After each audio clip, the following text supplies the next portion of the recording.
I never wanted to share this story online, but I can't keep it to myself anymore. My wife Emily and I have been trying to make sense of what happened to us last summer. And honestly, I still get goosebumps every time I think about it. Maybe writing it down will help me process everything.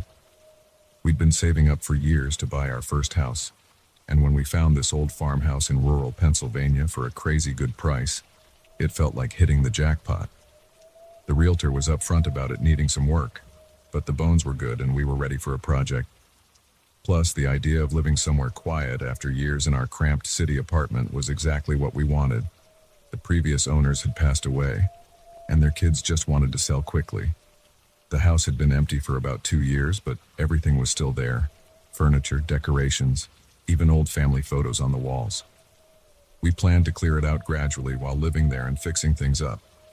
The first few days were exactly what we expected. Lots of cleaning, figuring out which outlets worked, and making endless lists of repairs.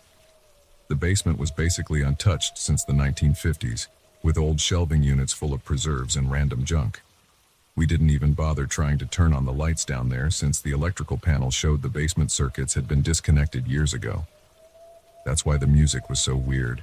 It started on our 4th night in the house.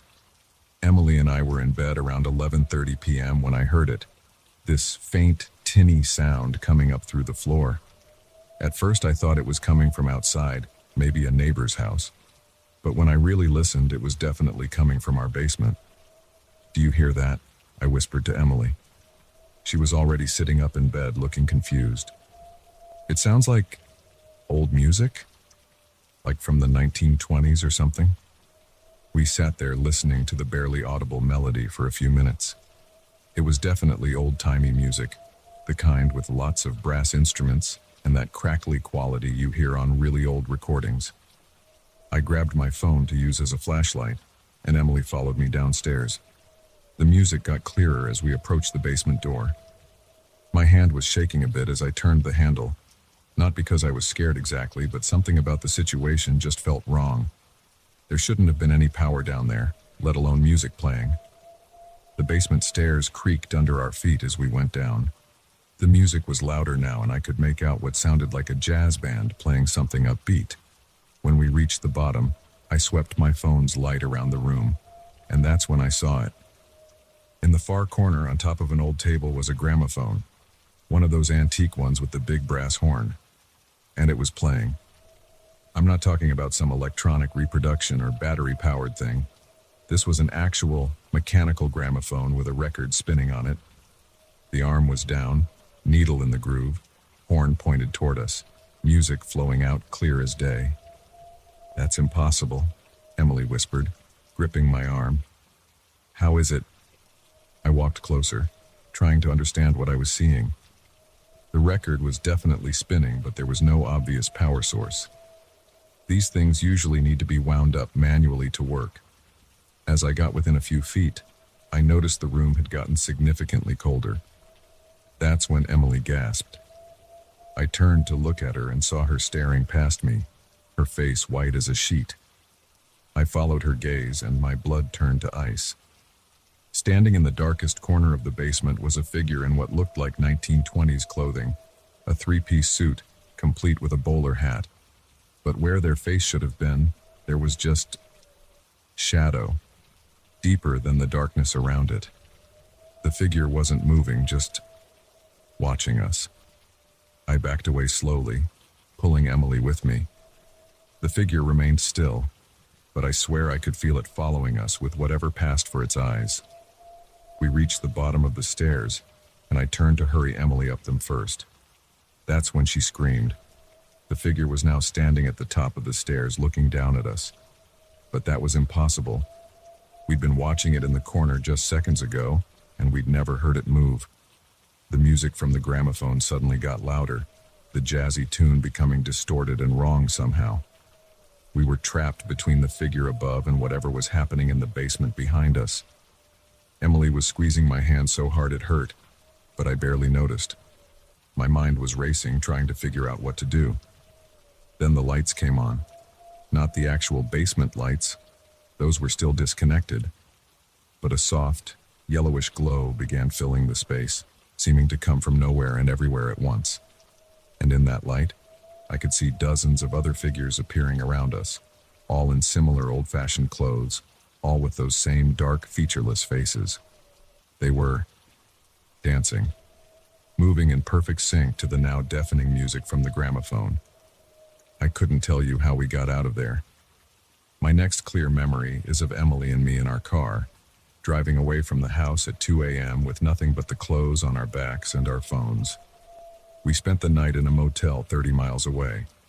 When we went back the next day, with a police officer we'd convinced to accompany us, everything was normal. The gramophone was covered in dust, clearly untouched for years. The basement was just a basement. The officer probably thought we were crazy or on drugs. We listed the house for sale the next week, took a massive loss on it, but we didn't care. We just wanted out. The weird thing is, when we were packing up our stuff, during daylight hours only, I did some research on the house's history. Turns out it had been a popular spot for underground parties during Prohibition. The basement had been used as a speakeasy. That was 8 months ago. We're in a small apartment now, saving up again. Sometimes I think about checking if anyone else has experienced something similar in that house, but honestly, I'm afraid of what I might find out. The thing that really keeps me up at night, though, every now and then, usually when I'm alone and it's very quiet, I swear I can still hear that music, just on the edge of hearing. And sometimes, out of the corner of my eye, I catch a glimpse of someone in old-fashioned clothes standing perfectly still, watching me. I know how this all sounds. If someone had told me this story a year ago, I would have thought they were making it up or had watched too many horror movies. But I know what we saw, what we experienced. That gramophone played music without power, and those things were as real as you or me. Maybe whoever buys that house next will never experience anything strange. Maybe we just happened to be there on the wrong night, when whatever barrier exists between then and now was particularly thin. But if you're ever in an old house and hear music playing from somewhere it shouldn't be, don't go looking for the source. Some questions are better left unanswered. I still haven't told my family about what happened. How do you even begin to explain something like this? Emily and I barely talk about it ourselves, but we both know neither of us will ever forget that night. Sometimes I catch her staring into dark corners of our new apartment, and I know she's checking to make sure nothing is standing there, watching us with that featureless face. The most terrifying part? Last week I was cleaning out some boxes we still hadn't unpacked from the move, and I found something that made my heart stop. It was a small brass key with an ornate handle, exactly like the one that used to wind up that gramophone. I know for certain we never touched that gramophone, let alone took anything from it. But somehow, that key found its way into our belongings. I keep it locked in a drawer now. Sometimes, late at night, I swear I can hear it scratching against the wood like it's trying to turn itself. I probably should get rid of it, but something tells me it would find its way back. Some things, once they notice you, never really let you go.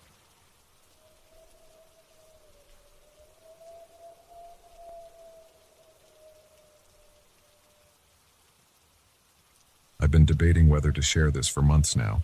Even typing this makes my hands shake, but I need to get it out. Maybe someone else has experienced something similar and can help me make sense of what happened that night at Maple Creek Campground. It was back in September, just 2 months ago. My friends and I had been planning this camping trip for weeks. We're all pretty experienced campers, nothing hardcore, but we've done plenty of weekend trips before. This time it was me, Jake, my roommate, Sarah, Jake's girlfriend, and Mike, my friend from work. We picked Maple Creek because it's about 3 hours from the city, and usually pretty quiet this time of year. The day started normal enough. We got to the campsite around 2 p.m., plenty of time to set up before dark. The weather was perfect, that crisp fall temperature where you need a light jacket during the day but can still be comfortable. Our spot was in the back loop of the campground, Site 23, nestled against the tree line. The nearest occupied site had to be at least 500 feet away. Setting up camp was routine. We had 2 tents, one for Jake and Sarah, one for Mike and me.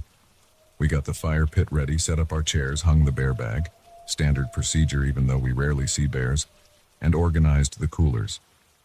Everything was exactly where it should be.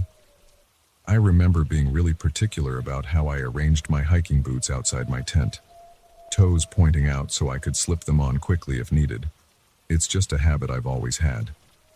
As night fell, we did the usual camping stuff, grilled some burgers, had a few beers, nothing crazy since we were planning to hike the next day. Around 9 p.m. we got the fire going really good, and that's when Sarah suggested we tell ghost stories. I know it sounds cliche, but it felt right with the full moon and the way the wind was making the trees creak. Mike went first with some standard campfire story about a hitchhiker. Sarah told one about her cousin's allegedly haunted house. Then Jake shared this story he swore happened to his brother, about weird noises in the woods behind their childhood home. I didn't tell one, because honestly, real life scares me enough. It was probably around 10:30 p.m. when things started feeling wrong. The fire was starting to die down a bit, and we were all getting that tired, mellow feeling you get after a day outdoors. That's when we heard it. Someone started telling Jake's story again, word for word. But the voice, God, the voice. It wasn't coming from our group. It was somewhere behind us, in the darkness beyond our campsite. The voice sounded almost normal, but there was something off about it. Like when you hear someone trying to imitate another person, but they can't quite get it right. It had this hollow quality, like it was coming through a long tube. At first, I thought Jake was messing with us, but I could see him clearly across the fire, and his face had gone completely white. Sarah was gripping his arm so tight her knuckles were pale. Mike was frozen mid-sip with his beer can. The voice kept going, perfectly reciting the story about Jake's brother in the woods, including the little nervous laugh Jake had done when he'd mentioned their old dog barking at nothing. It was exactly the same, down to the smallest detail, but wrong. So wrong. I remember thinking I should say something, call out, make noise, anything to break whatever was happening. But my throat felt like it was filled with cotton. None of us moved. None of us spoke. We just sat there listening to this impossible voice tell Jake's story back to us. When the voice finally stopped, the silence felt physical, like a weight pressing down on us. That's when Mike whispered, "We should check the tents." I didn't want to turn on my flashlight. I didn't want to see what might be out there in the dark. But Mike was already standing up, clicking his light on with shaking hands. I followed him, and Jake came too, leaving Sarah by the fire. The moment Mike's light hit the first tent, I felt my stomach drop. Everything was packed. Everything. Both tents were neatly collapsed and folded. Our sleeping bags were rolled tight. All our gear was organized in our backpacks, exactly the way we pack up to leave. Even my boots, which I distinctly remember leaving outside my tent, were cleaned and tucked into their spot on my pack. "This isn't possible," Jake kept saying over and over. "This isn't possible." We heard Sarah scream then. Not a horror movie scream, more like a choked gasp. When we spun around, she was standing up, pointing at something beyond the fire's light. Footsteps. Heavy, deliberate footsteps were circling our campsite. The sound was clear, leaves crunching, twigs snapping, but there was nothing there. Nothing visible anyway. The footsteps moved slowly, methodically, completing a circle around us. Then another, and another. We could track the sound as it moved, but our light showed nothing but empty forest. The beam would hit a spot where we'd just heard a step, and there'd be a fresh print in the dirt or a crushed leaf, but nothing making it. I noticed the temperature had dropped dramatically. I could see my breath now, even near the fire. The footsteps kept circling, and with each pass they got a little closer to our group. Mike suddenly grabbed my arm and pointed at the ground. The prints were changing. At first they looked like regular boot prints, but now they were getting longer, deeper. The last one I saw clearly looked more like a giant paw print than anything human. That's when the voice came back. But this time it wasn't telling Jake's story. It started telling a new story, about 4 friends at a campsite, describing exactly what we were doing at that moment, describing how scared we were, describing what it was going to do to us. I'd like to say we were brave, that we stood our ground or tried to fight whatever it was. But the truth is, we ran. We just ran. Left everything behind, the tents, the gear, all of it. We made it to Mike's SUV, piled in, and drove straight out of there. Nobody spoke for the first hour. We called the rangers the next day. They found our campsite exactly as we'd left it, except all our gear was gone. Not stolen, not scattered by animals, just gone, like we'd never been there at all. I still have nightmares about that voice, about the way it told our story before it happened. Sometimes when I'm alone at night, I think I hear footsteps circling my house. Jake and Sarah moved in with her parents for a while. Mike took a job in another state. None of us go camping anymore. The thing that really keeps me up at night, though, that new story it started telling, about what it was going to do to us. It never finished it. Sometimes I wonder if that's because the story isn't over yet. I know how this all sounds. Trust me, I know. If someone had told me this story 2 months ago, I would have thought they were making it up or had too much to drink around the campfire. But I can't explain what happened that night. I can't explain how our campsite was packed up in minutes without any of us seeing or hearing it happen. I can't explain those footprints or that voice. I've spent countless hours researching similar experiences, looking into the history of Maple Creek, trying to find any explanation that makes sense. The closest I've come is a few vague forum posts about other campers hearing strange voices in that area, but nothing like what we experienced. Maybe I'm sharing this as a warning. Maybe I'm just hoping someone out there can tell me I'm not losing my mind. All I know is that something impossible happened that night, and I haven't felt safe in the dark since. To anyone planning a camping trip to Maple Creek, don't. And if you're ever sitting around a campfire telling ghost stories, and you hear one of them being told back to you, run. Don't pack up. Don't check your tent. Don't try to figure out what's happening. Just run. I haven't been back to those woods, and I never will be. But sometimes, when I'm lying in bed at night, I swear I can hear that voice starting to tell our story again. And every time, I wonder if this time, it's going to tell me how it ends.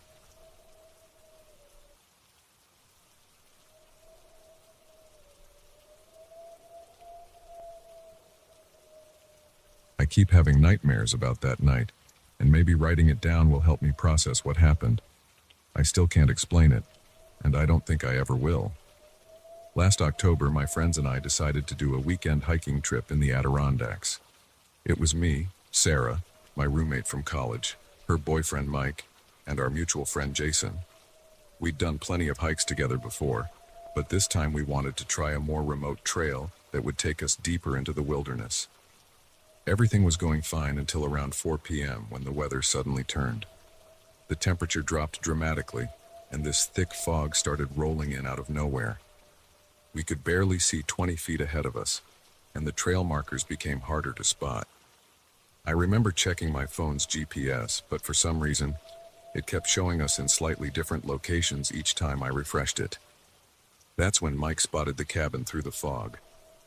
None of us had seen it marked on any of the trail maps, but at that point we were just relieved to find shelter.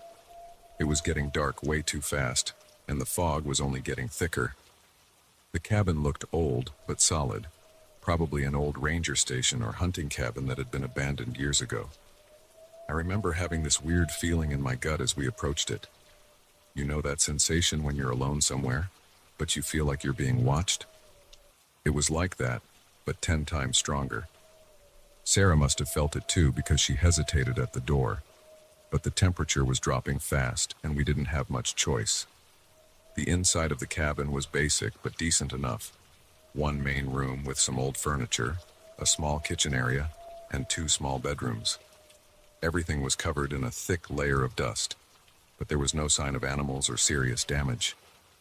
We found some old oil lamps that still had fuel in them, which seemed lucky at the time. God, I wish we'd just kept walking. We set up our sleeping bags in the main room, started a fire in the old wood stove, and tried to make the best of it. Around 8 p.m., that's when the tapping started. At first, it was so faint I thought I was imagining it. Just a light tap, tap, tap on the window, like someone gently drumming their fingers. We all heard it, but when Jason checked outside with his flashlight, there was nothing there. not even branches near enough to hit the glass. The tapping would stop for maybe 30 minutes, then start again on a different window.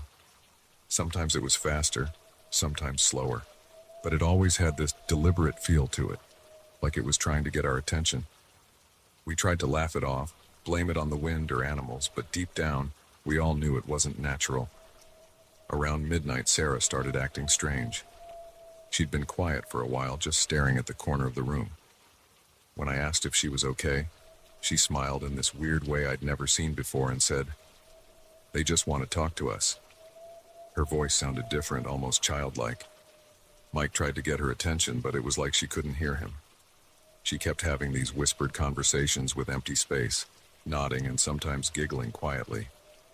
When we tried to touch her or get her to look at us, she'd just gently push our hands away, like we were the ones not making sense. The tapping got louder after that, and it wasn't just on the windows anymore. It was on the walls, the door, even the ceiling. But it was what we heard between the taps that really terrified me. Whispers. Dozens of overlapping whispers that seemed to come from inside the walls themselves. They were too quiet to make out words, but they sounded hungry. Jason suggested we leave right then, but when we tried to open the door, the handle was ice cold. So cold it burned to touch. The windows wouldn't budge either. We were trapped inside with whatever was trying to get our attention. I must have dozed off eventually, despite everything. I remember checking my phone at 3:17 a.m. and Mike was sitting up watching Sarah, who was still whispering to her invisible friends. Jason had finally fallen asleep in his sleeping bag near the wood stove. When I woke up again at 5:43 a.m., the tapping had stopped. The first light of dawn was just starting to show through the windows. Sarah was asleep, curled up against the wall, looking normal again. But Jason's sleeping bag was empty. We searched every inch of that cabin. His boots were still by the door. His phone and backpack were right where he'd left them. The door was still locked from the inside, and none of the windows showed any signs of being opened. He'd just vanished. The police searched for weeks. They brought in dogs, helicopters, professional search and rescue teams. They found nothing. No tracks leading away from the cabin. No signs of struggle. No blood. Nothing. They even looked into the history of the cabin, but they couldn't find any records of who built it or when. Sarah doesn't remember anything about her conversations that night. The last thing she clearly remembers is eating dinner.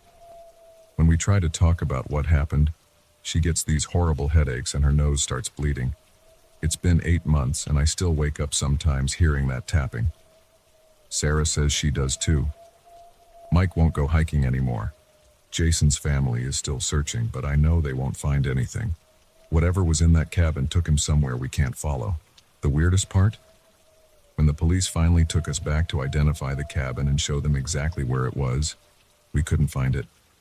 We spent hours searching the area where we knew it had to be, but there was nothing there. No foundation, no clearing, not even a single rotted board. It was like the cabin had never existed at all. I know how this sounds. If someone told me this story a year ago, I wouldn't have believed them. Sometimes I almost convince myself it was just a nightmare. But then I'll catch a glimpse of Sarah staring into empty corners again. Or I'll wake up in the middle of the night to that familiar tap, tap, tap on my bedroom window, and I know it was real. Jason's still out there somewhere. And sometimes, late at night, I swear I can hear him whispering.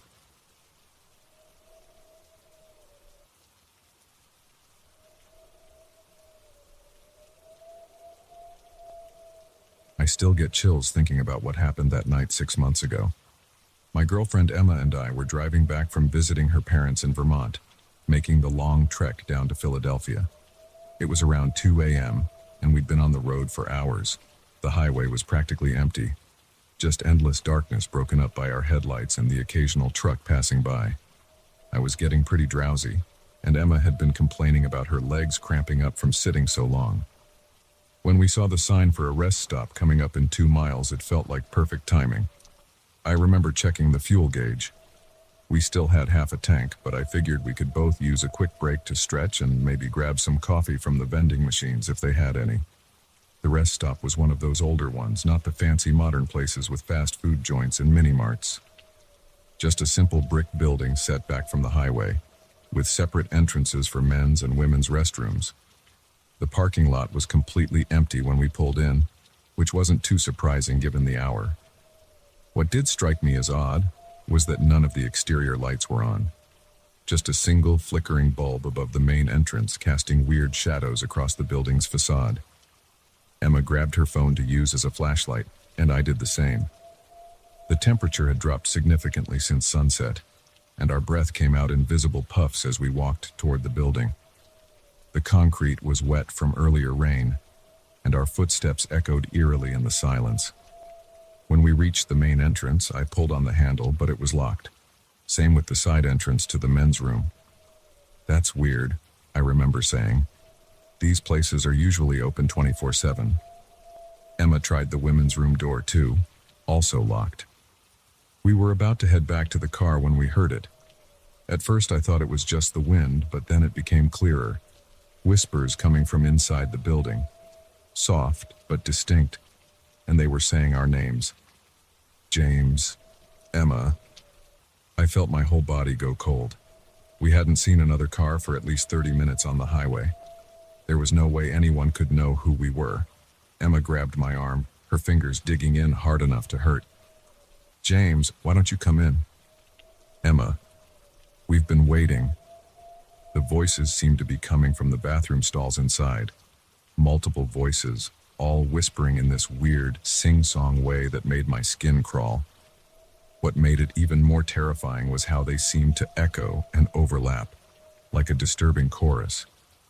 Emma's phone flashlight beam caught something moving behind one of the windows, just a quick shadow darting past. But it was enough to send us both running back to the car. I fumbled with the keys, nearly dropping them before managing to unlock the doors. As soon as we got in, I locked all the doors and started the engine.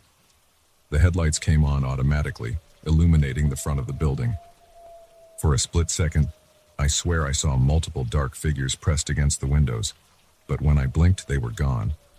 I threw the car into reverse and backed out of the parking spot as fast as I safely could. Emma was watching the building through the passenger window, her face pale. "James," she said, her voice shaking. "Look at our shadows." I glanced in the rearview mirror and felt my heart nearly stop. Our shadows on the back wall of the rest stop weren't moving with us. They were standing completely still, waving slowly even though we were now in the car. As I accelerated toward the highway entrance, the shadows seemed to peel themselves off the wall and start walking toward us. I hit the gas hard, tires squealing as we merged back onto the highway. Emma was watching behind us, and I kept checking the rearview mirror. The rest stop quickly disappeared into the darkness, but something felt wrong. There was this heavy feeling in the car, like the air had gotten thicker. "Do you feel that?" Emma whispered. I nodded, not trusting myself to speak. The interior lights were off, but there was enough ambient light from the dashboard that we should have been able to see the empty back seat in the rearview mirror. Instead, there was just this deep, unnatural darkness. Then I saw it. Movement in that darkness. A shadow, darker than the surrounding blackness, shifting and rippling like smoke. It seemed to be taking shape, forming into something vaguely human-shaped. Emma saw it too and let out a strangled gasp. I pressed the accelerator to the floor, pushing the car well beyond the speed limit. The shadow in the back seat started to reach forward, these long, dark tendrils extending toward us. The air got even heavier, and this overwhelming sense of dread washed over me. I could barely breathe. Emma started frantically turning on all the interior lights, and that's when things got even stranger. Every time she hit a light switch, the shadow would recoil slightly, but our own shadows wouldn't appear anywhere in the car. It was like they had been stolen from us, left behind at that rest stop. We drove like that for almost an hour, too terrified to stop, watching that thing in the back seat gradually grow more solid. The whispers started again, but they were different now. Deeper, more distorted, like they were coming from underwater. They were saying things I couldn't quite make out, but just hearing them made me feel sick to my stomach. Finally, around 3:30 a.m., the first light of dawn started appearing on the horizon. As the sky began lightening, The shadow in our back seat started to fade. The whispers grew fainter and that oppressive feeling slowly lifted. By the time the sun actually started rising, everything seemed normal. Our shadows were back where they should be, and the back seat was empty. We didn't stop driving until we reached Philadelphia, and we didn't talk much about what happened. What could we say? It sounds completely insane even now. I've looked up that rest stop since then, tried to find any history or similar stories, but I've found nothing concrete. The building shows up on maps, but there's barely any information about it online. The weirdest part? Emma and I drove back up to Vermont about a month ago, taking the same route. We passed where the rest stop should have been, but it wasn't there. Just empty woods on both sides of the highway. The exit sign was gone too, like it had never existed. Sometimes late at night, I still catch glimpses of strange shadows in my peripheral vision. And sometimes when it's very quiet, I think I can hear those whispers calling my name. Emma says the same thing happens to her. We've both noticed that our shadows sometimes seem to move a fraction of a second too slowly, like they're reluctant to follow us. I don't know what we encountered that night, and part of me doesn't want to know. But I can tell you this. I never stop at rest areas after dark anymore, and if I'm ever driving at night and see a single flickering light in the distance, I keep going, no matter how tired I am or how badly I need a break. I know this all sounds completely crazy. Trust me, I've spent countless hours trying to rationalize it, trying to convince myself it was just exhaustion or some kind of shared hallucination. But deep down, I know what we experienced was real. Something was waiting for us at that rest stop, something that knew our names and wanted. I don't know what it wanted, and that might be the scariest part of all. These days I try to live normally, but things are different. Every shadow makes me pause. Every whisper makes me look over my shoulder. And every time I look in my rearview mirror at night, there's this moment of dread before I can convince myself that the darkness in the back seat is just ordinary darkness. Whatever was in that rest stop, whatever followed us home in our shadows, I think it's still out there. And sometimes in my darkest moments, I wonder if maybe it never really left us at all.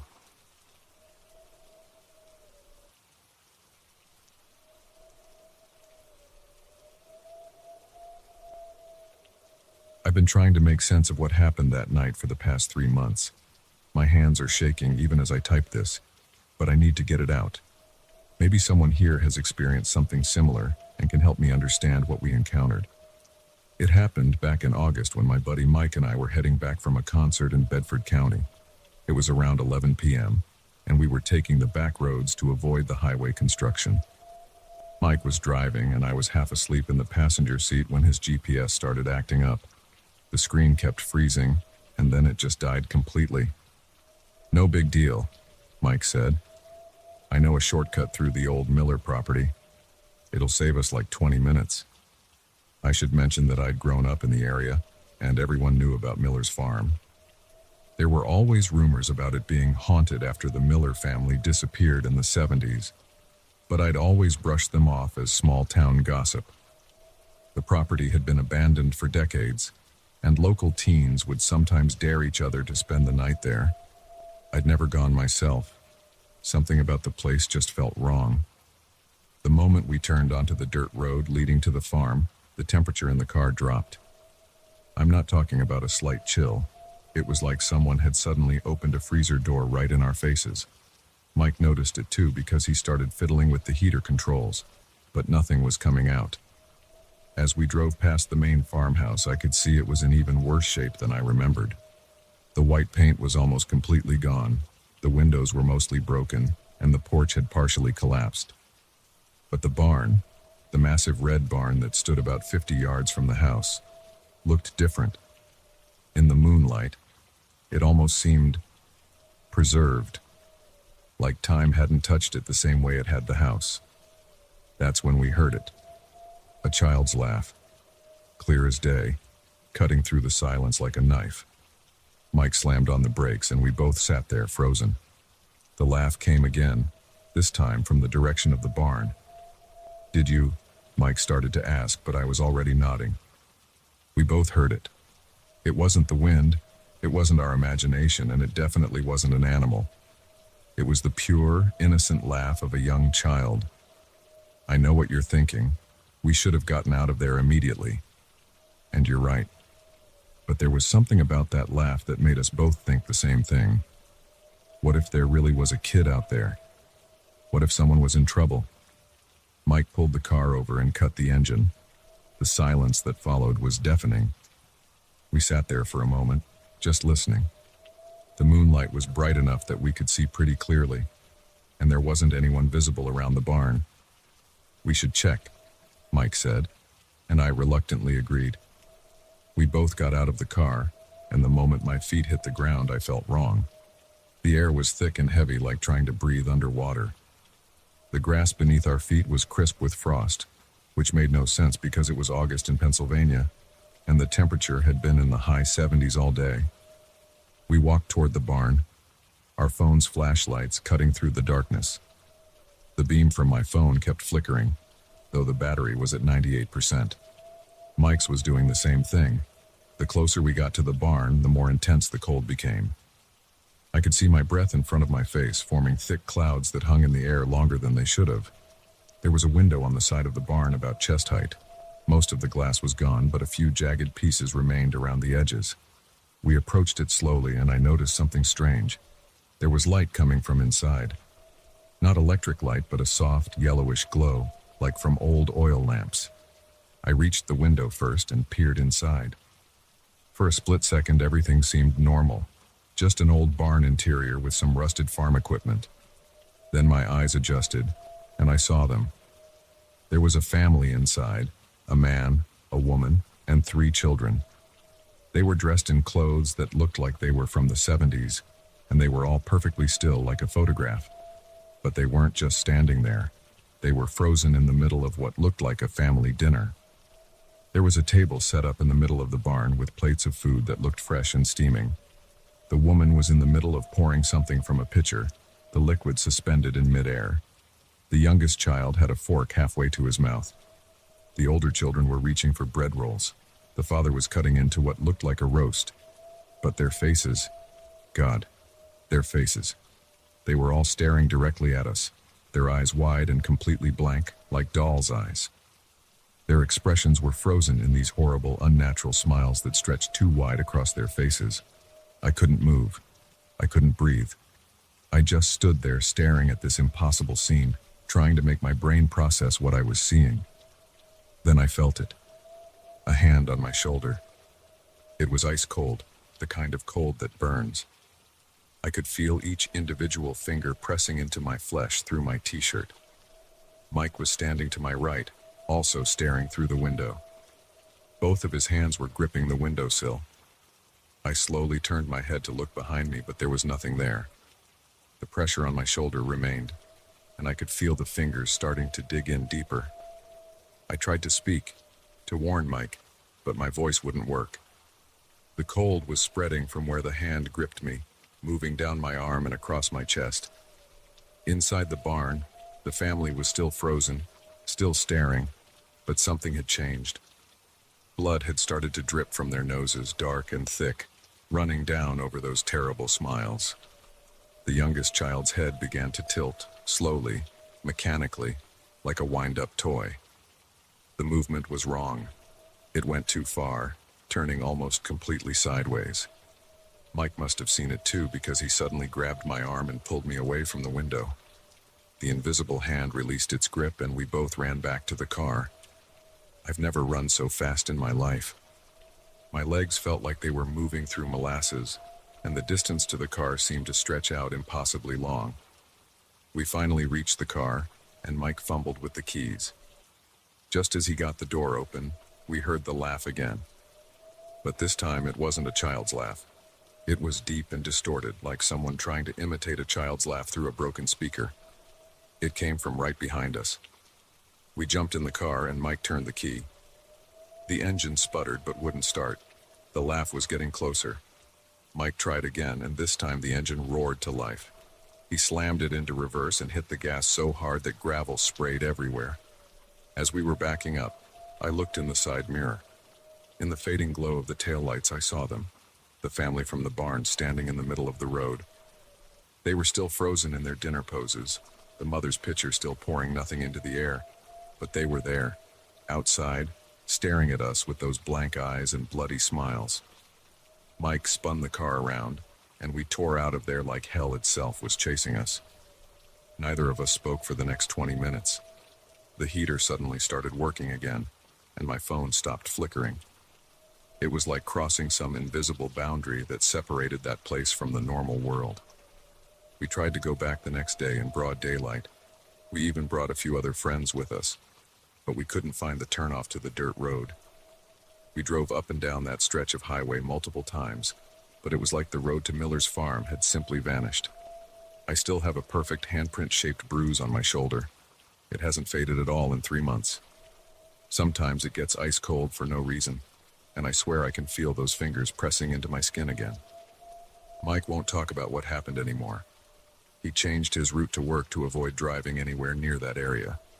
I've spent countless hours researching the Miller family since then. All I could find were some old newspaper articles about their disappearance in 1974. They were last seen having dinner in their barn because their house was being fumigated.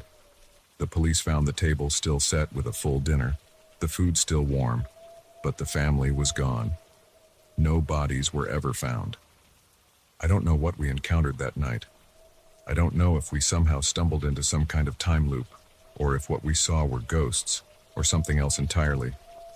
All I know is that somewhere out there, on a road that only appears at night, there's a barn where a family is eternally frozen in their last moment together, waiting for someone else to stumble upon their endless dinner.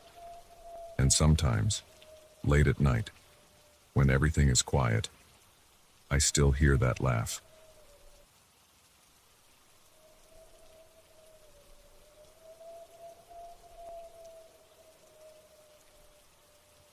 I've been driving trucks for over 15 years now, and nothing like this has ever happened to me before. I still get chills thinking about that night, and I haven't driven that stretch of I-40 since then. I know this might sound crazy, but I need to get this off my chest because it's been eating at me for weeks. It was about 3 weeks ago, and I was making my regular run from Albuquerque to Oklahoma City. I'd done this route hundreds of times before, usually overnight because the traffic's better. The weather that night was weird, not stormy or anything, just this heavy stillness in the air that made me uneasy. You know that feeling when the air pressure changes before a big storm? It was like that, but no storm ever came. Around midnight, my fuel gauge was getting low. I hadn't seen another vehicle for at least an hour, which wasn't too unusual for that time of night, but something felt off. The darkness seemed thicker than usual, like it was pressing against my windshield. I was starting to get that fuzzy feeling you get when you've been driving too long, so I was relieved when I saw the lights of a gas station up ahead. It was one of those old-school stations, not part of any major chain. Just a couple of pumps under a rusty awning and a small convenience store with flickering fluorescent lights. The price sign was ancient, with half the numbers missing. I didn't care about the prices, though. I just needed fuel and maybe some coffee. I pulled up to the pump, and that's when I noticed something weird in my rearview mirror. At first, I thought it was just my eyes playing tricks on me from being tired. There was this dark figure standing by the edge of the light from the station's overhead lamps. I rubbed my eyes and looked again, and it seemed slightly closer. I blamed it on fatigue and got out to pump the gas. The night air was dead silent. You know how there's usually at least some ambient noise? Crickets, distant traffic, something? There was nothing, just the click of the pump handle and my own breathing. I kept glancing around while the tank filled, but I didn't see the figure anymore. Still, my skin was crawling. The hair on the back of my neck wouldn't settle down. I went inside to pay and grab some coffee. The store was empty except for the clerk, an old guy who looked like he'd been there since the station was built. He barely looked up from his crossword puzzle when I walked in. The fluorescent lights were making this soft buzzing sound that seemed to drill right into my skull. While I was fixing my coffee, it was definitely old and burnt, but I needed the caffeine. I glanced out the window at my truck. That's when I saw it again. The figure, definitely closer now, standing right at the edge of my truck's shadow. I blinked hard and it was gone. My hands were shaking so bad I spilled some coffee on the counter.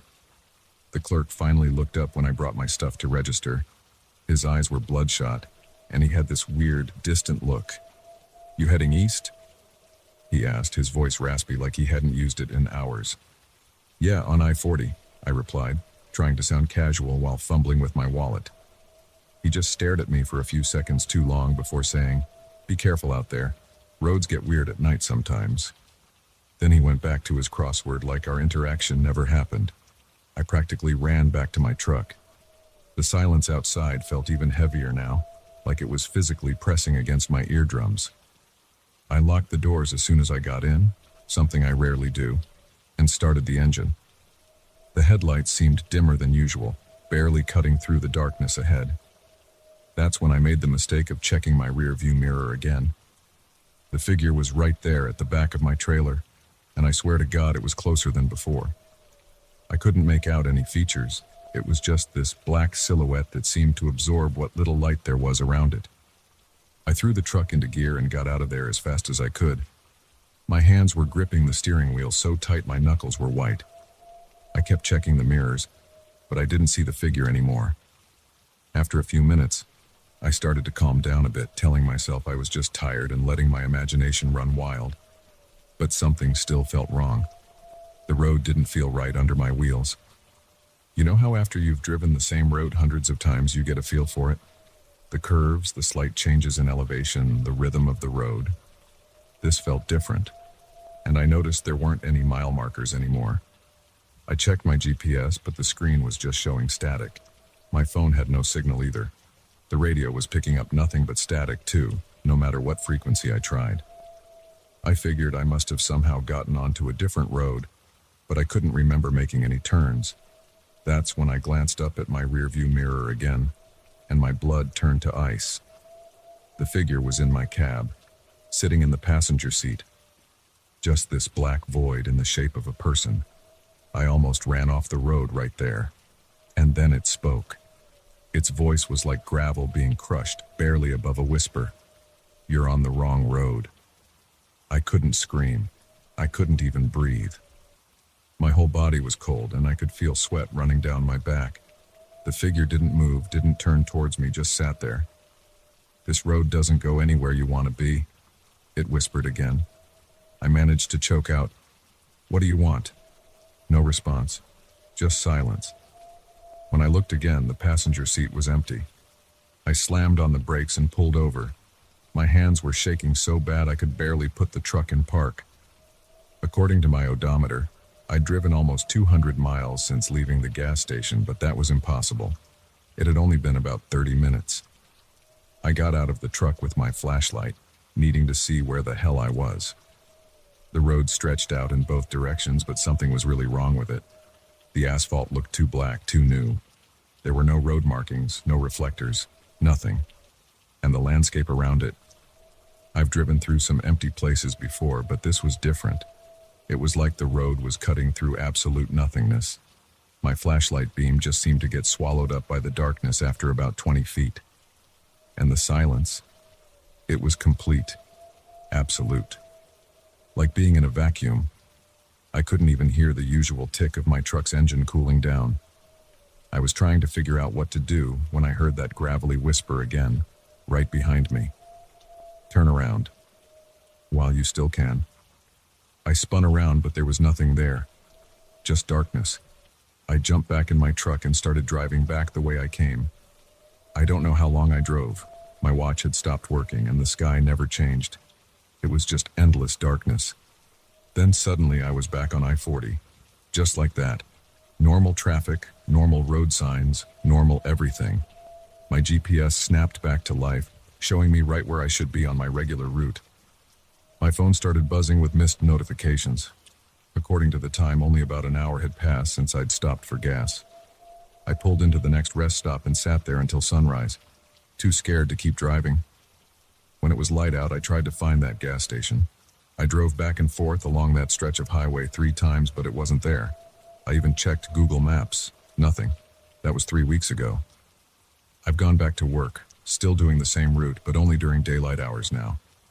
I've tried to convince myself it was just exhaustion. Maybe I fell asleep at the wheel and dreamed the whole thing.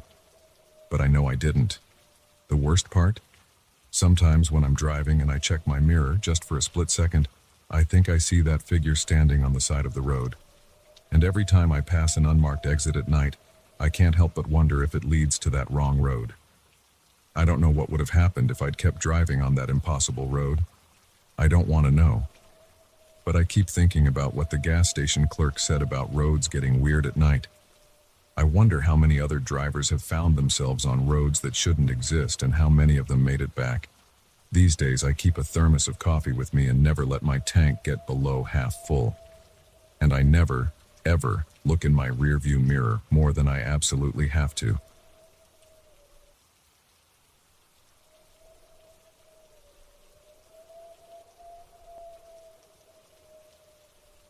I still get chills thinking about what happened to me last month while camping in my van. I've been doing the van life thing for about 8 months now. Nothing fancy, just me and my converted 2012 Sprinter trying to save money and see some nature.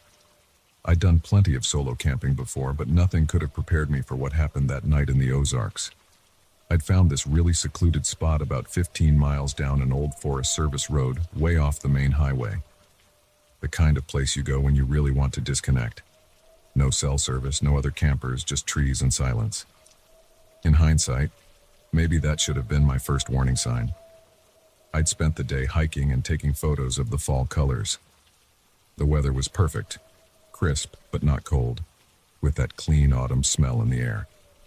I remember feeling so peaceful as I made dinner on my little camp stove, watching the sunset through the trees.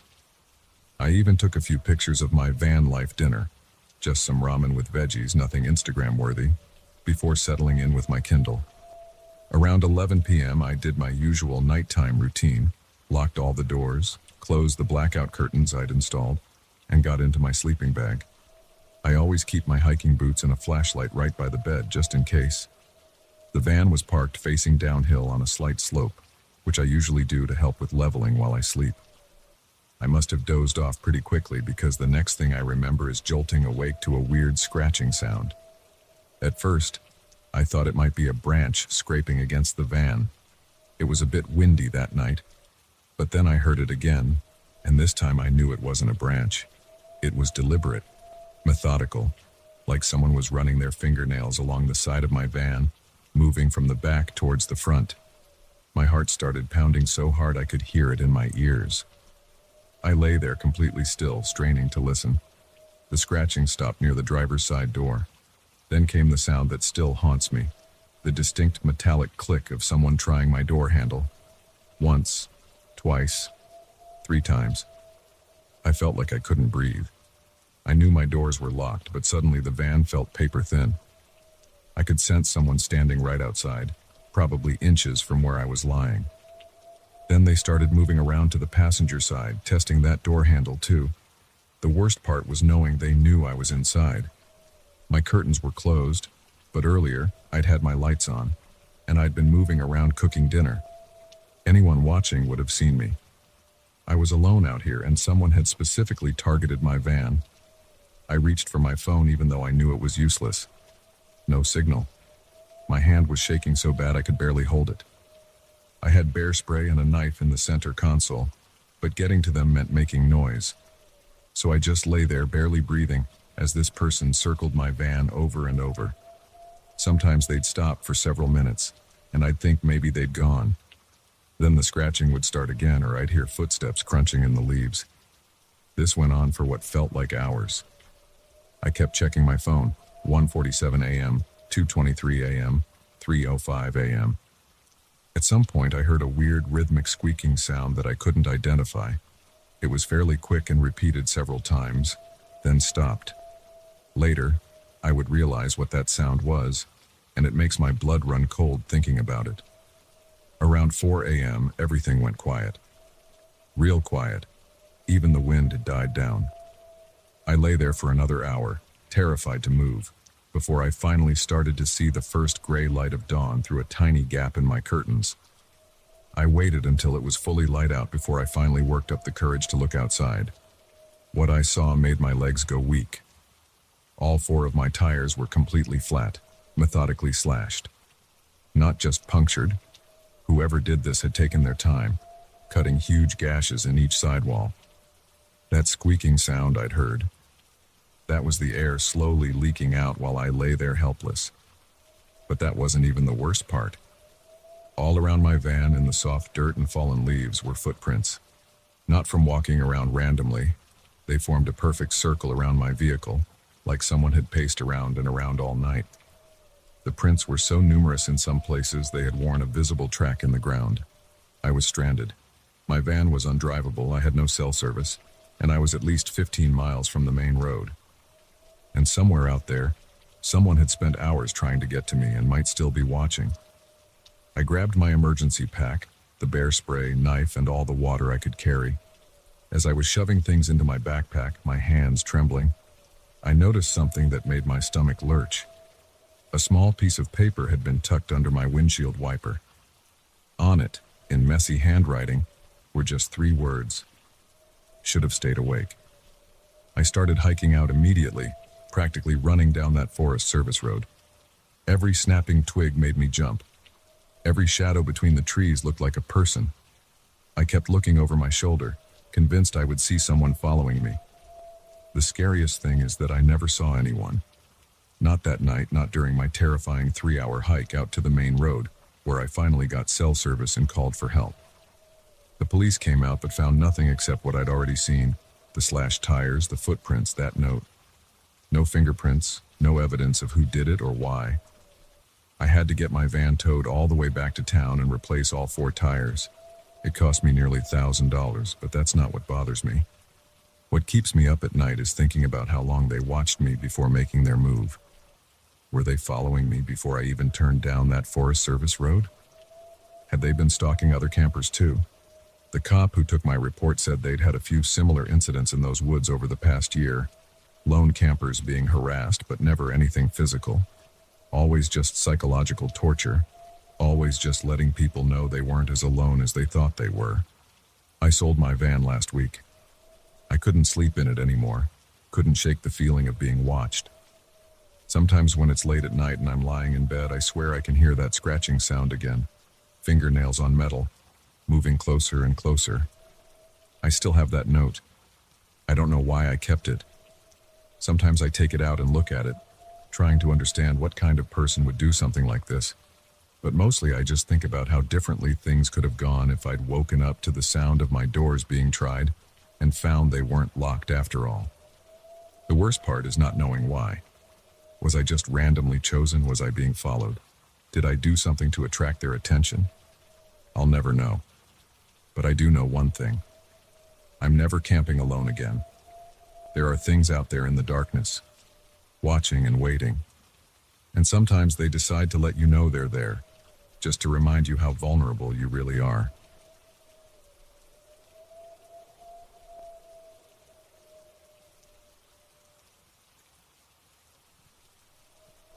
I've been sitting on this experience for almost 8 months now, and I still get cold sweats thinking about what happened that weekend.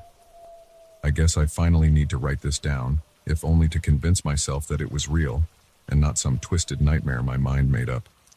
I found the retreat through a Facebook ad of all things. I know how that sounds. Who actually clicks on those? But after my divorce and losing my job at the tech startup I helped build, I was desperately searching for something, anything, to help me make sense of my life. The ad showed these peaceful images of people meditating in beautiful forest settings, promised life-changing spiritual awakening, and ancient wisdom traditions. Yeah, I know how naive that sounds now. The retreat was called Forest Temple, Journey to Inner Truth, and was supposedly run by this guy who went by Brother Michael. The website looked professional enough. Lots of testimonials from supposed past participants talking about how it changed their lives, found their purpose, all that stuff. $2,800 for a 3-day intensive retreat seemed steep, but I had some savings, and honestly, I would have paid anything at that point to stop feeling so lost. There were only 12 spots available, and I grabbed one of the last ones for the late September session. The location was somewhere in the Willamette National Forest in Oregon, about 3 hours east of Portland. They sent detailed instructions about what to bring, minimal clothing, no electronics, and what to expect. Mostly vague spiritual buzzwords about opening your consciousness and accessing higher planes of awareness. I should have noticed the red flags. The fact that they wouldn't give us the exact location until 2 days before. The weird liability waiver that went way beyond the usual, you might trip on a rock stuff. The emphasis on surrendering to the experience and leaving your old self behind. But I was too caught up in the promise of it all. The morning of the retreat, I followed their directions down these increasingly remote Forest Service roads. My cell signal had died about 30 minutes back when I finally saw their sign. Just a simple wooden arrow with FT carved into it. The parking area was just a cleared patch of dirt where 5 or 6 other cars were already parked. A guy in his early 20s wearing all white was waiting there. He introduced himself as Sky, obviously not his real name, and said he'd take us the rest of the way on foot. There were 11 of us total, mostly professional-looking people in their 30s and 40s, the kind you'd expect to see at a pricey spiritual retreat. Everyone seemed a little nervous but excited. We hiked for about 45 minutes through dense forest. The trail wasn't really a trail, more like a rough path through the trees. Sky kept talking about how we were leaving the material world behind with each step. Finally, we came to a clearing with several large canvas platform tents arranged in a circle around a central fire pit area. It looked like something between glamping and a low-budget cult compound. Brother Michael was waiting for us. He was maybe in his 50s, tall and thin with this intense presence about him. He had this way of looking at you like he could see right through you. He gave this whole welcome speech about how we were chosen to be there, how this wasn't just another retreat but a gateway to ancient mysteries. Looking back, it should have sounded like cheesy New Age nonsense, but something about the way he spoke made it feel real and important. The first day was pretty standard retreat stuff. Meditation, breathing exercises, sharing circles where everyone talked about their pain and what brought them there. Brother Michael was good, I'll give him that. He knew exactly what to say to make everyone feel seen and understood. He kept emphasizing how special this group was, how we were ready for deeper work than most. The weird stuff started that evening. They served us this tea that tasted bitter and medicinal. Brother Michael said it was an ancient purification blend to prepare us for the next day's ceremony. Within an hour, everyone was feeling off. Not high exactly, but disconnected. Words started feeling strange in my mouth. Time seemed to stretch and compress randomly. I remember looking at my watch at one point and being unable to understand what the numbers meant. I've never been big on drugs or altered states, so this really freaked me out. I pretended to sleep, but actually spent most of the night watching the others. Some were having intense visions, talking to themselves, waving their hands at invisible things. The staff members just watched, taking notes. That's when I decided to be extra careful about anything they gave us to consume. The next morning, everyone was groggy but excited. Brother Michael announced that we were ready for the core ceremony, what we'd all supposedly come for. They gave us these white robes to wear and led us to another clearing deeper in the forest. There was this crude stone altar set up, covered in weird symbols I didn't recognize. Not like any religious or spiritual symbols I'd ever seen. They looked wrong somehow. Brother Michael stood behind the altar wearing this elaborate robe covered in the same symbols. He had this chalice made of some dark metal. He said the liquid inside was the essence of truth passed down through an ancient lineage of spiritual masters. Everyone would drink, and our true selves would be revealed. I had a really bad feeling about all of it. When it was my turn, I pretended to drink but actually let it run down the side of my mouth. Thank God I did. Within minutes, the others started changing. Not physically, but their expressions, their movements, everything became wrong. They were still conscious, still moving and speaking, but it wasn't them anymore. Their eyes were empty, like there was nothing behind them. Brother Michael's whole demeanor changed too. The wise spiritual teacher act dropped away completely. He started giving instructions in this language I'd never heard before, harsh and guttural, and the others responded to it. They moved in perfect unison, like puppets. A few of the staff members brought out these black candles and set them up in some kind of pattern. I tried to keep acting like I was under the influence too, copying the others' movements. My heart was pounding so hard I was sure they could hear it. Brother Michael started this chant that made my skin crawl. The air felt thick and wrong, like reality itself was warping. The others started making these horrible sounds. Not quite screaming, not quite singing. That's when I noticed the shadows around us were moving wrong. They were deepening, spreading. Even though the sun hadn't set yet, they seemed to be gathering around Brother Michael. He had his arms raised and was speaking faster and faster in that awful language. The shadows started taking shape. Nothing solid, nothing I could clearly see, but something was forming there that should not exist in our world. I knew I had to get out of there. The staff members were all focused on the ceremony, and in the growing darkness I managed to back away slowly until I reached the tree line. Then I ran. I ran like I've never run before, crashing through the forest with no idea where I was going. I could hear that chanting echoing through the trees and other sounds that I can't even describe. Sounds that human throats shouldn't be able to make. Somehow, I found my way back to the parking area. I hadn't grabbed any of my stuff, just bolted in that white robe they'd given us.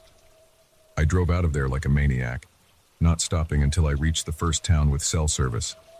I called the police, but of course by the time they checked it out, the whole area was deserted.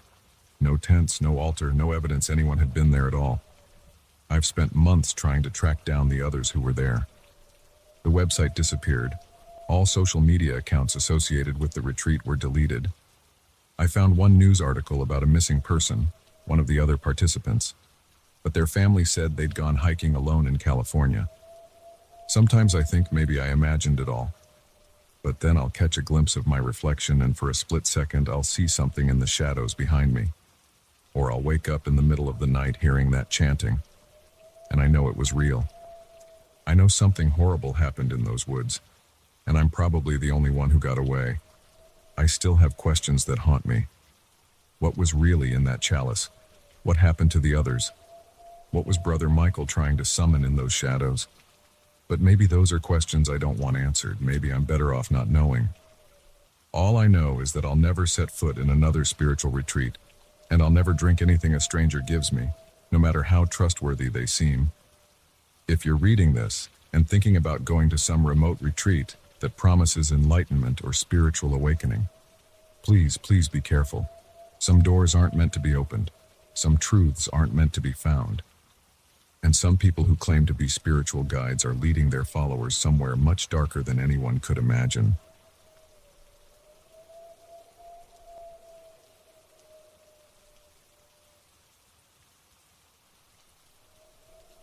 I still get chills thinking about what happened to me last month at that motel in Nevada. I've been trying to process it ever since, and I finally feel ready to write it all down. Maybe putting it into words will help make sense of it, though honestly, I doubt anything ever will. I was driving from Salt Lake City to Los Angeles for a job interview. Money was tight, so I was trying to do the whole trip as cheaply as possible. Around 9 p.m., after about 8 hours of driving through endless desert, I was getting really tired. The kind of tired where your eyes start playing tricks on you and you catch yourself drifting. I knew I needed to stop, but I was in the middle of nowhere on Route 375, literally called the extraterrestrial highway because it's so empty and desolate. That's when I saw the sign for the Desert Palm Motel, promising rooms for $45 a night.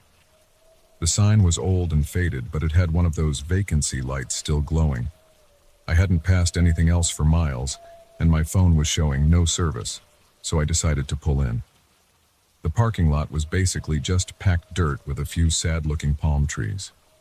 There were only 2 other cars there, an old pickup truck and what looked like a 90s Corolla covered in dust.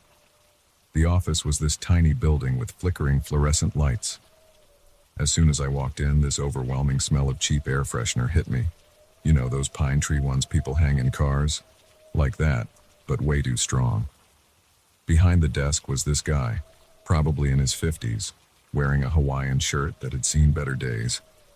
He smiled way too wide when I walked in, like he'd been waiting just for me. "Welcome, welcome," he practically shouted, even though it was late at night. "Just you tonight?" Perfect, perfect. We have some lovely single rooms available. His enthusiasm was weird, but I figured he was just one of those overly friendly small town types. When you're that isolated, I guess you get excited about any human interaction. I paid in cash, which he seemed weirdly happy about, and he gave me the key to room 14. The whole time he kept asking these questions that felt just a little too personal. Where was I headed? Was anyone expecting me? When did I plan to leave tomorrow? I gave vague answers, but something about his interest made me uneasy. The room was about what you'd expect for $45, cheap furniture from the 80s, carpet that had probably seen some things, and that distinct musty smell all cheap motels have. But I was too tired to care. I just wanted to crash and get back on the road early. I did my usual routine, checked for bed bugs, thankfully found none, put my own pillowcase on the pillow, learned that trick from too many sketchy motels, and took a quick shower. The water pressure was terrible, and the towels were scratchy, but again, for $45 I wasn't expecting the Ritz. It was when I was lying in bed almost asleep that things started getting weird. I heard footsteps outside my door. Now normally that wouldn't be strange in a motel, but these were slow, deliberate steps that stopped right outside my room. Then I heard this soft sound, like someone was very carefully trying the door handle. My heart started racing. I sat up in bed, completely alert now. The handle moved slightly, just enough to be visible in the dim light coming through the window. Then the footsteps moved away, but slowly, like whoever it was didn't really want to leave. I told myself I was being paranoid. Maybe it was just another guest who got confused about their room number. But something felt off. I got up and checked the door. Thankfully, I'd used both locks, including the chain. I tried to go back to sleep, but now every little noise had me on edge. Around 2 a.m. I heard the footsteps again. This time they went past my door several times, back and forth, like someone pacing. I lay there perfectly still, barely breathing, straining to hear.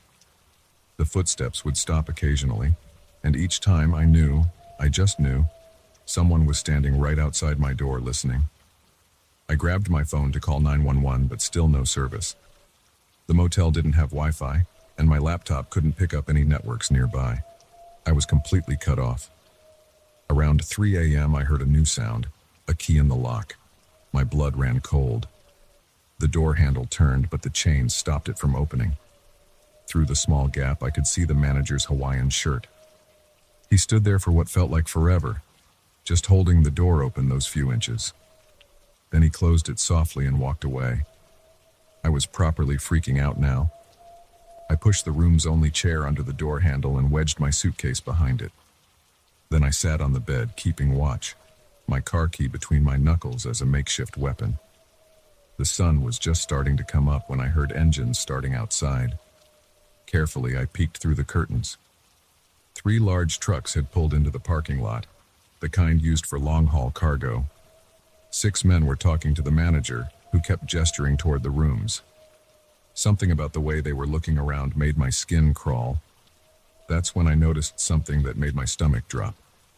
My car had been blocked in by the trucks, and not just randomly. They had deliberately parked to make it impossible for me to pull out. I knew I had to get out of there. I grabbed my stuff as quietly as I could and looked out the bathroom window. It was small, but I thought I could squeeze through. It took some doing, and I scraped my arms pretty badly, but I managed to get out. I stayed low and moved along the building's back wall. I could hear the men's voices around front laughing about something. The manager's voice carried clearly. Room 14, that's the one. Young woman, traveling alone. No one expecting her anywhere until tomorrow. I made it to the corner of the building and peered around. They were all facing the other way, looking at my room. The manager had a ring of keys in his hand. Moving as fast as I dared, I crept toward my car. If I could just get to it, maybe I could somehow squeeze past the trucks. Then I heard a shout. They'd opened my room and found it empty. Everything happened very fast after that. I sprinted to my car as they came running around the building. My hands were shaking so bad I could barely get the key in the lock, but somehow I got in and started the engine. The manager and one of the men reached my car just as I locked the doors. They started pounding on the windows. The manager's friendly facade was completely gone. His face was contorted with rage as he screamed at me to get out of the car. I threw it in reverse and hit the gas. There was this horrible scraping sound as my car squeezed between the trucks, definitely leaving paint behind, but I didn't care. I just needed to get out of there. In my rearview mirror, I saw them all running to their trucks. I floored it, pushing my old Honda harder than I ever had before. Those trucks chased me for almost 20 miles, getting so close sometimes I could see the drivers' faces in my mirrors. They finally gave up when I got close to the next town. I drove straight to the police station and reported everything. The cops went out there, but by then the place was deserted. All they found was an empty motel with decades of missing persons reports in the local records. Sometimes I think about what would have happened if I hadn't woken up when I did, if I hadn't heard those footsteps. The cops told me they found some pretty disturbing things in the basement. Chains, cages, worse stuff they wouldn't tell me about. They never caught the manager or figured out who those men in the trucks were. I still can't drive past motels at night without my heart racing. I check the locks 3 times before I go to bed, even in my own home. But mostly, I think about all the other travelers who must have pulled into that motel over the years, tired and looking for a cheap room, who weren't as lucky as I was. The Desert Palm Motel is shut down now, just another abandoned building in the Nevada desert. But sometimes when I can't sleep, I look up missing persons reports from that area. There are so many, too many, and those are just the ones that were reported. I wonder how many others just disappeared out there in the desert, where no one was expecting them until tomorrow.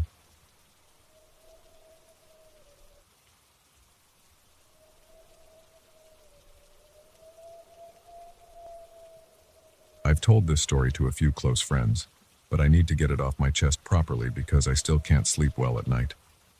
Even now, in my own apartment, I keep checking behind paintings and inside closets, paranoid that someone might be watching me. I work as a personal assistant in NYC, and one of my client's friends needed someone to house-sit their mansion for 2 weeks while they were in Europe.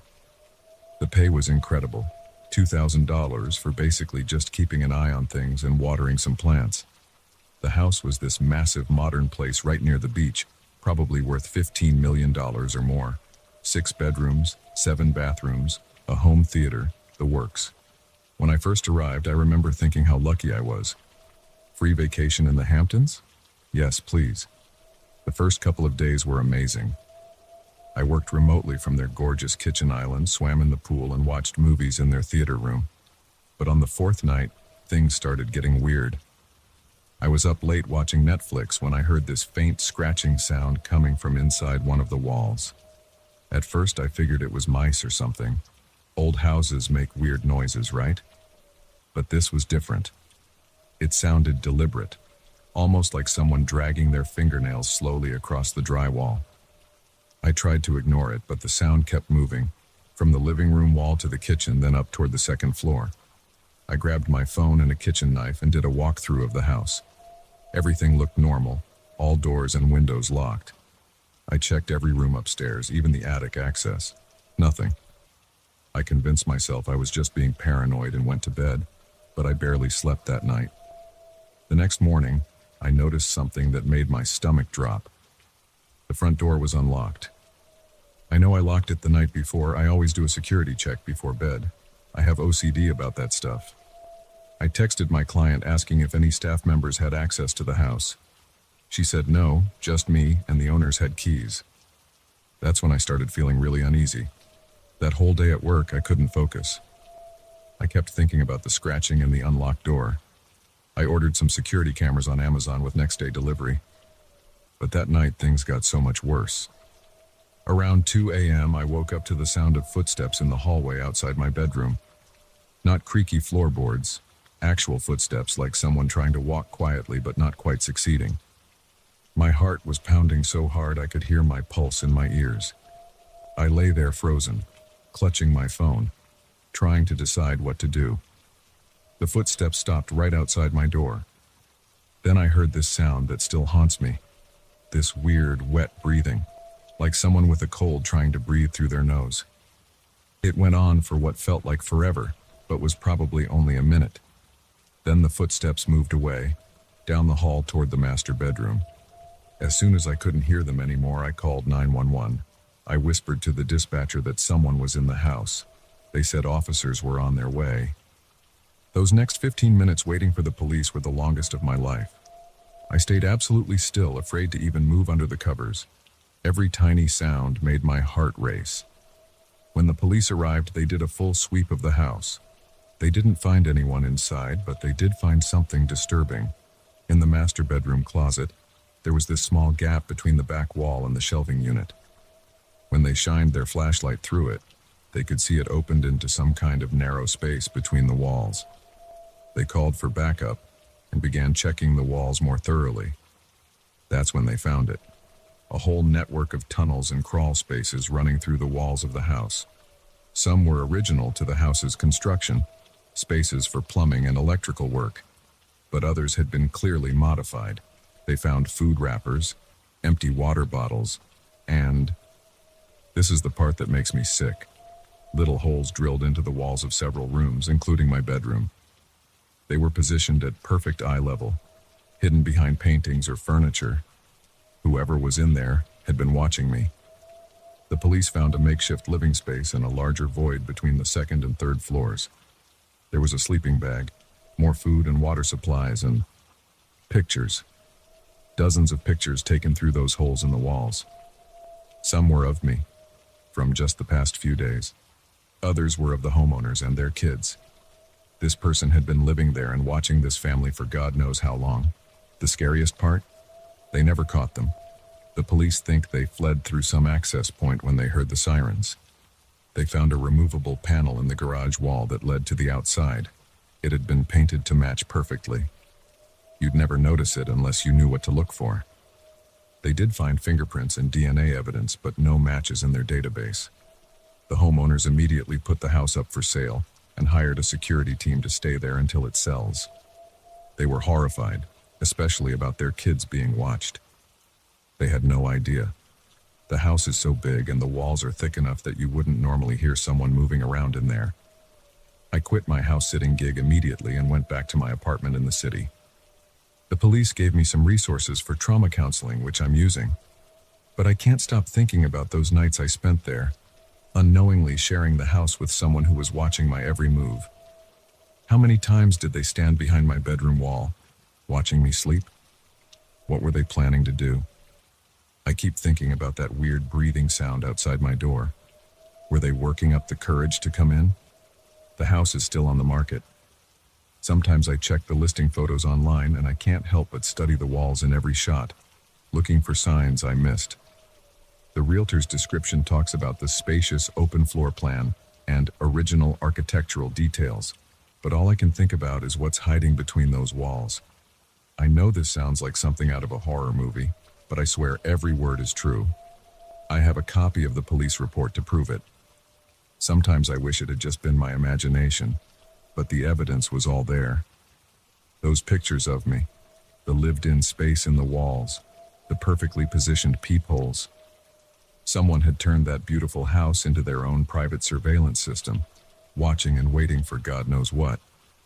I still have nightmares about those scratching sounds and that wet breathing outside my door. I wake up in a cold sweat, convinced someone is watching me through my walls. My therapist says it'll take time to process the trauma, but how do you get over something like this? How do you ever feel safe again, knowing that behind any wall, there could be eyes watching you? The police stepped up patrols in that neighborhood, and they're investigating similar reports from other luxury homes in the area. Apparently, this isn't the first time something like this has happened. The detective told me there have been other cases of people living in walls of large houses, though usually they're just looking for a place to sleep. This was different. This person was systematic, organized. They had created an entire infrastructure for long-term surveillance. I'm sharing this as a warning to others. If you're house-sitting, or even in your own home, and something feels off, a strange sound, an unlocked door you know you locked, don't ignore it.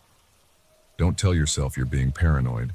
Sometimes the scariest things aren't what goes bump in the night, but the silent observer behind the walls, watching, waiting, breathing that wet, raspy breath, biding their time for whatever they were planning to do to me that night.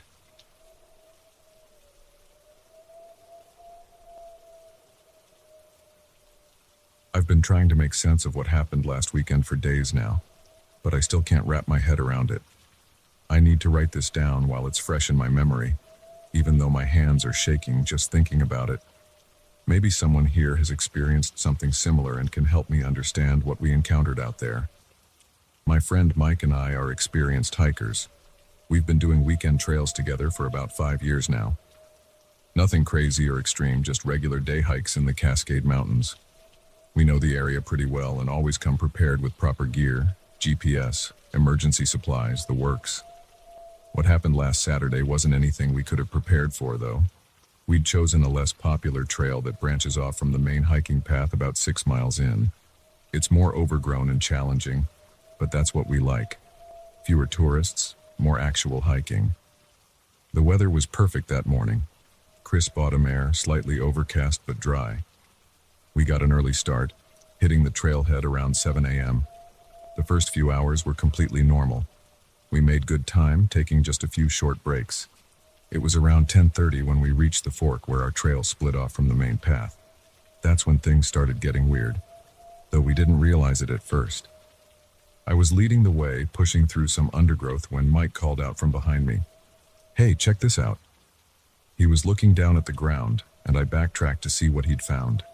There was a single footprint in a patch of mud, just one, perfectly formed, like someone wearing a hiking boot had stepped there. But there were no other prints around it, before or after. Just this one isolated print. We thought it was odd, but didn't worry too much. Could have been old. Could have been someone jumping from a rock. There were plenty of explanations. We kept going, but now we were both unconsciously scanning the ground as we walked.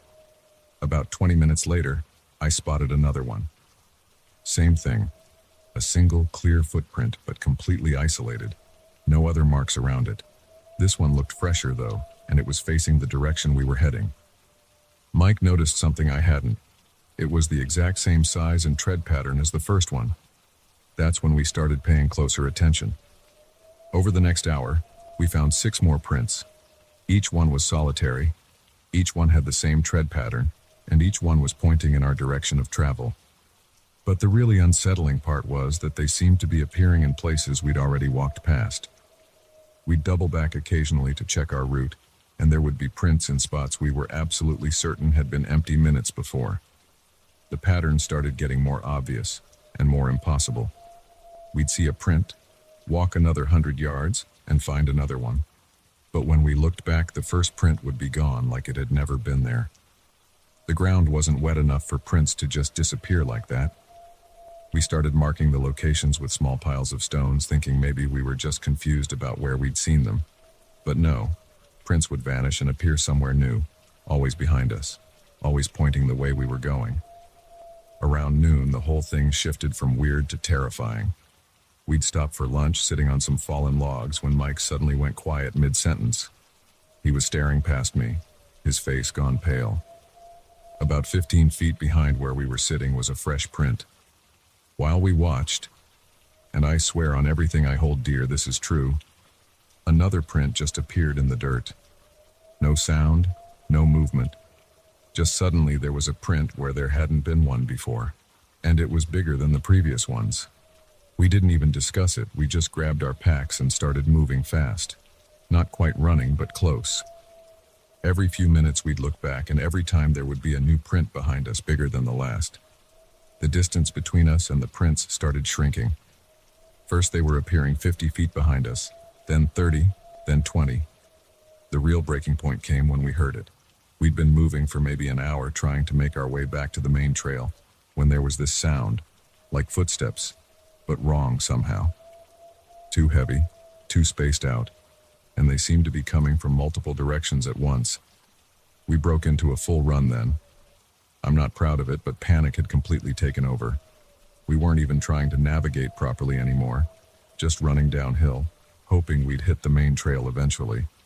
The prints kept appearing, now just feet behind us, and they were huge, easily twice the size of my boot. Then I slipped. It had started to drizzle, making the ground treacherous, and my feet just went out from under me. I went down hard, skinning my palms on the rocks. Mike helped me up, and that's when we saw it. There was a print right next to where I'd fallen. But this one was different. It was my print from my boot, perfectly preserved in the mud. Except it was pointing in the opposite direction, away from the trail, into the densest part of the forest. And it wasn't a print I'd just made. It was like someone wearing my exact boots had walked away from where I fell, even though I'd never moved in that direction. We made it back to the main trail somehow. The prints stopped appearing once we reached it, and we practically ran the 6 miles back to our car. We didn't talk much on the drive home. What was there to say? I've been back through our photos from the hike. We took several early on before things got strange. The prints don't show up in any of them, even in shots where I specifically remember seeing them when we took the picture. Mike won't talk about it now. He's deleted all his photos from that day and says he's done with hiking for a while. I keep checking my hiking boots, comparing them to the photos I took of those first few prints. The tread pattern isn't the same anymore. I know that sounds impossible. They're the same boots. I haven't bought new ones. But the pattern is different now. And sometimes when I get home from work, I find single muddy footprints on my front porch. Just one at a time, always in different spots, always pointing toward my door, always with the tread pattern from that day on the trail. I don't know what followed us that day. I don't know if it's still following us now, but I know what I saw, and I know those prints were real. I just hope writing this down will help me process it somehow, because I haven't had a full night's sleep since it happened. Every time I close my eyes, I see that last print, my own boot print, pointing away into the forest, like some other version of me walked away into those woods and never came back.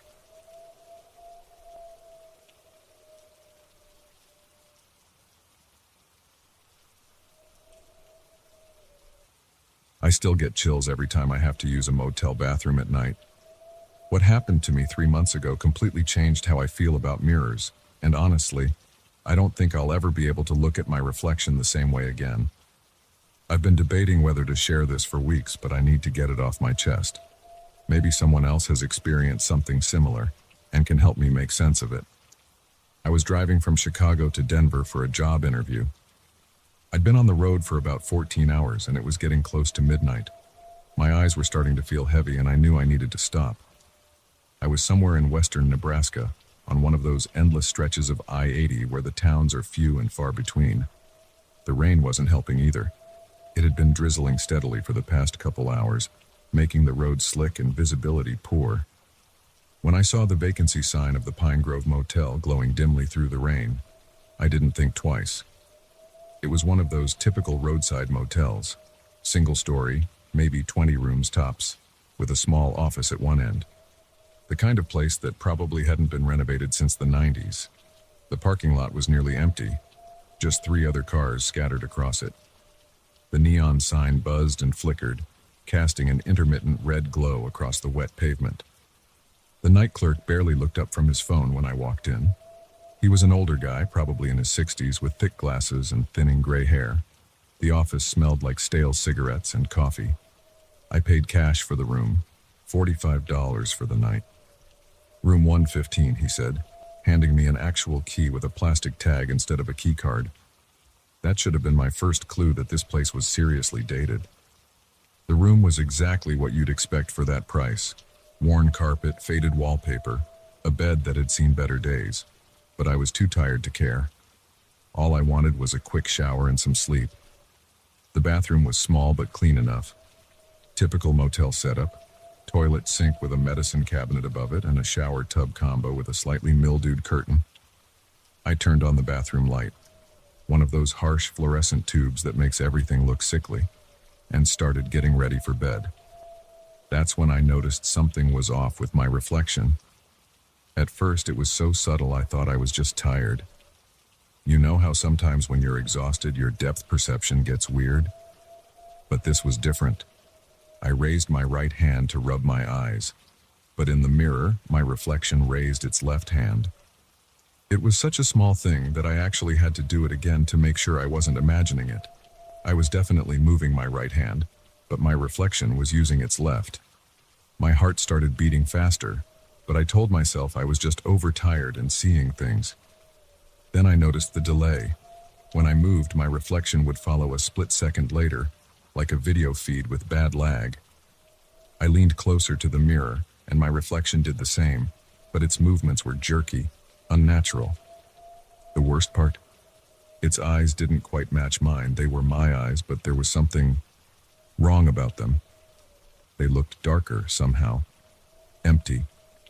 I backed away from the mirror, and my reflection stayed put for a fraction of a second too long before following. By now, my hands were shaking. I splashed some cold water on my face, trying to wake myself up, convinced I was having some kind of exhaustion-induced hallucination. But when I looked up, my reflection wasn't splashing water on its face. It was just standing there, watching me. That's when I heard it. A whisper so faint I almost missed it over the sound of the running water. "Don't look back." The voice seemed to come from everywhere and nowhere at once. It wasn't male or female, young or old. It was just wrong. Like someone trying to remember how to speak after years of silence. I gripped the edges of the sink so hard my knuckles turned white. In the mirror, my reflection's hands were at its sides. It was smiling now. Not a friendly smile, but something predatory. Something hungry. Its head was tilted slightly to the side, like a curious animal. "Don't look back." The whisper was louder this time, more insistent.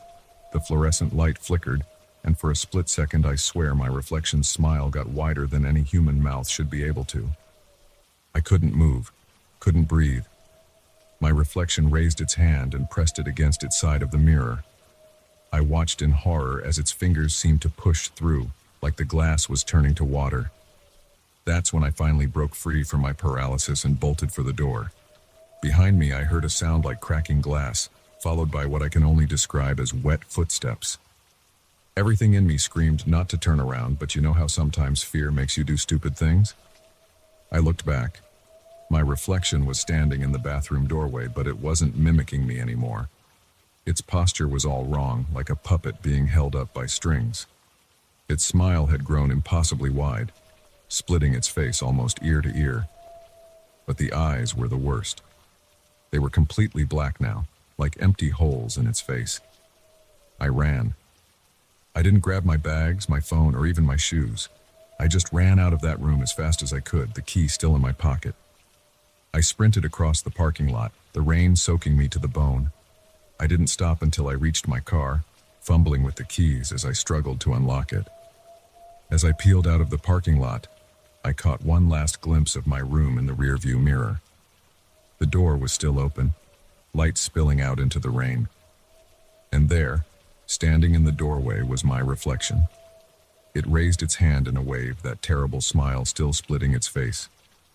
I drove straight through the night, not stopping until the sun was high in the sky. I left all my stuff in that room, clothes, laptop, everything. I called the motel the next day from a gas station payphone, but the number was disconnected. A week later, when I had worked up the courage, I looked up the Pine Grove Motel online. According to Google Maps, there's nothing but empty fields for miles along that stretch of I-80. Sometimes, when I catch a glimpse of myself in a mirror or a window, I find myself counting the seconds between my movements and my reflections. And sometimes, just sometimes, I swear I see that smile starting to form in the mirror, and I have to look away. I know how this sounds. Trust me, I know. If someone told me this story 3 months ago, I would have thought they were making it up or had some kind of mental break. Maybe that's what happened to me. Maybe I dozed off while driving and dreamed the whole thing. But I can't explain the missing bags, or why that motel seems to have vanished into thin air. And I definitely can't explain why. Ever since that night, my reflection sometimes seems to move just a fraction of a second too late. I still have the room key. I keep it in a drawer, wrapped in an old t-shirt. Sometimes I take it out just to prove to myself that it wasn't all in my head. The plastic tag is faded, but you can still make out the number, 115. I've thought about trying to find that stretch of highway again to see if the motel is really gone.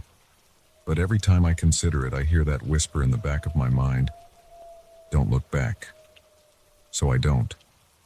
I keep driving forward, and I try not to think about what might have happened if I'd stayed in that bathroom just a few seconds longer. If I'd given my reflection time to push all the way through the mirror. Sometimes, late at night when I can't sleep, I wonder if somewhere out there in some other motel bathroom there's another version of me telling this same story. Only in their version, they're the reflection, and I'm the one who stepped through the glass.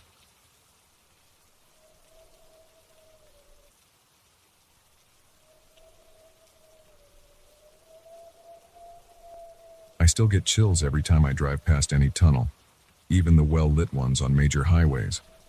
What happened last month has completely messed with my head, and I've been struggling to sleep ever since. I know this might sound crazy, but I need to get this off my chest even if no one believes me. My best friend Jake and I were on our way back from a camping trip in the Ozarks. We'd taken my old Honda Civic, which wasn't exactly built for those mountain roads, but it had gotten us through worse before. It was around 4 p.m., and we were trying to make it back home before dark when our GPS started acting up. The signal kept cutting in and out, typical for those back roads, so we decided to take what looked like a shortcut on our paper map. Yeah, we actually brought one as backup. The road wasn't great, all cracked asphalt and faded lines, but it seemed like it would save us about an hour. We were joking around, still riding the high from our camping trip, when we spotted this weird turnoff that wasn't marked on our map. There was this old tunnel entrance partially hidden by overgrown vegetation, with one of those metal signs that was so rusted you could barely make out the "Do Not Enter" warning. Now I know what you're thinking. Who in their right mind stops to check out a sketchy tunnel in the middle of nowhere? But the thing is, Jake's really into urban exploration and photography. He'd been talking about wanting to find some cool abandoned places to shoot, and I guess we both got caught up in the moment. Plus, it was still daylight.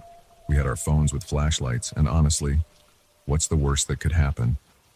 The entrance wasn't blocked off or anything, just overgrown. We parked the car off to the side and grabbed our backpacks. I made sure to bring water and the emergency flashlight from my car. Basic common sense stuff. The tunnel looked old but solid, probably from the 1950s or 60s. You could still see some of the old construction marks on the concrete. The first thing that hit me when we stepped inside was the temperature drop. It wasn't gradual like you'd expect. It was like walking into a freezer. Jake didn't seem to notice. He was too busy taking pictures with his phone. The tunnel was maybe 15 feet wide, with a curved ceiling about 20 feet high. Our flashlights showed old electrical fixtures on the walls, long dead. We'd been walking for maybe 5 minutes when I first heard it. At first I thought it was just our footsteps echoing, but something was off about the rhythm. It sounded like someone walking just slightly out of sync with us. I grabbed Jake's arm and made him stop. We both stood completely still, and that's when we heard it clear as day. Footsteps somewhere behind us, and this weird, raspy breathing. Jake tried to play it cool, saying it was probably just the wind or some animal. But I've been in tunnels before, and this wasn't like any echo or wind noise I'd ever heard. It sounded deliberate, like something was following us, but trying not to be too obvious about it. We picked up our pace, thinking we'd just get to the other end and get out of there. The tunnel had seemed straight when we entered, but now it felt like it was curving slightly to the left. Our flashlight beams didn't reach the end, it was just darkness ahead of us. After about 10 minutes of walking, Jake stopped suddenly. "This isn't right," he said. "We should have reached the end by now." He was right. Even at a slow walk, we should have gone through the whole thing. I turned around to look back, and that's when my blood ran cold. The tunnel behind us wasn't the same one we'd walked through. Instead of one straight path, there were now 3 different tunnels branching off. I swear on everything I love, those splits hadn't been there before. Jake started freaking out, thinking we'd somehow missed a turn, but I knew we hadn't. We'd been walking in a straight line the whole time. That's when the breathing sound got louder. It wasn't behind us anymore. It seemed to be coming from all directions at once.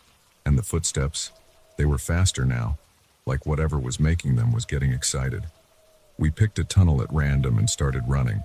The beam of our flashlights bounced wildly off the walls, and that's when I noticed something that made my stomach drop. The walls were different. The old concrete was now covered in these weird organic-looking patterns like veins or roots, but they were moving ever so slightly, pulsing like they were alive. Every time we reached another split, we just picked a direction and kept going. But it felt like we were going in circles even though we tried to keep track of our turns. The temperature kept dropping, and our breath was coming out in visible clouds now. Then the walls started moving. Not like an earthquake or cave-in. They were literally closing in on us like the tunnel was breathing. The ceiling started getting lower too, forcing us to hunch over as we ran. The footsteps behind us were so close now, and the breathing had turned into this horrible wheezing sound. I don't know how long we ran. My lungs were burning and my legs felt like lead. Jake was right beside me and I could hear him crying between gasps for air. The tunnel kept getting narrower and narrower, and the walls were practically pulsing now, covered in those moving, vein-like patterns. We rounded another corner and suddenly hit a dead end. Just a solid wall where the tunnel should have continued. We turned around to go back, but the tunnel behind us had changed again. Now it split into 5 different paths, all of them seemingly identical. That's when we heard it. A sound like stone grinding against stone, but wet somehow. The walls were closing in faster now, and the ceiling was so low we had to crouch. The veins on the walls were definitely moving, reaching out toward us like fingers. Jake completely lost it. He started screaming and just picked a tunnel at random, running full speed. I followed him because what else could I do? The grinding sound was getting louder and I could feel the air getting thicker, harder to breathe. I don't remember exactly what happened next.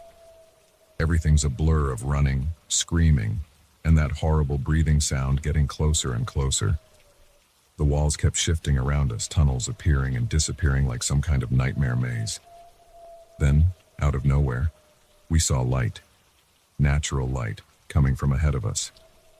We ran toward it like our lives depended on it, which they probably did.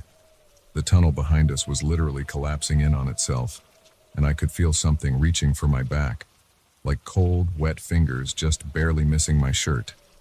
We burst out into daylight, tumbling onto the ground. When we looked back, we were at the same entrance we'd gone in through. Our car was right there where we'd left it. But here's the thing that still haunts me. According to our phones, only 20 minutes had passed. How is that possible when we spent what felt like hours running through that maze? We got in the car and drove away as fast as we could. Neither of us spoke for hours. Jake threw up twice on the drive home. We've tried to find that tunnel again. We even went back the next weekend with some other friends. But the turnoff was gone. Just solid rock face where the entrance had been. I've spent weeks trying to rationalize what happened. Maybe we accidentally inhaled some kind of toxic gas that made us hallucinate. Maybe the tunnel was some kind of old military experiment site. But none of those explanations account for everything we experienced. The weirdest part? Ever since that day, both Jake and I have been having the same dream. We're back in that tunnel, but this time, we can see what's following us. We always wake up before we get a clear look at it, but the image that stays with me is of something huge, something that's part of the tunnel itself, like the whole place was one living organism that was trying to digest us. I know how this sounds. Trust me, if someone told me this story a month ago, I would have thought they were making it up or were on drugs. But this happened. The growing bruises on our backs from where something grabbed at us through our shirts are real. The weird vein-like marks that showed up on our shoes are real. And the breathing. God, sometimes I still hear that breathing when I'm trying to sleep. I don't expect anyone to believe this. Hell, I'm not sure I would believe it if I hadn't lived through it. But I needed to share this somewhere. And if you ever find yourself on a back road in the Ozarks and see a tunnel that's not on any map, just keep driving. Some places aren't meant to be explored.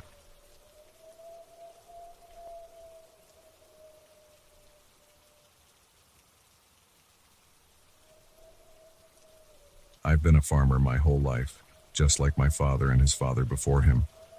Never been one for crazy stories or supernatural stuff. I'm about as down to earth as they come. But what happened last October has been eating away at me, and I need to get it off my chest. I still can't explain it, and honestly, I'm not sure I want to. I live alone on my family's farm in eastern Nebraska, about 30 miles from the nearest town. It's peaceful out here, just me and my crops, and I like it that way. That evening started like any other. I was doing my usual sunset check of the cornfields, something I've done thousands of times before. The harvest was coming up, and I wanted to make sure everything was ready for the next day. The sun was just starting to set, painting the sky in deep oranges and reds. There was this strange stillness in the air. You know that heavy feeling right before a storm? Except there wasn't a cloud in sight. The first thing that felt off was the complete silence. Usually you'd hear crickets, maybe some birds heading to roost, the rustle of corn in the breeze. But there was nothing. Absolute dead silence. That's when I noticed the first shadow. At first I thought it was just my eyes playing tricks on me. You know how your vision gets weird in low light. It was moving across the field, but there was nothing above casting it. No birds, no clouds, nothing. Just this dark shape sliding over the corn stalks like an oil slick on water. My hands started sweating on the fence post I was leaning against. I've seen all kinds of weird stuff out here. Weather phenomena, light tricks, you name it. But this was different. The shadow was moving against the direction of the setting sun, which is just wrong. Then I saw another one, and another. They were getting bigger, more defined. I'm not proud to admit it, but my first instinct was to get my phone out and record it. Stupid, right? But when I tried, my phone was dead. It had been at 80% just minutes before, but now, nothing. The temperature seemed to drop about 20 degrees in seconds. I could see my breath even though it had been a warm October day. That's when I heard it. My voice. My own goddamn voice coming from somewhere in the field, calling out, "Help me!" It wasn't an echo, wasn't a recording. It was my voice with that slight southern drawl I got from my mom, the way I clear my throat before speaking. Details only I would know about how I sound. I'm not ashamed to say I started backing away toward the house. Every instinct was screaming at me to run, but you know that feeling where you're so scared you're almost moving in slow motion? That's what it was like. As I turned to run, the shadows started moving faster. They were flowing across the ground like spilled ink, but now they were starting to rise up, taking shape. The worst part? They were forming into my silhouette. Exact copies of me, but made of this deep, dark nothing. You know how when you look at a really deep hole and your mind can't quite process the depth? That's what these things looked like. They were three-dimensional voids in the shape of my body. I ran. God help me. I ran faster than I've ever run in my life. The shadows were faster. They flowed around me, through me. Have you ever had sleep paralysis? That cold, heavy feeling of something evil being right there? Multiply that by 100. Every time one passed through me, it felt like being dunked in ice water, but the cold went straight to my bones, to my soul. The weirdest part? I could feel what they were feeling. Every time one touched me, I got this overwhelming sense of hunger, of emptiness, of desperate need. But not for food or anything physical.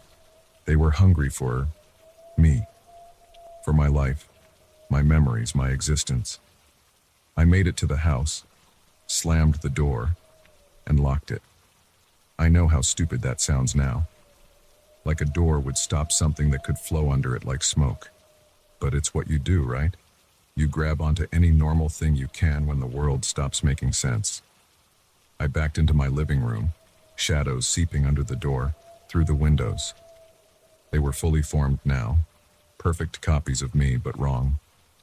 Their movements were too smooth, too fluid. And their faces, I could see my own face on them, but the expressions were all wrong. Like something wearing a mask of me, trying to figure out how to make it work. They surrounded me and the voice came again. My voice, but from all of them at once. Help me, join me, be me. The room was ice cold now, and I could barely breathe. The shadows were closing in and I could feel myself getting weaker, like they were somehow draining the life out of the air itself. Just when I thought it was over, when the shadows were literally inches from me, the sun finally set completely. Total darkness fell and They vanished. Just like that. 1 second they were there, the next, nothing. The room temperature returned to normal. My phone turned back on like nothing had happened. And I was alone.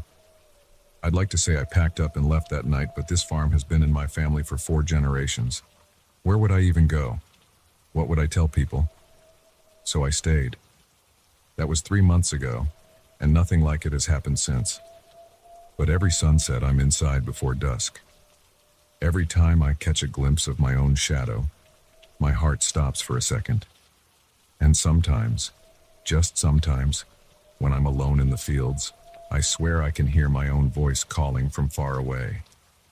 I've thought about setting up cameras, but part of me doesn't want to know. Part of me thinks that looking too hard for answers might invite them back. All I know is that whatever those things were, they're still out there, and they're wearing my face.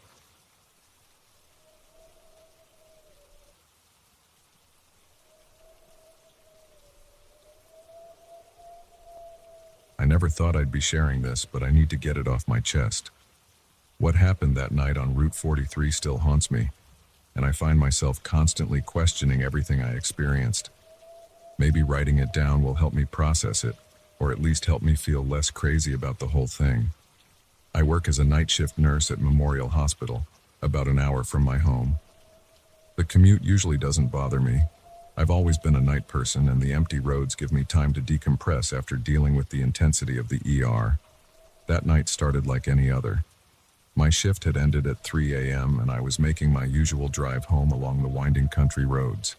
It was early March, and there was this unsettling fog that had settled in, the kind that makes the headlights bounce back at you and forces you to drive slower than usual.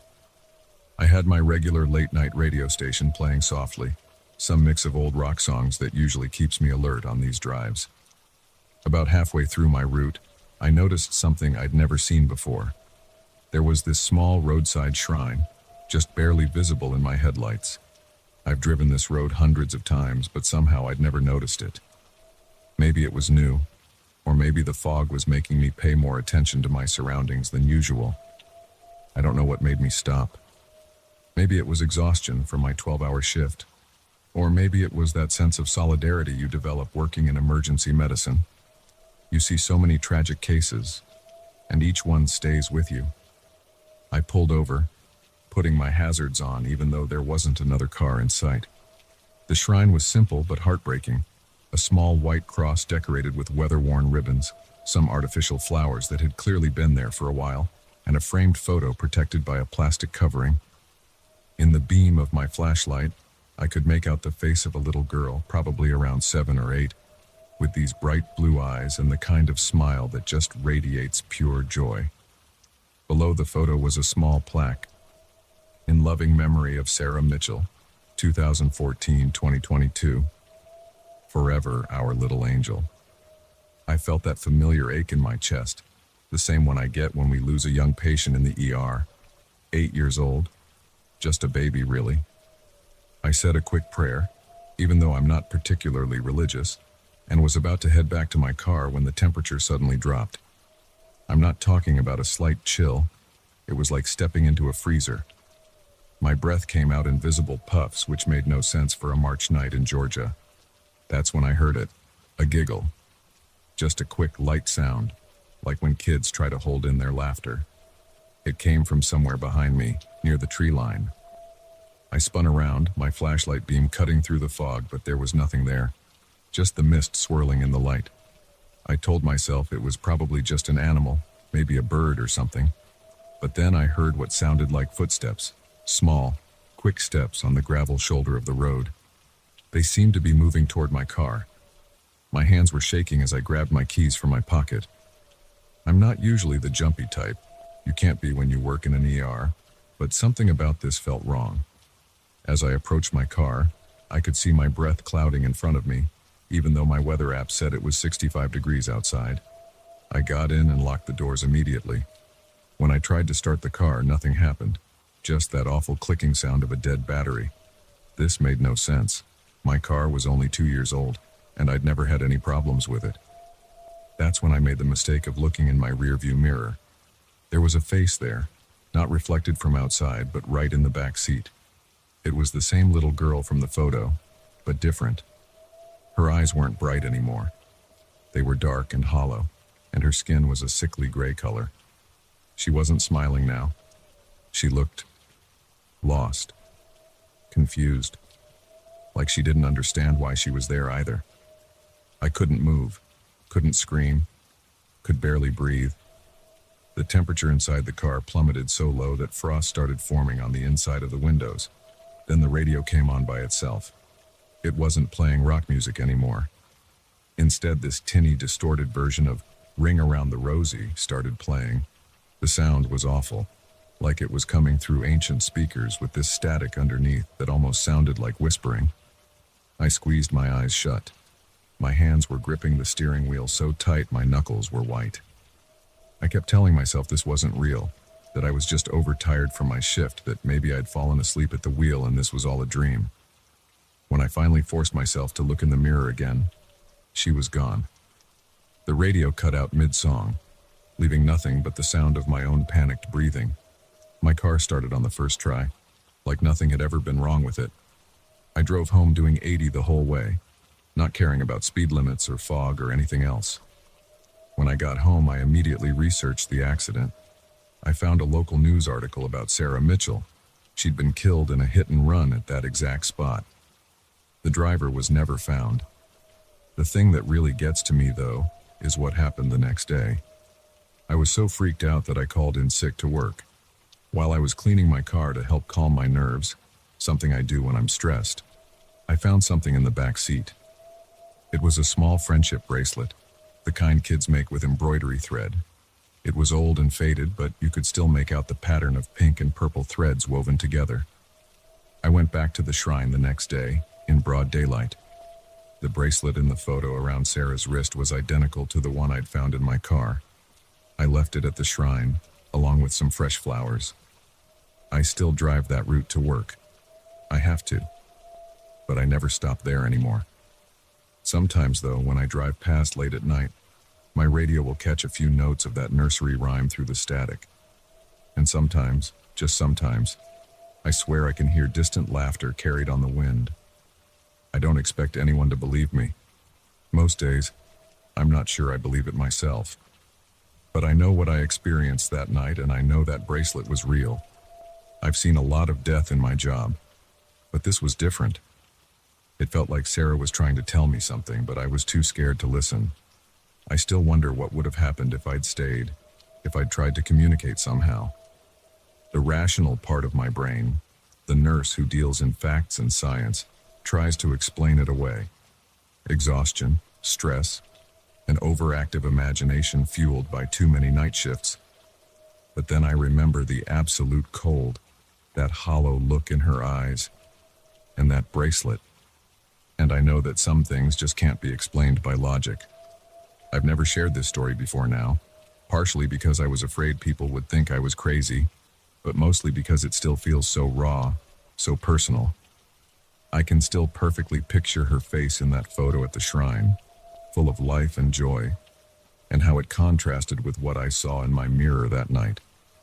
It's been months now, and I still catch myself checking my rearview mirror more often than I need to, especially on foggy nights. The strangest part? Ever since that night, whenever we get a critical pediatric case in the ER, I seem to have an unexplained sense of whether they're going to make it or not. It's like some part of me just knows. My colleagues call it good instinct or experience, but I can't help wondering if that night left me with some kind of connection to whatever exists between life and death. I don't stop at roadside memorials anymore. Not because I don't care, but because I've learned that sometimes, when you acknowledge the dead, they acknowledge you back. And once that door is opened, you can never be quite sure it's fully closed again.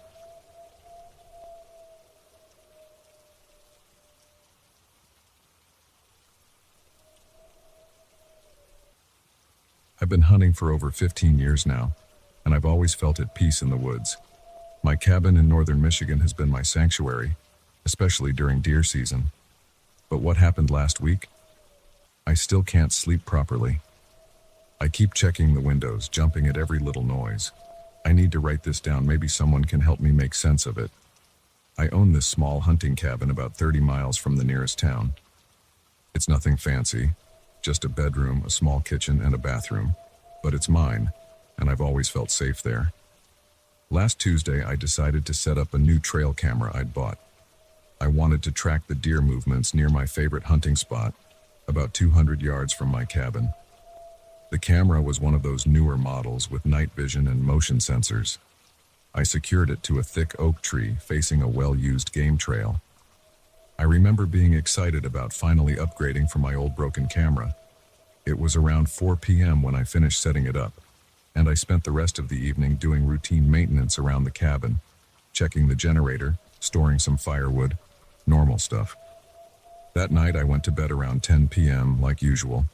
Nothing felt off. Just another quiet night in the woods. The next few days were uneventful. I did some hunting, made some repairs to the cabin's roof, and basically just enjoyed the solitude. On Friday afternoon, I decided to check the trail cam. I remember it was getting dark early because of the overcast sky. The air felt heavy, like it does before a storm. I grabbed my flashlight and headed out to retrieve the SD card.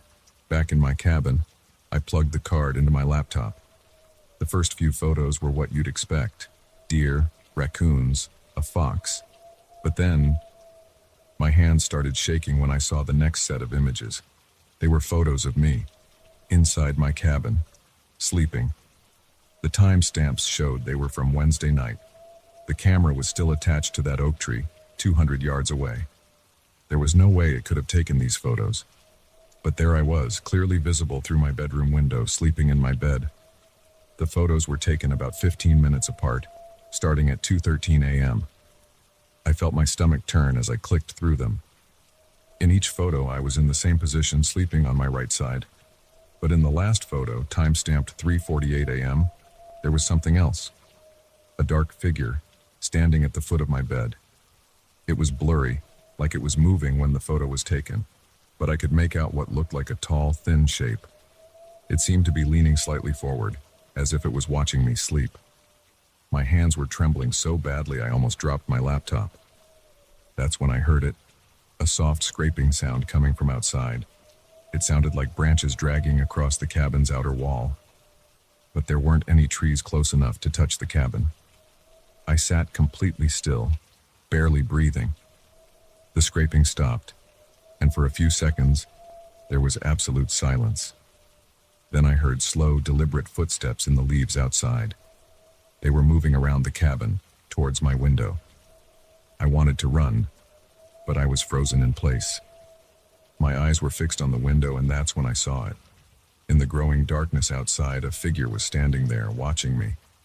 It was exactly like the blurry shape from the photo, but now it was real, solid. I could make out long, thin limbs, and what seemed like an unnaturally elongated head. It wasn't moving, just staring. I finally managed to move. I scrambled away from the window, grabbing my rifle from beside the bed. When I looked back, the figure was gone. My hands shaking, I turned on every light in the cabin and checked all the windows and doors. Everything was locked, just as I'd left it. I sat in the corner of my bedroom, rifle in hand, until sunrise. As soon as there was enough light, I went back to my laptop to look at those photos again to prove to myself I hadn't imagined it all. But when I opened the folder, the photos of me sleeping were gone. Only the normal trail cam photos remained. The deer, raccoons, and fox. That's when I noticed something that made my blood run cold. The cabin door, which I distinctly remembered locking the night before, was now slightly open. Just an inch or so, but enough to let in a cold draft. I packed my things and left within 10 minutes. I haven't been back to the cabin since. I've thought about selling it, but I feel like I need to understand what happened first. The trail camera is still out there, strapped to that oak tree. Sometimes I wonder what it's recording now, what it sees in the darkness when no one is around. The thing that keeps me up at night isn't just what I saw, it's the questions I can't answer. How did my trail camera, secured to a tree 200 yards away, take photos through my bedroom window? Why were the photos deleted? And most importantly, what was that thing? And how long had it been watching me before I discovered those photos? I've been staying at my sister's house in town, but I know I'll have to go back eventually. My gear is still there and hunting season isn't over. But every time I think about that cabin, about whatever was standing at the foot of my bed while I slept, I break out in a cold sweat. I've tried to rationalize it. Maybe someone was messing with me. Maybe they somehow hacked my trail cam. But deep down, I know that's not what happened. That figure wasn't human. The way it moved, its proportions. Everything about it was wrong. I'm writing this because I need to know if anyone else has experienced something similar. Those woods have always felt alive to me, but now they feel watched. Like there's something out there that's been there all along, something that's finally decided to make itself known. The rational part of my brain keeps telling me there must be a logical explanation. But then I remember the sound of those footsteps in the leaves, the sight of that figure standing motionless outside my window, and the way my cabin door was open when I knew I'd locked it. And I realized that some things can't be explained by logic. I still have the trail camera's memory card. Sometimes I think about checking it again to see if those photos might somehow reappear, but I'm afraid of what else I might find. For now, it stays locked in my desk drawer, along with the key to my cabin. Maybe someday I'll find the courage to go back. But for now, every time I close my eyes, I see that blurry figure standing at the foot of my bed, watching me sleep. And I wonder, how many nights did it stand there before I finally saw those photos?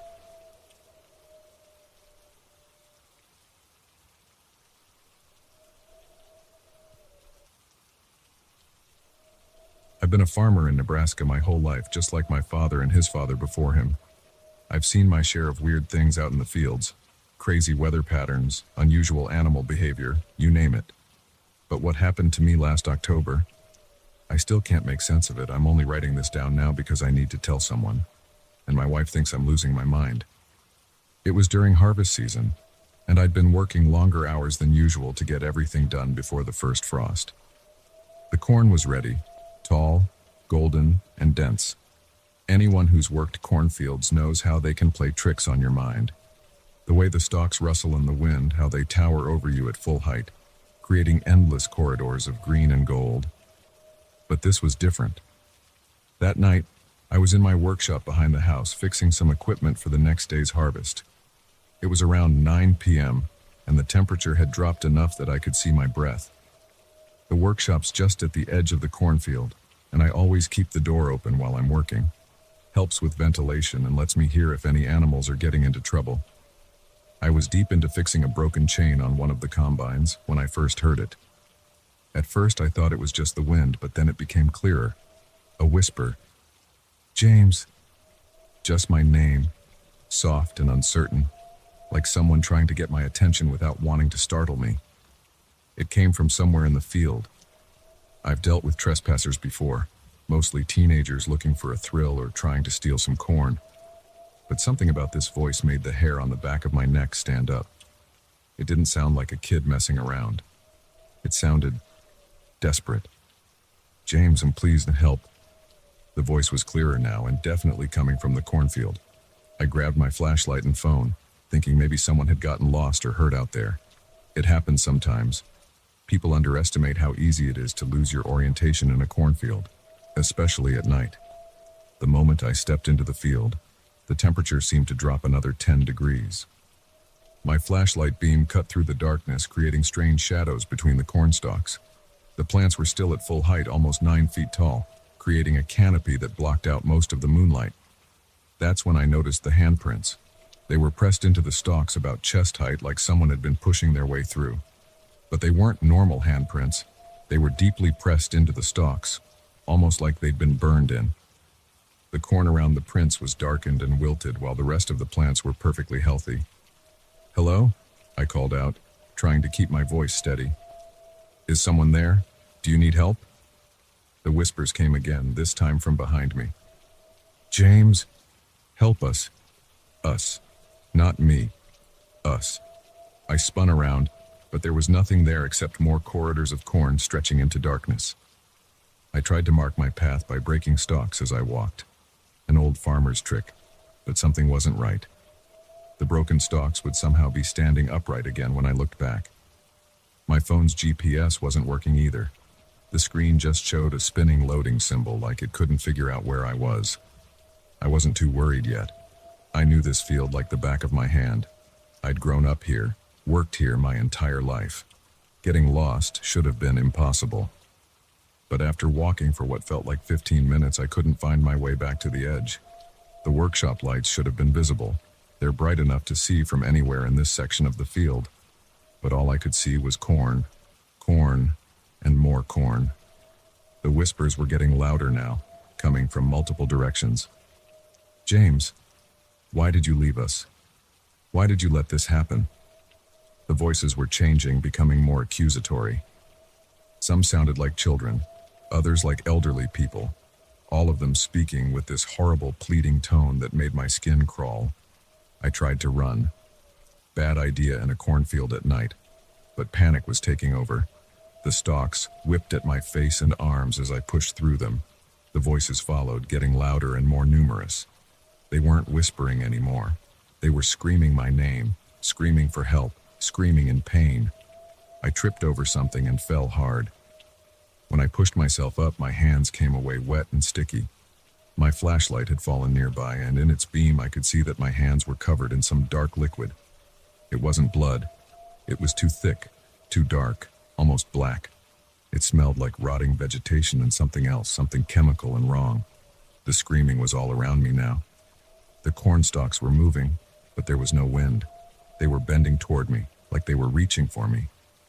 More of that black liquid was dripping from their leaves.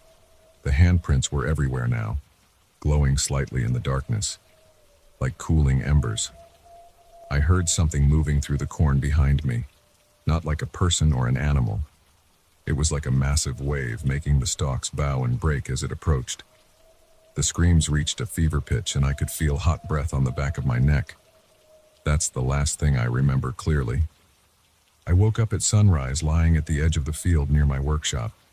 My clothes were shredded and caked with dirt and that same black substance, though it had dried to a crusty powder. I had scratches all over my arms and face, like I'd been running through thorns instead of corn. The weird thing is, when I went back to check the field in daylight, everything looked normal. No handprints, no broken stalks, no black liquid. The corn was perfectly healthy, gently swaying in the morning breeze like nothing had happened. I tried to convince myself it was just exhaustion, that I'd been working too hard and maybe dozed off in the workshop and had some kind of vivid nightmare. But I know what I experienced. The scratches were real, the torn clothes were real, and sometimes late at night when I'm lying in bed, I still hear those whispers calling my name. I've been farming that land for 30 years and nothing like this had ever happened before. But here's the thing that really keeps me up at night. I found a small notebook in my workshop the next day, covered in that same black residue. Inside, written in handwriting that looks disturbingly like my own but isn't, are just 2 words. Still here. I'm still harvesting that field. I have to. It's my livelihood. But I don't go out there at night anymore. And sometimes when I'm working during the day, I swear I can see handprints appearing on the stalks out of the corner of my eye, only to disappear when I turn to look at them directly. The whispers haven't returned, but I know they're waiting. Waiting for another dark night when I let my guard down. What scares me most isn't what happened that night. It's the feeling that whatever's out there in my cornfield isn't finished with me yet.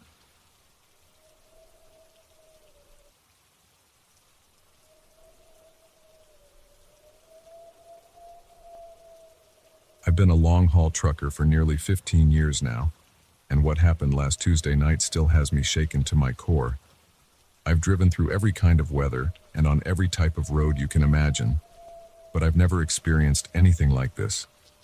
I'm writing this down because I need to tell someone, and honestly, I don't know who else would believe me. I was driving my usual route through rural Oregon, heading east on Highway 20 towards Burns. It was around 11 p.m., and the fog was the thickest I'd seen in years, the kind where your high beams just bounce right back at you. I had to slow down to about 35 mph just to see the edge of the road. The radio was mostly static at that point, so I'd turned it off. Just me, the hum of my engine, and that wall of white mist. About 40 miles outside of Burns, I spotted something by the side of the road. At first, I thought it was just another shadow playing tricks on me. The fog does that, makes you see things that aren't there. But as I got closer, I could make out a figure. A person, standing completely still, thumb out. I know. Picking up hitchhikers is against company policy, and honestly, I never do it. But something about this scene felt different. The temperature gauge on my dash read 28 degrees, and out there in the middle of nowhere, in that kind of weather, I couldn't just drive past. I slowed down and pulled over. Through my passenger window, I could see it was a man, probably in his 40s, wearing what looked like an old army jacket. He didn't say anything, just opened the back door and got in. I remember thinking it was weird he chose the back seat when the front was empty, but I figured maybe he was just being cautious. Hell, I probably would be too if I was getting into a stranger's truck at night. "Where you headed?" I asked, checking him out in my rearview mirror. His face was pale, almost gray in the dim light, and he was staring straight ahead. The jacket looked wet, even though it hadn't been raining. He didn't answer right away. The silence stretched out so long I started to regret my decision to stop. When he finally spoke, his voice was barely above a whisper. "Almost there," he said, pointing forward with a dirty hand. I noticed his fingers left smudges on the air. Actual smudges, like when you touch a clean window. That's when my stomach started to knot up. Something wasn't right here. His reflection in my rearview mirror was off somehow. It's hard to explain, but it was like looking at a photograph that's slightly out of focus. We drove in silence for maybe 10 minutes. The fog seemed to get thicker, if that was even possible. My hands were sweating on the steering wheel, and I kept glancing in the rearview mirror. He never moved, never blinked, just kept staring straight ahead with those empty eyes. Then he pointed again. "Almost there," he repeated, but this time his voice sounded different, like it was coming from underwater or very far away. I looked back at the road for just a second, and when I checked the mirror again, the back seat was empty. My heart nearly stopped. I slammed on the brakes, skidding a little on the wet asphalt. The truck came to a stop right in the middle of the road, but I didn't care. I turned around completely in my seat, but there was no one there. No sign anyone had ever been there.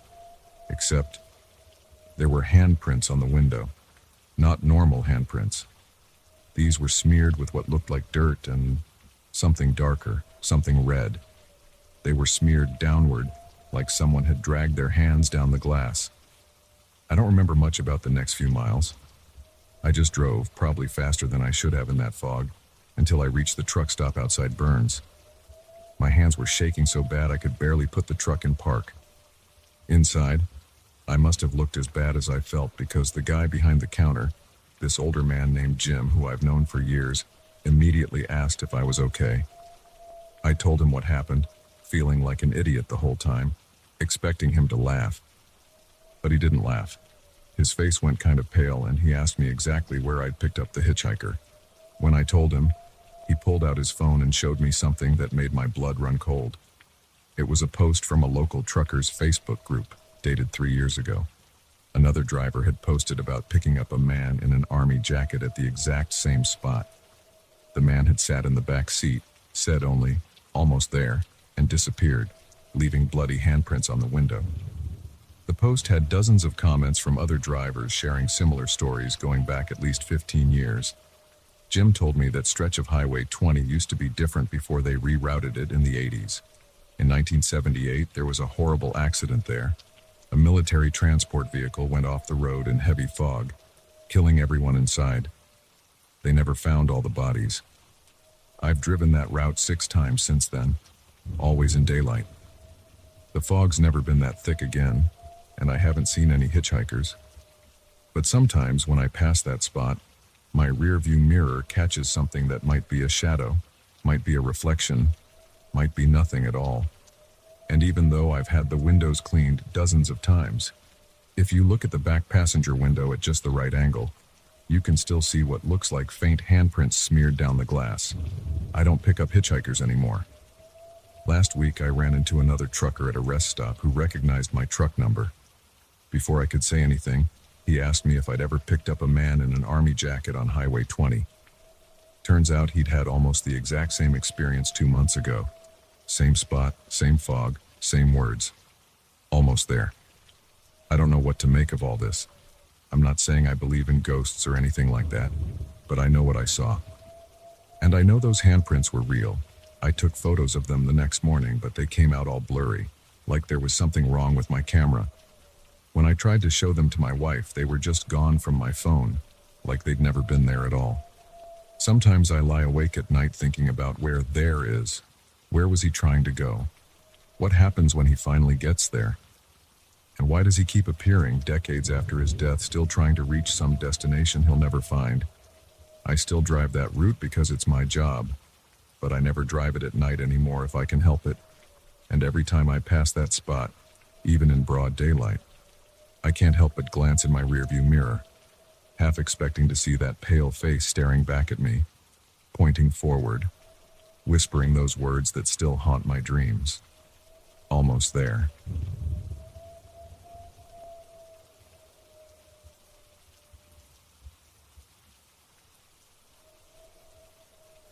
I've been holding this in for months now, but I need to get it off my chest.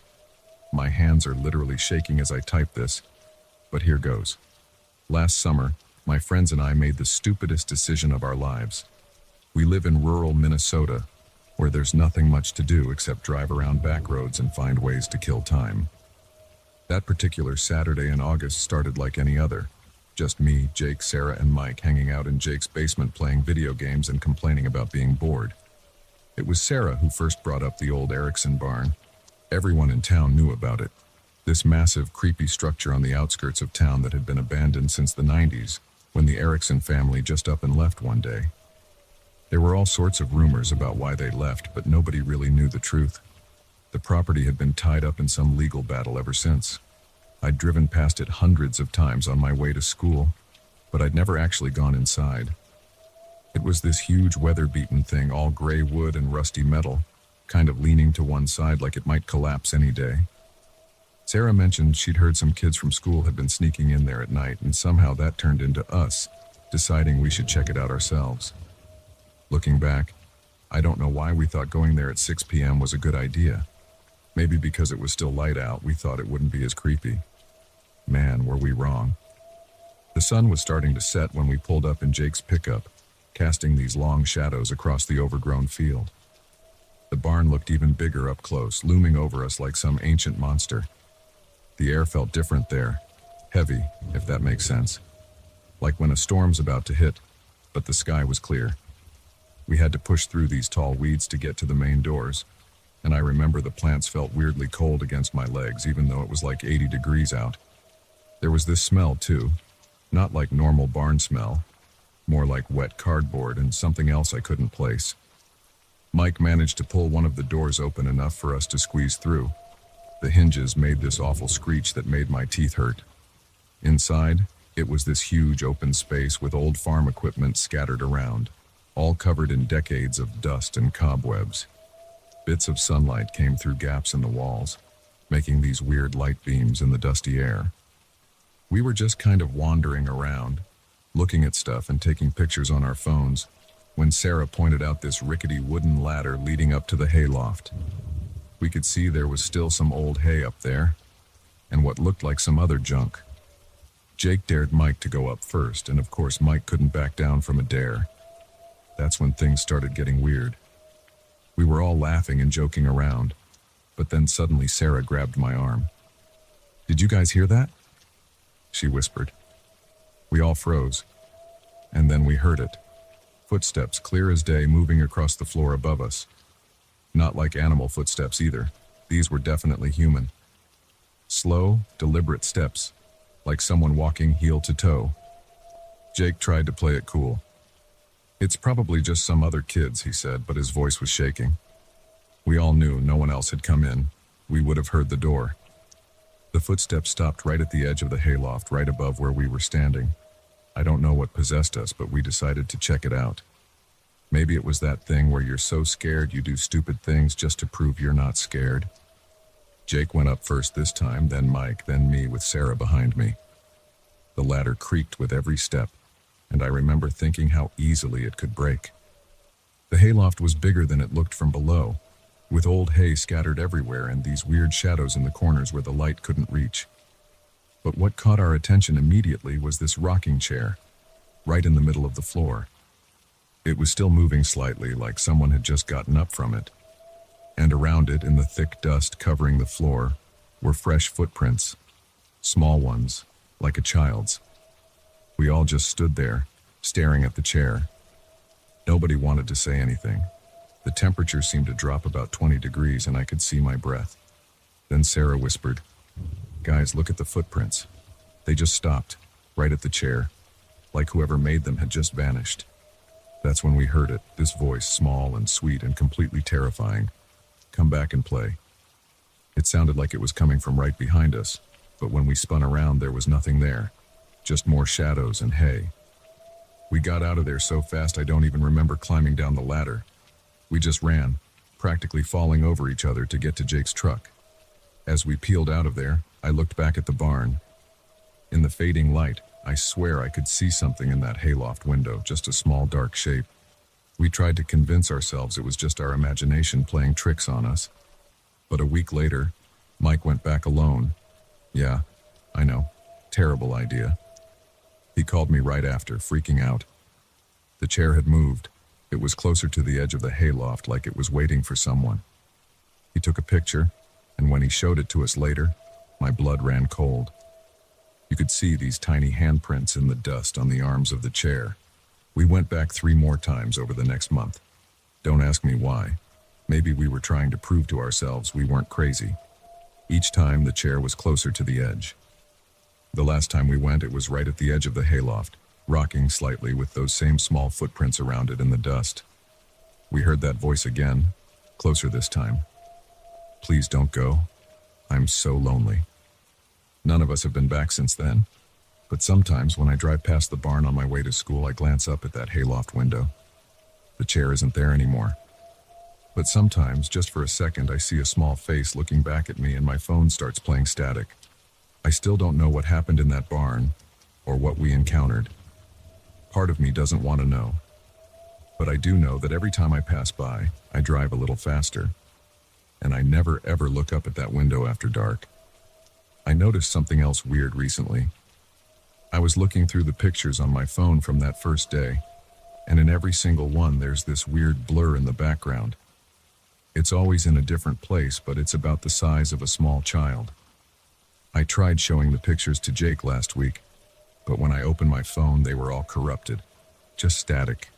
The Erickson barn is still there, still abandoned.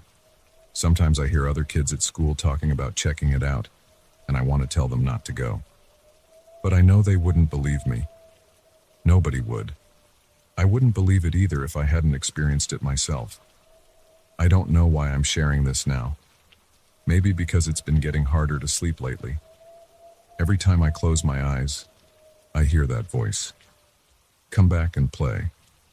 And sometimes in my dreams, I'm back in that hayloft and the chair is rocking, rocking, rocking, getting closer to the edge with each swing.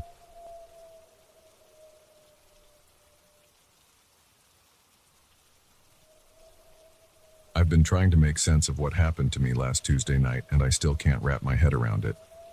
I know this might sound crazy, but I need to get this off my chest.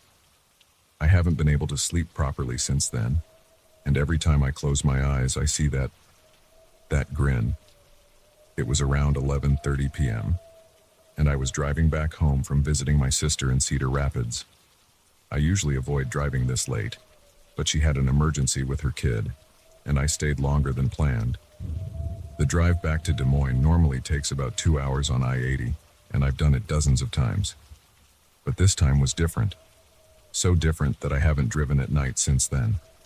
The highway was practically empty, which isn't unusual for a Tuesday night. I had my music playing quietly, some random Spotify playlist, just to keep me company.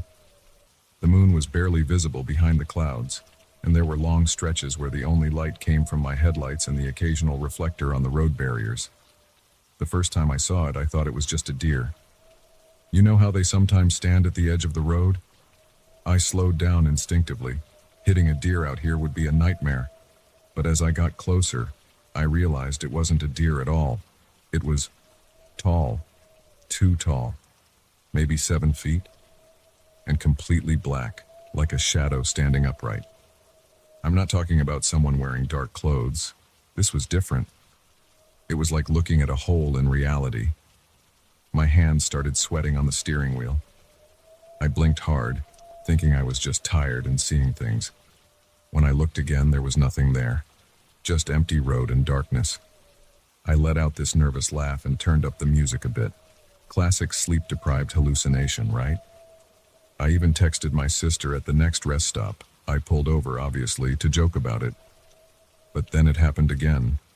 About 15 minutes later, I saw the same figure, same place, right at the edge of the road. Only this time, it was closer to the highway. Close enough that my headlights should have illuminated it properly, but they didn't. The light just seemed to stop at its edges. I'm not making this up. I wish I was. My heart was really pounding now. I pressed the gas pedal harder, pushing my old Honda Civic past 80. The figure disappeared again as I got closer, but this time I couldn't shake the feeling of being watched. I checked my rearview mirror obsessively, and that's when I noticed something that made my blood run cold. Every time I checked the mirror, the figure was there, standing in the middle of the road. And every time, it was closer than before. I started counting the seconds between looks. 5 seconds, it was maybe 200 feet behind me. 10 seconds, 150 feet. 15 seconds, 100 feet. I was going over 80 miles per hour, but somehow it was gaining on me. I tried calling 911, but my phone showed no signal. Of course it didn't. I tried calling anyway, hands shaking so bad I could barely hold the phone. Nothing. The radio started crackling with static. I jabbed at it frantically, trying to get it to work, but it just got worse. The static started forming patterns that almost sounded like words, but not quite, like someone trying to speak through water. Then my car started to sputter. No, no, no, no, not here, not now. The engine made this horrible choking sound, and all the dashboard lights started flickering. I've never maintained this car perfectly, but it had never done anything like this before. I pressed the gas pedal to the floor, but it was no use. The car was dying. As the engine gave its final cough, I managed to coast to the shoulder. My hands were trembling so badly I could barely turn the key. Please start, please start, please start, I kept whispering, but nothing happened. Just that awful clicking sound when the engine won't turn over.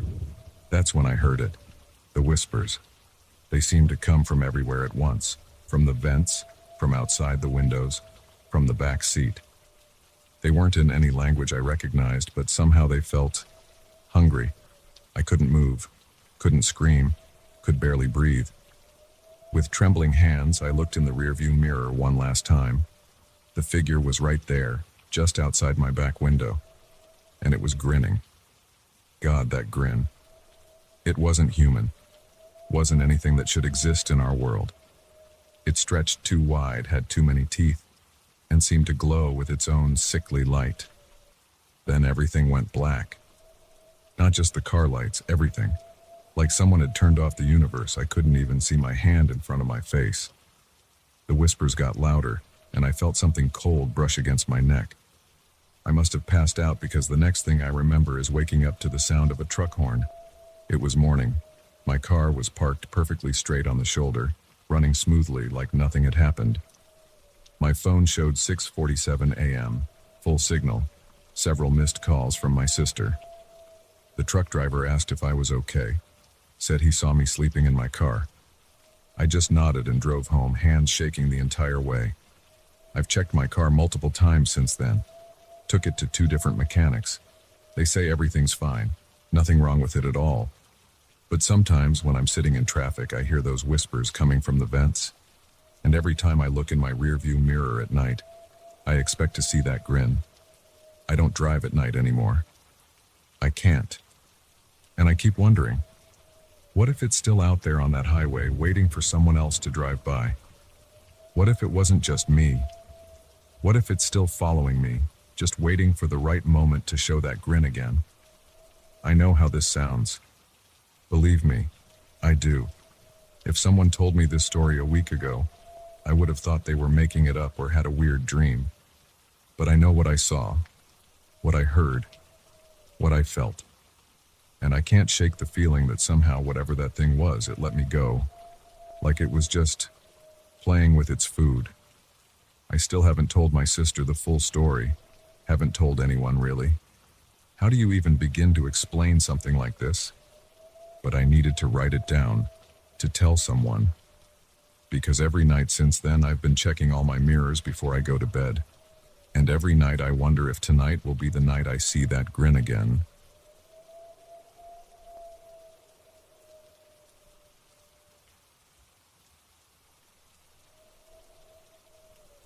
I never thought I'd be sharing this, but I need to get it off my chest. What happened at my grandmother's farmhouse last month still keeps me up at night, and I'm hoping that writing about it might help me process everything. I've always been skeptical about paranormal stuff, but after what I experienced, I honestly don't know what to believe anymore. My grandmother passed away earlier this year, and since I was her only grandchild, she left me her old farmhouse in rural Vermont. It's a beautiful place, honestly. One of those classic New England homes from the 1800s with white clapboard siding and black shutters. I hadn't visited since I was a teenager, but I remembered loving it there as a kid.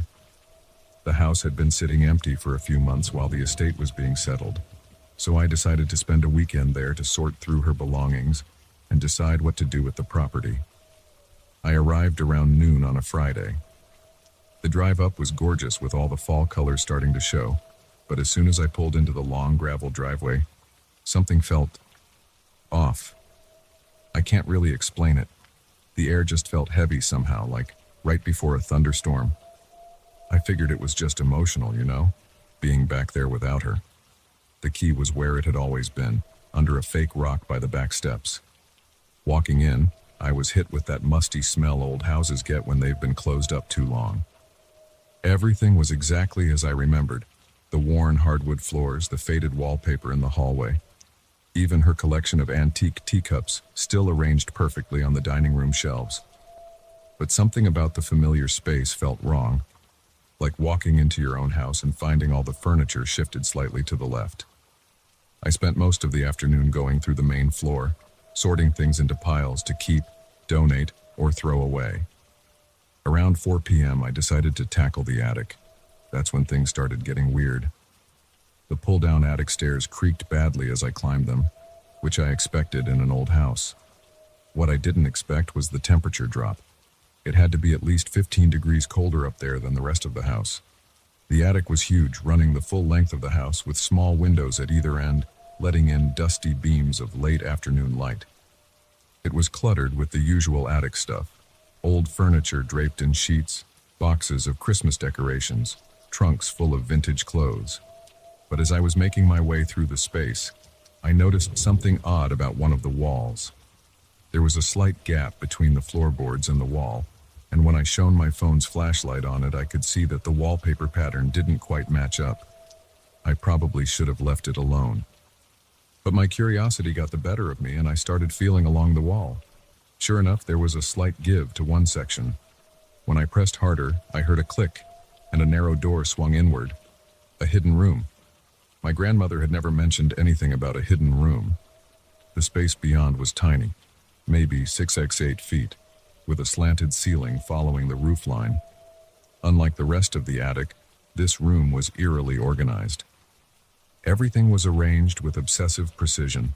Old photographs in neat rows on the walls, small trinkets and jewelry boxes lined up on a narrow shelf, and in the center, her old rocking chair.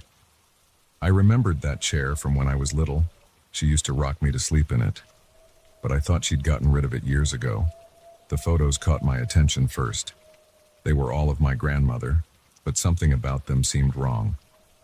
In every single one, she was sitting in that rocking chair, wearing the same dress, a high-necked black thing with tiny pearl buttons. But the really unsettling part was her expression. In every photo, she was staring directly at the camera with this intense, almost angry look. I'd never seen her look like that. As I was studying the photos, I noticed writing on the back of one that had partially detached from the wall.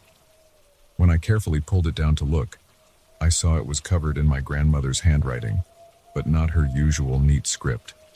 This was frenzied, the words crammed together and running into each other. I could only make out fragments. It won't let me leave and always watching and the chair knows. That's when I heard the first creak. I froze. It came from behind me, from the main attic space. I told myself it was just the house settling. Old houses make noise, right? But then I heard it again, closer this time. And again. It sounded exactly like someone rocking in a chair. I spun around, but the doorway only showed the empty attic, growing darker as the sun set. The creaking continued, steady as a heartbeat. I wanted to run, but my feet felt glued to the floor. Then the temperature dropped even further. I could see my breath clouding in front of my face. The creaking got faster, more aggressive, like someone was rocking frantically. That's when I noticed something that turned my blood to ice. The rocking chair in the room with me was empty, but its shadow on the wall showed someone sitting in it. I bolted. I didn't even bother with the attic stairs. I scrambled down them so fast I nearly fell. I ran straight out to my car and sat there with the engine running for almost an hour, trying to convince myself I was just spooked and imagining things. Eventually, I managed to talk myself into going back inside. I had to. My overnight bag was still in there, and it was a 2-hour drive back to Boston. The house seemed quiet when I went back in. Normal. I told myself I was being ridiculous. I was a grown woman, for God's sake. I'd just gotten myself worked up looking at old photos in a creepy attic. I decided to take a hot shower to calm my nerves and then head to bed. My grandmother's old bedroom was on the first floor, and I figured that would be better than staying in one of the upstairs rooms closer to the attic. That's when things got really bad. I was just getting out of the shower when I heard it. That same creaking sound coming from directly above me. But this time it was accompanied by something else. Footsteps. Slow, deliberate footsteps, moving from the attic toward the stairs. I stood there frozen, dripping wet, listening as they made their way down to the second floor. Then the first floor, getting closer. The footsteps stopped right outside the bathroom door. I wasn't breathing. Then I heard it. A soft scratch against the wood like someone running their fingernails down the door. And a voice barely more than a whisper, but unmistakably my grandmother's. "Sweet girl, why did you open the door? Now it's loose." I burst out of that bathroom so fast I nearly took the door off its hinges. I caught a glimpse of something in my peripheral vision, a tall, dark figure at the end of the hall. But I didn't stop to look. I ran straight for the front door, but it wouldn't open. The knob turned, but it was like something was holding it shut from the other side. The creaking started again, louder now, coming from everywhere at once. I ran to the kitchen hoping to get out through the back door, but stopped dead in my tracks. The rocking chair was there, in the middle of the kitchen floor. It was rocking violently, wood screaming against wood. And behind it, I still have trouble describing what I saw. It was like a shadow, but solid somehow. Tall and thin, with 2 long arms and fingers like twigs. Where its face should have been was just darkness. Deeper than any darkness I've ever seen. And I knew it was looking right at me. My grandmother was there too, or something wearing her form. She stood beside the chair, but she wasn't solid like the shadow thing. I could see through her. She was wearing that black dress from the photos, and her face. She was crying, but the tears were black, leaving dark stains down her cheeks. "I'm sorry," she said, her voice sounding like dead leaves scraping across pavement. I tried to keep it contained. In the room. In the chair. But you let it out, and now... The shadow thing moved. I don't mean it walked. It was just suddenly closer, those horrible long fingers reaching for me. I screamed and threw myself backward, crashing into the wall. My hand hit the light switch by pure chance. When the kitchen lights flicked on, everything vanished. The chair, the shadow, my grandmother, all gone. The house was suddenly, completely silent. I didn't stay to see if they'd come back. I ran out to my car, barefoot, still in my towel, and drove straight home to Boston. I left everything behind. my clothes, my phone charger, everything. I haven't been back since. I've tried researching the house's history, looking for any clues about what happened there. All I've found is that before my grandmother bought it in the 1960s, it had been empty for nearly a decade after the previous owners abandoned it suddenly, leaving all their belongings behind. No explanation was ever given. The worst part? Last week I got a call from the realtor I'd hired to sell the place. She said when she went to do the initial walkthrough, she found something strange. That rocking chair was back in the hidden room, surrounded by new photos on the walls. Photos of me, all taken that night, all showing me sleeping in my grandmother's old bed. Photos that would have been taken after I'd already fled the house. I'm putting the house up for sale as is. I never want to set foot in there again. But sometimes, late at night, I swear I can hear that creaking sound coming from somewhere in my apartment. And in the corner of my eye, I keep seeing something tall and dark, with fingers like twigs.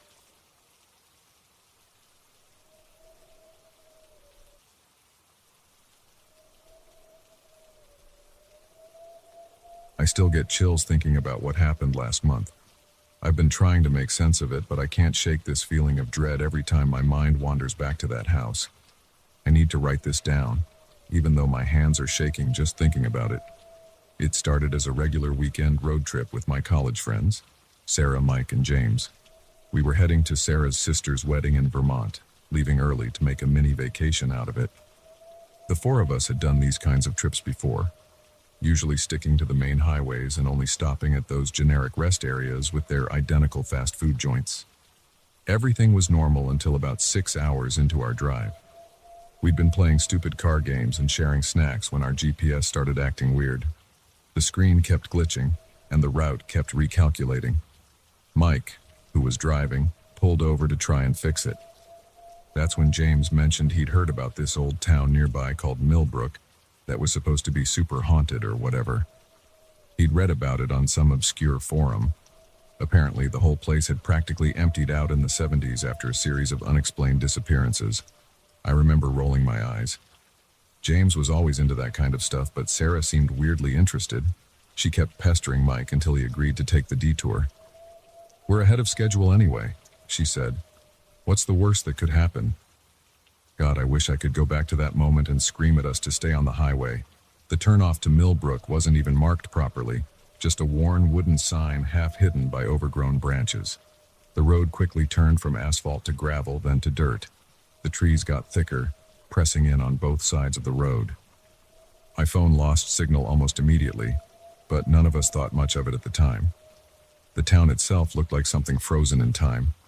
Most of the buildings were from the 50s or 60s, their paint peeling and windows boarded up. There were maybe a handful of houses that looked lived in, but we didn't see a single person. No cars moved, no kids played. Even the air felt still, like the whole place was holding its breath. We parked near what used to be the town square. The only sound was the crunch of gravel under our feet and the distant caw of crows. Sarah wanted to take pictures for her Instagram whenever we got signal back, so we started walking around. That's when we noticed the house. It stood apart from the others, a large Victorian mansion set back from the road, partially hidden behind overgrown hedges. The weird thing was, while all the other abandoned buildings looked dead, this one seemed alive somehow. The windows were intact, and I swear I saw something move behind one of the curtains. But what really caught our attention were the lights. Even in the afternoon sun, we could see weird flickering coming from inside, like someone was walking around with a lantern. And then we heard it. Laughter. Not loud or obvious, but this soft, echoing sound that seemed to drift through the air like smoke. Mike wanted to leave. He kept saying something felt off, but James was already heading toward the front door and Sarah followed him. I didn't want to be the only one staying behind, so I went too. Stupid, stupid, stupid. The front door was unlocked. It shouldn't have been unlocked. The inside of the house was like a museum, dusty but perfectly preserved. The furniture was all there, covered with sheets. Family photos still hung on the walls. But something was wrong with them. In every single picture, the faces were turned away from the camera, or blurred or hidden in shadow. We moved through the rooms in a sort of trance. The laughter had stopped, but now there was this constant whispering, just on the edge of hearing, like multiple conversations happening just out of earshot. We tried to convince ourselves it was just the wind, but there wasn't any wind. In what looked like a study, we found a photo album on a desk. The leather was cracked with age, but the pages were intact. As we flipped through it, my stomach started to knot. The photos were all of people, dozens of them, standing in various places around town. They were dressed in clothes from different decades, but they all had the same vacant expression. And their eyes were completely white in every photo. That's when Sarah screamed. She was staring at one of the last photos, her face white as a sheet. The photo showed 4 young people standing in front of the house.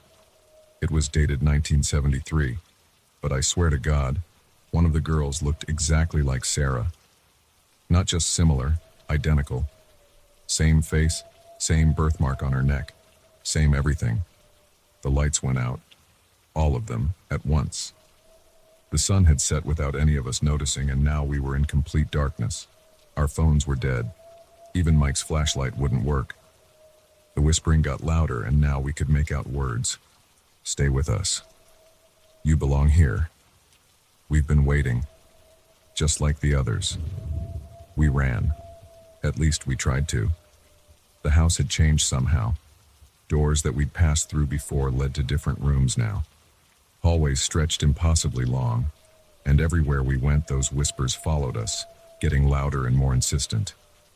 I don't remember how we got out. I have flashes. Sarah crying, Mike shoulder checking a door, James stumbling and screaming that something was grabbing his legs. I remember the sound of our footsteps on the wooden floors, the feeling of cold hands brushing against my neck, and that goddamn whispering. We made it to the car somehow. Mike drove like a maniac until we hit the highway. None of us spoke for hours. When we finally got to the wedding, we made up some story about getting lost. What else could we say? Here's the thing that keeps me up at night. 2 weeks after we got back, I tried to find information about Millbrook online. Nothing. No forums, no ghost stories, no records. I even tried to find it on maps. The road we took doesn't exist. When I called James to ask about the forum where he'd read about the town, he had no idea what I was talking about. He swears he never suggested going there, says it was Sarah's idea, but Sarah says it was Mike who brought it up. And Mike hasn't answered his phone in 3 days. I keep checking that photo of Sarah I took on my phone from inside the house. The one where she's standing in the study, next to the desk with the album. In the picture, her face is turned away from the camera, but I know she was looking right at me when I took it. I've tried to convince myself it was just some elaborate prank, or a shared hallucination, or anything that would make sense. But I can't explain the photo I found in my jacket pocket yesterday. It's old, the edges yellowed and cracked. It shows 4 young people standing in front of a Victorian mansion. The date on the back says 2025. We haven't taken that trip yet.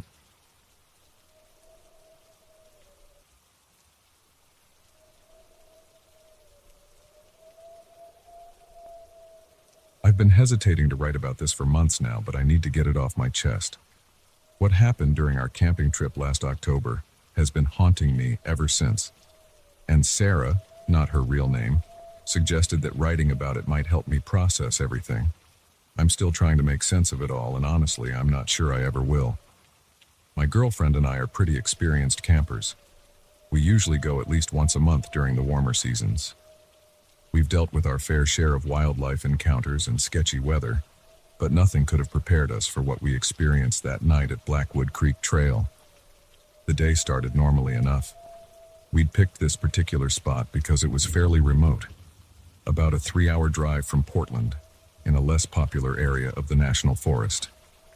We'd been looking to avoid the usual crowded campgrounds, and a colleague had mentioned this place was perfect for a peaceful weekend getaway. The weather forecast looked good. Clear skies, mild temperatures, perfect for late October camping. We arrived around 2 p.m. and spent a few hours setting up our campsite. It was a beautiful spot, surrounded by towering pines and thick undergrowth. The nearest camping area was at least a mile away. and we hadn't seen another car on the dirt access road coming in. We set up our tent about 50 feet from where we parked, in a small clearing that gave us a decent view of the surrounding woods. Everything was fine until about 9:30 p.m. We'd had dinner, cleaned up, being careful about food storage because of bears, and were sitting by our dying campfire, enjoying some hot chocolate and planning our hike for the next day. The temperature had dropped considerably and there was this weird stillness in the air. You know that feeling when it's too quiet? Like the forest is holding its breath? That's when we first heard it. A rustling sound coming from behind our tent. At first I figured it was probably just a raccoon or something, but this sound was different. It wasn't the quick scurrying noise you usually hear from small animals. This was more deliberate, like something larger moving slowly through the underbrush. Sarah grabbed my arm and whispered, "Did you hear that?" I nodded, trying to stay calm while mentally going through the list of local wildlife. Bear, mountain lion. But before I could really process it, something else caught our attention. A melody. I know how crazy this sounds, but there was this soft, haunting tune drifting through the trees. It wasn't like someone playing music on a phone or radio. This was different. It sounded like someone humming or singing very quietly, but the melody wasn't anything I recognized. It had this old, almost ancient quality to it. The rational part of my brain tried to explain it away. Maybe it was just the wind, or maybe there were other campers nearby that we hadn't noticed. But deep down, I knew this was something else. The melody seemed to come from everywhere and nowhere at the same time, and it made the hair on the back of my neck stand up. Sarah and I looked at each other, and I could see the same mix of curiosity and fear in her eyes that I was feeling. That's when we noticed a faint light through the trees, maybe about 100 yards from our campsite. It looked like an old-fashioned lantern, the kind that uses oil, giving off this warm, flickering glow. It wasn't moving, just hanging there in the darkness like it was waiting for something, or someone. "Should we check it out?" Sarah whispered. Every horror movie I'd ever seen was screaming at me to say no, but something about that light was compelling. It felt like it was calling to us specifically. Looking back, I wish we'd stayed put, but curiosity got the better of us. We grabbed our flashlights and slowly made our way toward the light. The singing got slightly louder as we approached, but it still had that distant, ethereal quality. The forest around us felt different now. The trees seemed taller, more imposing, and the shadows deeper than they should have been. Every step we took felt like we were moving through molasses, like the air itself had become thick and resistant. As we got closer to the lantern, that's when we saw her. About 20 feet beyond the light, there was a woman standing with her back to us. She was wearing what looked like a long white dress that seemed to glow faintly in the darkness. She was completely still except for a slight swaying motion, and the singing was definitely coming from her. The melody was clearer now, and it made my chest ache with a sadness I can't explain. I wanted to call out to her, to ask if she needed help, but my voice wouldn't work. It felt like speaking would break whatever strange spell had fallen over the forest. Sarah's grip on my arm was so tight it hurt, but I barely noticed it. We were both transfixed by the scene in front of us. Slowly, the woman turned her head, not her body, just her head, and what I saw in that moment will haunt me for the rest of my life. Her face was pale, almost luminescent in the lantern light, but her eyes were completely black, like empty spaces in reality. She was looking right at us, but also past us, into the deeper darkness of the forest. The singing stopped, and in that moment of silence, I swear I could hear my own heart trying to beat its way out of my chest. Then, everything happened at once. The lantern went out with a sudden hiss, plunging us into complete darkness. The flashlights in our hands flickered and died simultaneously.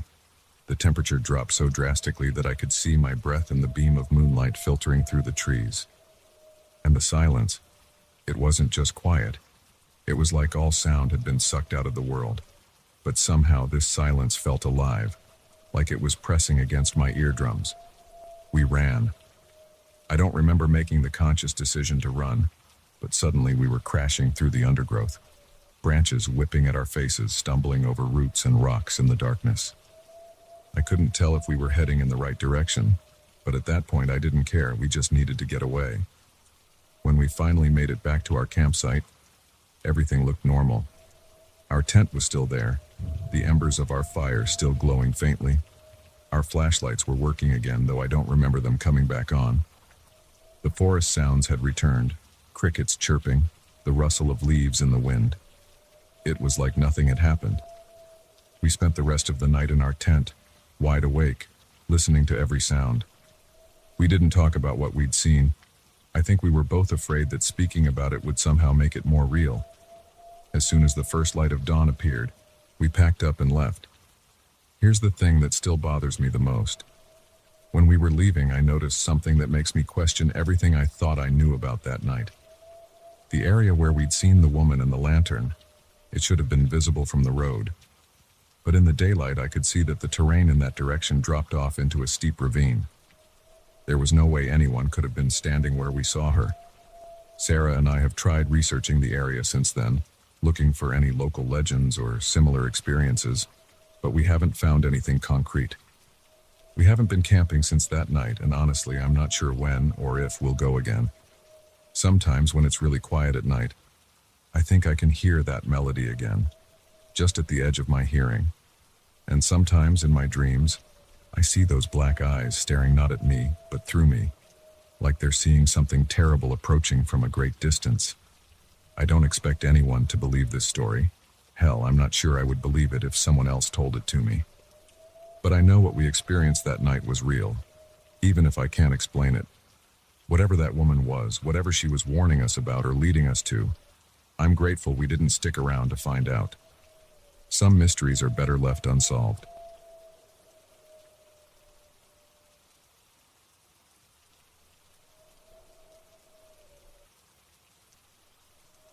I still get chills thinking about what happened that day in the Blackwood Forest. It's been 3 months and I've debated whether to share this, but I need to get it off my chest. Maybe someone out there has experienced something similar and can help me make sense of it all. My friends and I had been planning this hike for weeks. It was supposed to be a simple day trip, just me, Sarah, Mike, and Tom, exploring one of the lesser-known trails about 2 hours from the city. We'd done plenty of hikes before, but nothing could have prepared us for what happened on that trail. We got to the trailhead around 10 a.m. It was a crisp autumn morning, and the weather forecast predicted clear skies all day. The trail wasn't marked on any official maps, but Tom had heard about it from some locals who said it offered amazing views. Looking back, I should have seen the red flags when we noticed there were no other cars in the parking area, but we just thought we'd gotten lucky. The first couple of hours were actually pretty great. The forest was dense but beautiful, with old-growth trees towering above us. We took some photos, shared trail mix, and just enjoyed being away from the city. Everything changed around 2 p.m. I was walking behind Sarah when I first heard it, a laugh that sounded like it came from somewhere among the trees. It wasn't particularly loud, but something about it made the hair on the back of my neck stand up. It sounded almost childlike, but not quite right, like someone trying to imitate a kid's laugh but not quite getting it right. "Did you guys hear that?" I asked. Everyone stopped walking.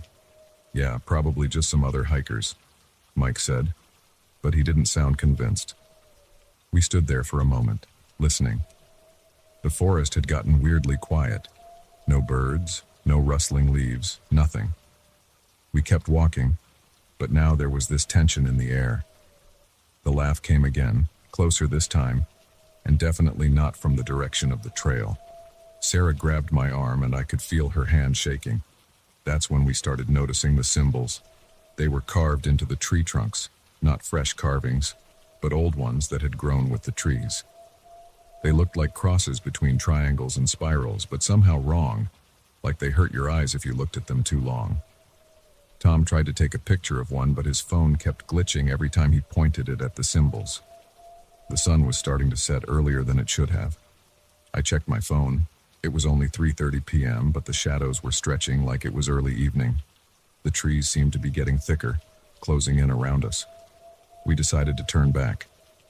That's when things got really messed up. We turned around to retrace our steps, but the trail just wasn't there anymore. Instead of the clear path we'd been following, there were just more trees, more symbols, and more shadows that seemed to move when you weren't looking directly at them.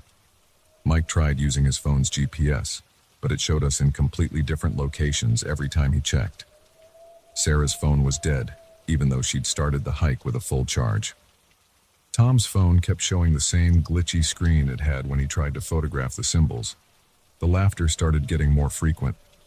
Sometimes it sounded like it was coming from right behind us. Other times it seemed to echo from all directions at once.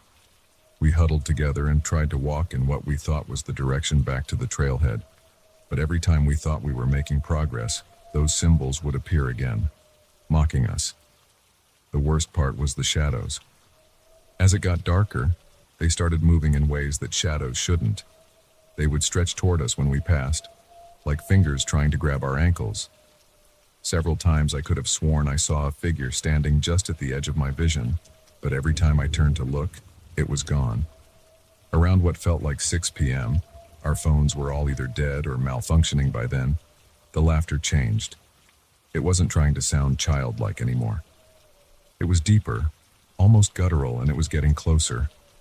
We started running, crashing through the underbrush, not caring about direction anymore, just trying to get away from that sound. That's when we saw them, eyes reflecting in the darkness between the trees. Not animal eyes, they were too high up, too aware. They blinked in sequence like they were communicating with each other. The symbols on the trees started to look like they were glowing faintly, pulsing in the same sequence as the blinks. We ran until we couldn't run anymore. My lungs were burning, and my legs felt like they were about to give out. We ended up huddled against a massive old tree trying to catch our breath. The laughter had stopped, but now there was this low humming sound, like power lines but somehow organic. It made my teeth hurt. Sarah was crying silently. Mike kept mumbling something about how this couldn't be happening. Tom just stared straight ahead, completely frozen. I felt like I could sense something watching us, waiting for something, but I couldn't tell what. Then, just as suddenly as it had all started, everything stopped. The humming cut out like someone had flipped a switch. The shadows snapped back to where they should have been. Through the trees, we could see lights. The parking lot lights. Somehow we were back where we'd started. We practically sprinted to our car. None of us spoke on the drive home. When we finally checked our phones after getting back to cell service, they all worked perfectly fine. The timestamps on our last photos showed we'd only been in the forest for about 4 hours, but it had felt like days. We've tried researching the area since then, looking up the symbols, the history of the forest, anything that might explain what happened. We found nothing. The trail we took doesn't show up on any maps, and when we tried to drive back a week later to document everything, we couldn't even find the turnoff to the parking area. I still have nightmares about those eyes in the darkness, and sometimes I wake up in the middle of the night thinking I can hear that laugh. Sarah won't talk about it at all. Mike moved to another state. Tom threw himself into research about local folklore but hasn't found anything that matches what we experienced. The strangest thing? When we got home that night and checked our phones, we found one photo that none of us remember taking. It's mostly black, but in one corner you can barely make out what looks like a symbol carved into a tree. It's not one of the ones we saw in the forest. It's different somehow, and every time I try to show it to someone, my phone freezes and shuts down. I don't expect anyone to believe this story. Hell, sometimes I wake up and don't believe it myself. But I know what we experienced was real. Something was out there in those woods. Something that was playing with us, hurting us, maybe even testing us. And sometimes late at night when I can't sleep, I wonder if it let us leave, or if we're still there, just experiencing some kind of shared delusion of escape. If you know anything about similar experiences or recognize the symbols I described, please reach out. But whatever you do, if you're hiking and hear laughter in the woods, even if it sounds like children playing, turn back immediately. Some trails aren't meant to be followed.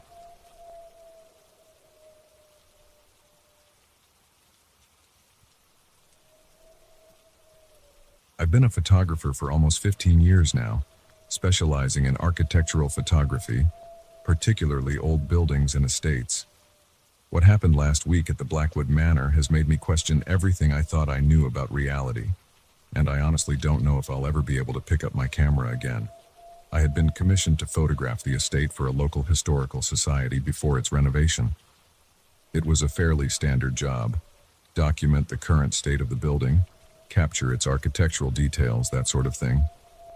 The manor had been empty for about 8 years, but it was still in decent shape, just dusty and a bit neglected. I arrived early that morning, around 7 a.m., wanting to catch the best morning light. The caretaker let me in with a set of keys and basic instructions about which areas were structurally safe to enter. He warned me about loose floorboards and told me to stay out of the west wing, which was being assessed for water damage. Pretty standard stuff for these old places.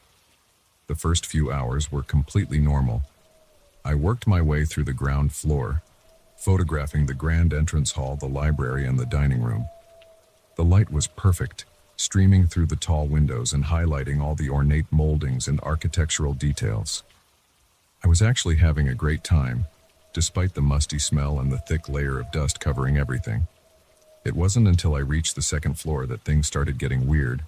I was setting up a shot in what looked like an old master bedroom. The room was huge, with floor-to-ceiling windows and this massive antique mirror mounted on one wall.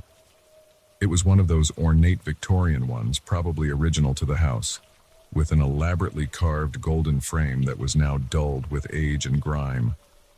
I was adjusting my camera settings when I noticed something odd in my peripheral vision. You know that feeling when something moves just at the edge of your sight, but when you turn to look, nothing's there.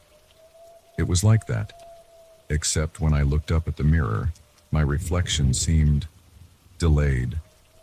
Just by a fraction of a second, but enough to notice. I initially brushed it off as my eyes playing tricks on me. Old houses can do that to you, especially when you're working alone. But then I saw it. My shadow in the mirror wasn't matching my movements. I was standing still, adjusting my lens, but my shadow was shifting. At first it was subtle, just small movements that could have been explained away by the angle of the sun or my tired eyes. But then it raised its arm while both of mine were firmly on my camera. I froze. Complete deer in headlights freeze. My heart started pounding so hard I could feel it in my throat. The shadow in the mirror was definitely moving independently now. It raised both arms in what looked like a pushing motion, pointing toward the door. I couldn't move. I couldn't even breathe. The shadow became more agitated, its gestures more urgent. My photographer's instincts kicked in. Stupid, I know, but when you've spent years documenting everything you see, it becomes almost automatic. I raised my camera and took a photo. The flash lit up the room for a split second, and what I saw in that burst of light will haunt me forever. The shadow in the mirror had stretched toward me, its form elongated and distorted, with hands reaching out of the glass like it was trying to grab me. I ran. I just ran. Dropped my tripod, clutched my camera to my chest, and bolted out of that room as fast as I could. I stopped in the hallway, trying to catch my breath and convince myself I was just seeing things. That's when I noticed the decorative mirror hanging on the wall opposite me. My shadow was there too, but it wasn't my reflection.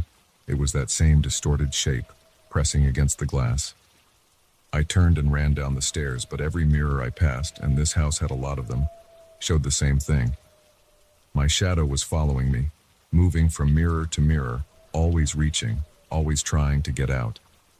In the entrance hall, there was a large mirror above the fireplace. As I ran past it, I swear I felt something cold brush against my shoulder, like fingers just barely missing their grip. I made it outside and didn't stop running until I reached my car. I fumbled with my keys, got in, and drove away so fast I'm surprised I didn't get pulled over.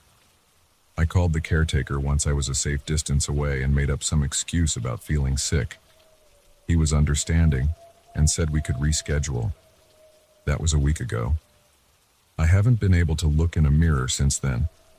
I cover all the reflective surfaces in my house with sheets. I can't even look at my phone screen when it's turned off, afraid of what I might see in the black reflection. The worst part? I still have that photo on my memory card. I haven't looked at it. I can't bring myself to.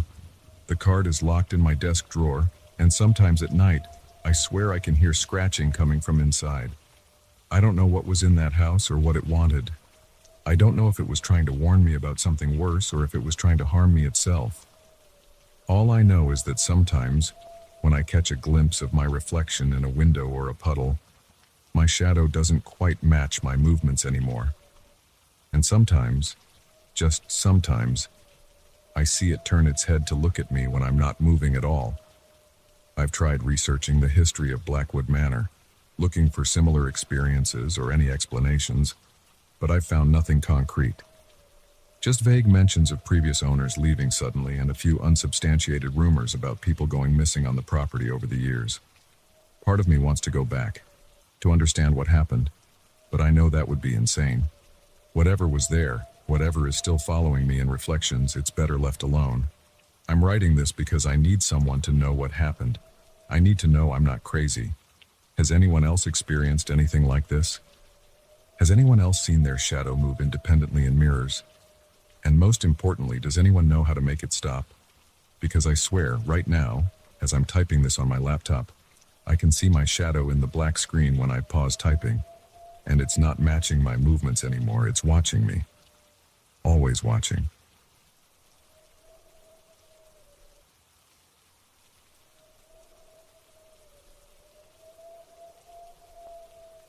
I never wanted to write about what happened to me that day in Blackwood Trail, but I need to get this off my chest. It's been 3 months, and I still wake up in cold sweats, questioning everything I experienced. Maybe someone here has gone through something similar and can help me make sense of it. I'm an experienced hiker, been doing solo trails for over 8 years now. That morning started like any other hike. I'd checked the weather, cloudy but stable, packed my usual gear, backpack with water, protein bars, first aid kit, portable charger, etc., and let my sister know my planned route. The trail wasn't particularly challenging. I'd done it twice before, but something felt different from the moment I stepped out of my car at 7:30 a.m. The air was heavy, almost sticky. You know that feeling right before a storm? It was like that, but worse. The fog was rolling in, which wasn't unusual for October in this area, but it seemed to move differently. I know how ridiculous that sounds, but it moved like it had a purpose. I'd been walking for about an hour when things started getting weird. The fog had gotten thicker, but I wasn't worried. I had my GPS and knew the trail well. Then my phone died. Just completely shut off. Weird, since I'd charged it fully the night before and barely used it. My portable charger was dead too. Still, I figured I'd just follow the trail markers back if needed. That's when I heard it. My own voice calling out from somewhere in the fog. Hello? Is anyone there? I froze. It wasn't an echo. The voice came from about 50 feet ahead of me. I know what my voice sounds like, and that was definitely it. My first thought was that maybe someone was playing a recording, but who would do that? And how would they have a recording of my voice? I called out, "Who's there?" and immediately regretted it because my voice came back at me from 3 different directions, all at slightly different times. Who's there? Who's there? Who's there? Each one sounded exactly like me, but with subtle differences. One sounded scared, another angry, the third almost mocking. My heart was pounding so hard I could hear it in my ears. I turned around to head back to the trailhead, but the fog was so thick I could barely see 10 feet ahead. That's when I spotted something that made my blood run cold. My blue Nalgene water bottle lying on the ground about 20 feet away. The same water bottle that was supposed to be in my backpack. With shaking hands, I checked my backpack. My water bottle was still there. I looked back at the one on the ground. Same dents, same stickers, even the same scratch across the Nalgene logo from when I dropped it on some rocks last summer. I walked over and picked it up. It was still cold with condensation on the outside, just like mine. I started walking faster, trying to find my way back, when I saw another one of my belongings, the red bandana I always carry, hanging from a tree branch. Then my protein bar wrapper, looking freshly discarded, my spare phone cable, my hiking hat, all scattered in different directions, like breadcrumbs in some twisted trail. But every time I checked, The original items were still in my backpack. The voices kept coming. Sometimes they sounded distant, sometimes so close it felt like someone was whispering in my ear. They were all my voice, but saying things I hadn't said. You need to keep going. Don't look behind you. You're almost there. Remember what happened last time? Last time? What last time? I'd never experienced anything like this before. I tried to stay calm and logical. I took out my compass, but the needle just kept spinning. The temperature seemed to drop rapidly. I could see my breath now, even though it had been mild just minutes ago. The fog was getting thicker, if that was even possible, and it seemed to pulse with a faint greenish tint. Then I found my backpack. Not the one on my shoulders, another one, identical to mine, propped against a tree. Inside was everything I'd packed that morning, arranged exactly the same way I always arrange my gear. Even the small tear in the front pocket was the same. I found another one about 50 feet away. And another, each one identical, each one containing the exact same items arranged the exact same way. The voices were getting more insistent now, overlapping each other. You need to choose. Not that way. Remember, you're going in circles. Help me. Some sounded desperate, others angry, a few seemed to be laughing, all in my voice. I started running. I don't know for how long. The voices followed, getting louder and more distorted. I tripped over something, another one of my backpacks, and fell hard. When I looked up, I saw myself standing about 30 feet away in the fog. Not a reflection, not a shadow. Me, wearing the exact same clothes, staring back. Then another figure of me appeared to the left, and another to the right. They just stood there watching, their features slightly distorted by the fog. I closed my eyes and pressed my hands against my ears, curled up on the ground. I don't know how long I stayed like that. Maybe minutes, maybe hours. My whole body was shaking, partly from cold, partly from terror. Then, suddenly, everything went quiet. The kind of quiet that feels wrong, like all the sound has been sucked out of the world. I opened my eyes. The fog was lifting, dissolving like smoke.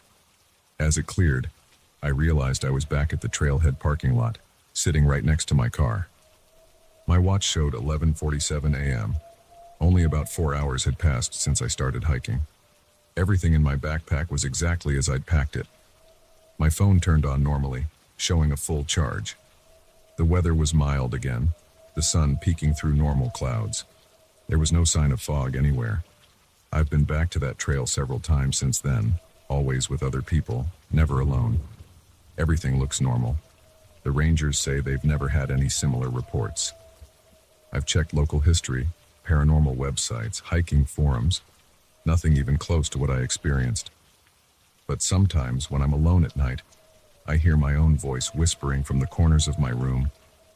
Remember what happened last time? And I can't shake the feeling that whatever happened that day isn't over. That somewhere in that fog, other versions of me are still walking that trail, leaving behind breadcrumbs of their own. I know how this all sounds.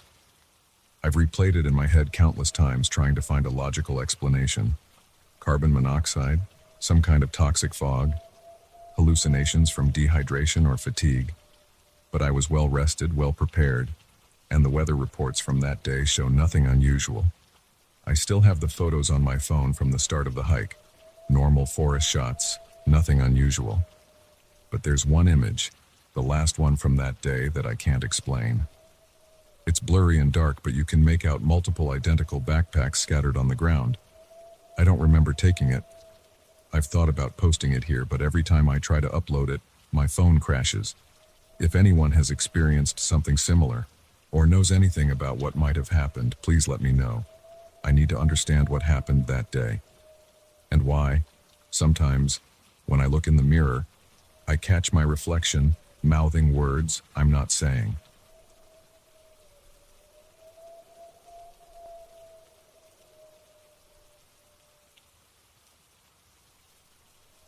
I still get chills every time I think about what happened that night in the cabin. It's been 3 months, but I can't shake the feeling of that cold breath on my neck. I know how this might sound, but I need to get this off my chest. Maybe writing about it will help me process everything. I'd been going through a rough patch after my divorce and needed some time alone to clear my head. My coworker Sarah mentioned her family owned this cabin in northern Michigan that they rarely used anymore. She offered to let me stay there for a weekend, saying it would be the perfect place to disconnect and reset. The cabin was pretty remote, about 30 minutes from the nearest town, deep in the woods off an unmarked dirt road. Looking back, I should have been more cautious about going alone, but I was desperate for solitude. I arrived around 4 p.m. that Friday. The drive up was beautiful, with fall colors everywhere and barely any other cars on the road. The cabin itself was exactly what you'd expect. Rustic, one story, with a small porch wrapped around the front. Nothing fancy, just the basics. A main room with a kitchenette, a tiny bathroom, and a bedroom. The furniture was old, but clean enough. No TV or internet, just like Sarah had warned me. My phone had a weak signal. Enough for emergency calls, but that's about it. I spent the afternoon settling in, reading on the porch and watching the sunset through the trees. The silence was incredible. You don't realize how much background noise fills your life until it's gone. Just birds, wind in the trees, and occasional rustling from small animals. It was exactly what I needed. As it got dark, I made dinner using the supplies I'd brought, just some pasta and canned sauce. I remember checking all the windows and doors before settling in, not out of fear but habit. The cabin had these old-fashioned locks that used actual keys, and the windows had simple latches. I remember thinking they seemed flimsy, but I brushed it off. I was in the middle of nowhere after all. I got into bed around 10 p.m., feeling more relaxed than I had in months. The bedroom window was cracked open slightly to let in the cool autumn air. I could hear crickets and the occasional hoot of an owl. It was perfect. That's when everything changed. The first sound was so faint I almost missed it. A soft creak from the porch boards, like someone taking a careful step. My eyes snapped open, but I told myself it was just the wood settling. Then I heard another creak and another. Slow, deliberate footsteps moving along the porch. My heart started racing.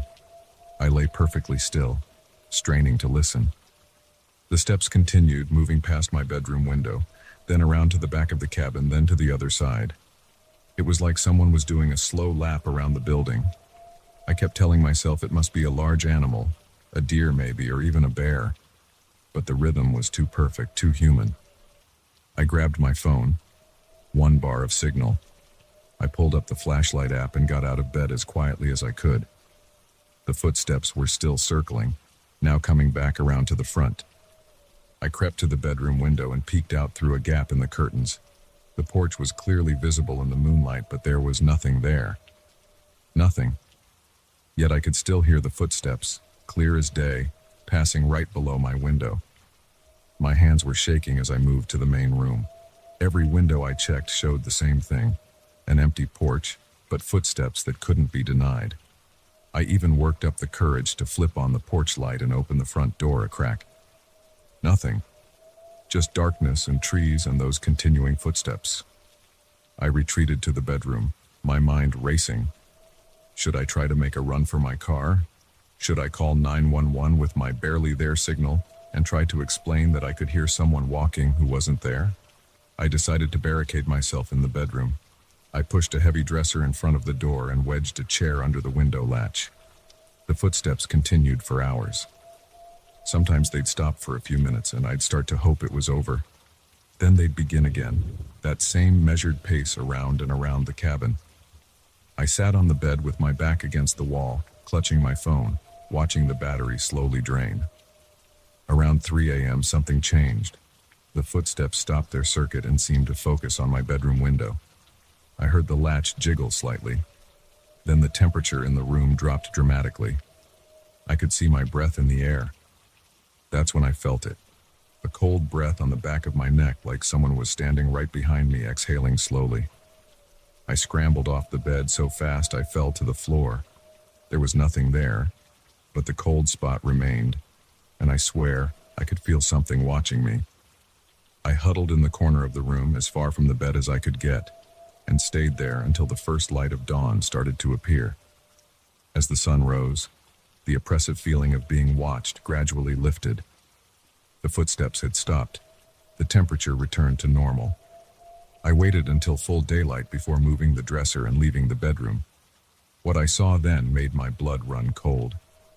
There were muddy footprints on the floor, adult-sized barefoot prints that led from my bedside to the front door. They weren't there the night before, I'm absolutely certain. But here's the thing that still haunts me. They only went one way. There were no prints coming from the door to the bed, just from the bed to the door, as if whatever made them had materialized right next to where I was sleeping. I grabbed my bags and ran to my car. I didn't even bother locking up. I just had to get out of there. On the drive home, I called Sarah to tell her what happened and to apologize for leaving without cleaning up. There was a long pause after I finished my story. Then she told me something that made everything even worse. Her family hadn't actually owned that cabin for almost 15 years. They'd sold it after her grandfather died. As far as she knew, no one had lived there since. The place had been abandoned, tied up in some kind of legal dispute. She'd only mentioned it in passing during our conversation, talking about childhood memories. She never offered it to me for the weekend. We both realized we'd been talking about completely different places. I've tried researching the history of that area, but there's not much to find. I can't even be sure I could find the cabin again. I wasn't paying attention to the unmarked turns I took that day, but sometimes, when I'm lying in bed at night, I swear I can hear those footsteps starting again, slow and deliberate, moving around and around. I don't know what happened to me that night. I don't know whose cabin I actually stayed in, or what was walking around it, or why it seemed so interested in me. But I know what I heard, and I know what I felt, and I know those footprints were real. I haven't been camping or anywhere near the woods since then. Some part of me is afraid that if I do, whatever it was might realize I'm back and find me again. The strangest part? About a week after it happened, I found small patches of dried mud on my sheets, in the exact pattern of barefoot prints, right next to where I slept that night.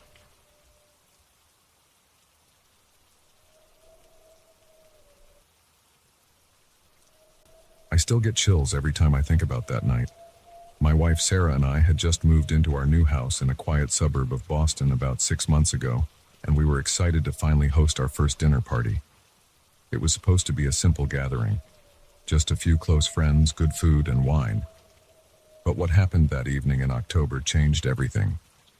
The weather had been unusually cold for early fall, and there was this weird fog that had settled over our neighborhood all day. I remember standing in our kitchen around 6 p.m., helping Sarah with the final preparations. She was taking the lasagna out of the oven when our doorbell rang. It was strange because none of our guests were supposed to arrive for another hour. When I opened the front door, I found myself face to face with a tall, thin man wearing a dark pea coat. He had this genuine smile that somehow made me uneasy. Before I could say anything, he exclaimed, "Mike, God, it's been forever," and stepped forward like he was going to hug me. I awkwardly stepped back, trying to place his face. He looked to be around my age, maybe mid-30s, but I couldn't shake the feeling that something was off about him. His clothes seemed slightly outdated, like they were from the early 2000s, and his skin had this weird pallor to it. "I'm sorry, but I'm drawing a blank here," I admitted, trying to be polite. "Have we met before?" He laughed, but it didn't reach his eyes. "Come on, Mike. It's Daniel, from Harrison High. We were lab partners in Mr. Peterson's chemistry class. Remember the time we accidentally set fire to the classroom?" That's when my stomach dropped. I did have a lab partner named Daniel in high school who I'd gotten into trouble with, but this couldn't be him. The Daniel I knew had died in a car accident during our senior year. Before I could process this, Sarah appeared behind me. "Who's at the door, honey?" The man, Daniel, immediately turned his attention to her. "You must be Sarah. Mike's told me so much about you." The thing is, I hadn't told anyone anything about this guy. I hadn't thought about Daniel from high school in years. Maybe it was the shock, or maybe it was that ingrained Midwestern politeness I could never shake. But somehow we ended up inviting him in. Sarah, always the gracious host, offered him a glass of wine. I watched in a daze as he made himself comfortable in our living room, acting like he belonged there. Over the next hour, as we waited for our actual guests to arrive, Daniel told stories about our supposed shared past. He knew details about my high school years that were eerily accurate. The name of my first girlfriend, the time I broke my arm playing football, even the exact shade of blue my old Volkswagen had been painted. But something felt wrong about the way he told these stories. It was like he was reciting facts from a book rather than sharing memories. Then he started telling darker stories. He talked about a series of accidents that had happened at our high school, incidents I'd never heard of, but he described them with such vivid detail that I found myself getting more and more uncomfortable. He mentioned students who had gone missing, teachers who had died under mysterious circumstances, all while maintaining that pleasant smile that never quite reached his eyes. Sarah kept shooting me worried glances. We'd been together for 8 years, and she knew everything about my past. She knew I'd never mentioned these incidents before. Around 7:30, I got a series of texts from our friends. Every single one of them had some sort of emergency come up. Flat tires, sick kids, work obligations. It was like the universe was conspiring to leave us alone with Daniel. That's when things started getting weird. The temperature in our house began to drop dramatically. I could see my breath in the air even though our heating system was running full blast. The lights in the kitchen started flickering, and our cat, usually the most social creature, was nowhere to be seen. Daniel seemed completely unfazed by all of this. He just kept talking, his stories getting darker and more disturbing. He started describing accidents that hadn't happened yet. A gas explosion at the local grocery store, a multiple-car pileup on the highway, a house fire 2 streets over. The way he described these future events made my skin crawl. Sarah excused herself to go to the bathroom, and I followed her into the hallway. "We need to get him out of here," she whispered, her voice shaking. "Something's not right." When we returned to the living room, Daniel was standing by our fireplace looking at our wedding photos.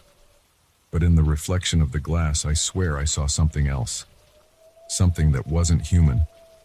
When he turned around, his face looked different for a split second, like a mask that had slipped slightly out of place. "You know, Mike," he said, his voice suddenly deeper.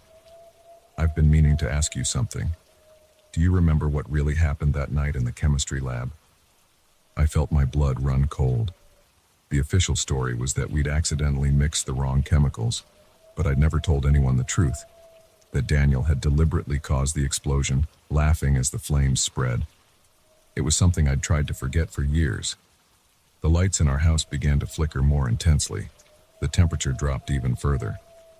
Objects on our shelves started vibrating, and we could hear a low humming sound that seemed to come from everywhere and nowhere at once. Sarah grabbed my hand, squeezing it tight. Daniel's smile grew wider, too wide for a human face. "It's almost midnight," he said, checking a watch that looked like it had stopped working years ago. "Time really flies when you're catching up with old friends, doesn't it?" That's when our cat suddenly appeared, hissing and arching its back. It was staring at something behind Daniel, something we couldn't see. The mirrors in our house began to fog up, and when I looked at them, I could see writing appearing in the condensation. He never left the lab. The realization hit me like a punch to the gut. The real Daniel hadn't died in a car accident. That was just the story they'd told everyone. He'd died in that chemistry lab fire, and I'd been the only witness. I'd lied about what happened, and somehow, someway, he'd come back. As the clock on our mantle started chiming midnight, Daniel's face began to change. His skin seemed to melt away, revealing charred flesh underneath. The smell of burning chemicals filled the air. "You know, Mike," he said, his voice now completely inhuman, "I've been waiting 18 years to finish our last experiment." Sarah screamed. I grabbed her hand and ran for the front door, but it wouldn't budge. Behind us, we could hear Daniel laughing, that same horrible laugh from the chemistry lab. The lights in our house exploded one by one, showering us with sparks. Just as the last chime of midnight faded, everything stopped. The temperature returned to normal. The doors unlocked, and when we turned around, Daniel was gone. The only evidence that he'd been there at all was a single burn mark on our coffee table, in the exact shape of a chemical burn from our high school days. We called the police, but what could we tell them? That we'd been visited by the ghost of my dead lab partner? That he'd come back to remind me of the guilt I'd been carrying for 18 years? They'd think we were crazy. We ended up moving out of that house a month later. We couldn't stand being there anymore, knowing what had happened. Sometimes I still wake up in the middle of the night, thinking I can smell burning chemicals. Sarah says she occasionally sees a tall figure standing in our yard, wearing an outdated peacoat. But the worst part? Last week, I read in the news about a gas explosion at our old local grocery store, exactly like Daniel had described. I'm terrified to think about what else he predicted might come true. I've never told this story to anyone before. Part of me is still trying to convince myself it was all just a bad dream. But I know what I saw that night. And I know that somewhere out there, Daniel is still waiting, ready to finish what we started in that chemistry lab all those years ago.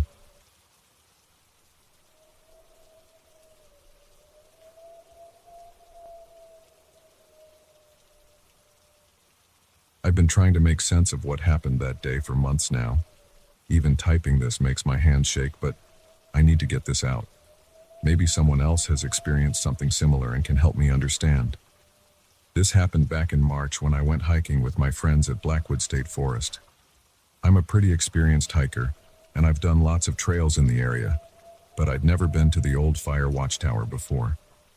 It's kind of off the main trails and technically not part of the official park routes anymore. I'd heard stories about it, like everyone else around here, about Ranger Sullivan who vanished in '97 while working there. The official story was that he got lost in a snowstorm, but his body was never found. That morning started normally enough. There were 5 of us, me, my roommate Jake, his girlfriend Sarah, and our friends Mike and Chris. We'd been planning this hike for weeks, waiting for good weather.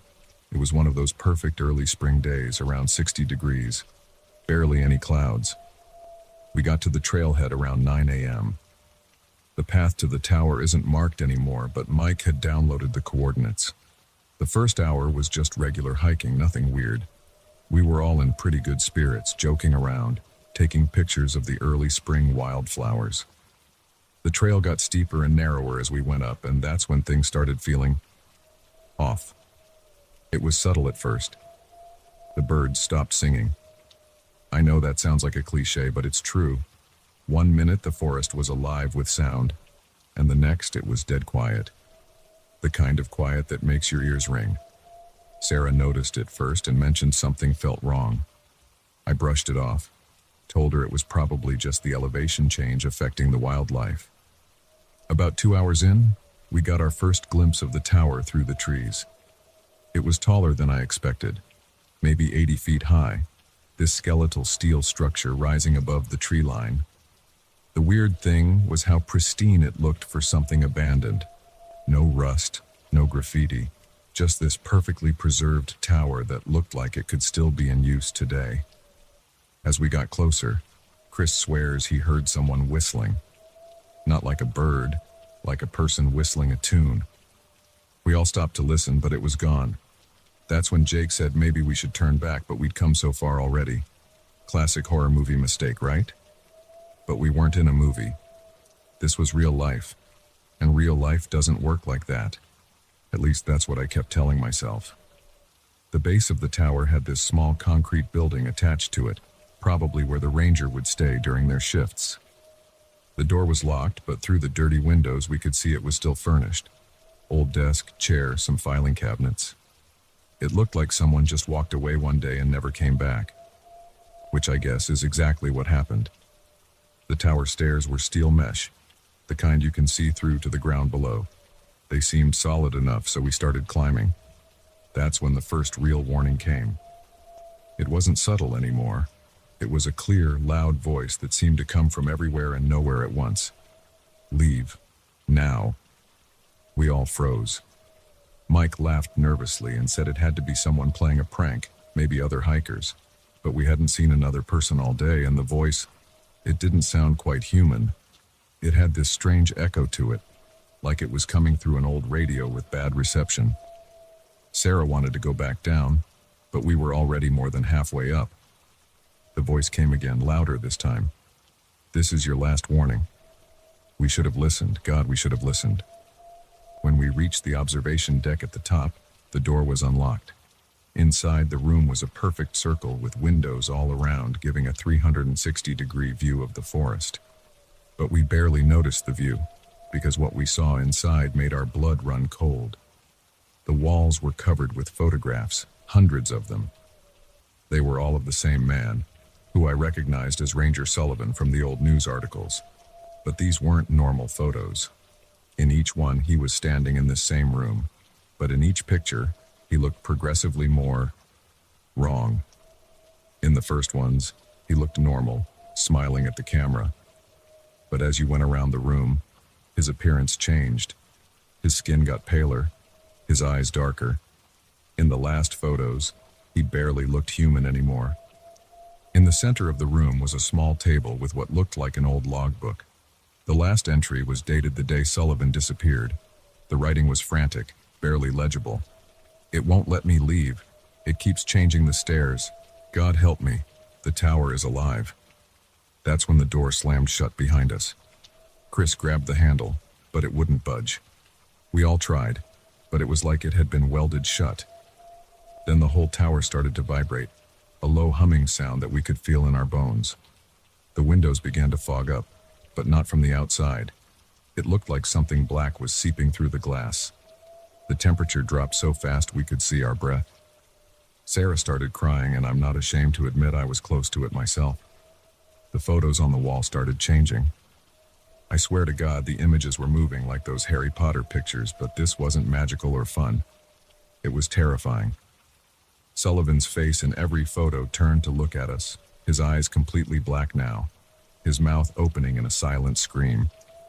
Mike tried to break one of the windows with a chair we found in the corner, but the glass wouldn't even crack. The humming got louder, and now we could hear what sounded like footsteps coming up the stairs. Slow, heavy footsteps that no human could make. The logbook on the table started flipping its pages by itself, faster and faster, and then just exploded into a shower of paper. The sheets flew around the room like they were caught in a windstorm, even though there was no wind. And on every page, written over and over in different handwriting, was the same message. The tower chooses who stays. I don't know how long we were trapped up there.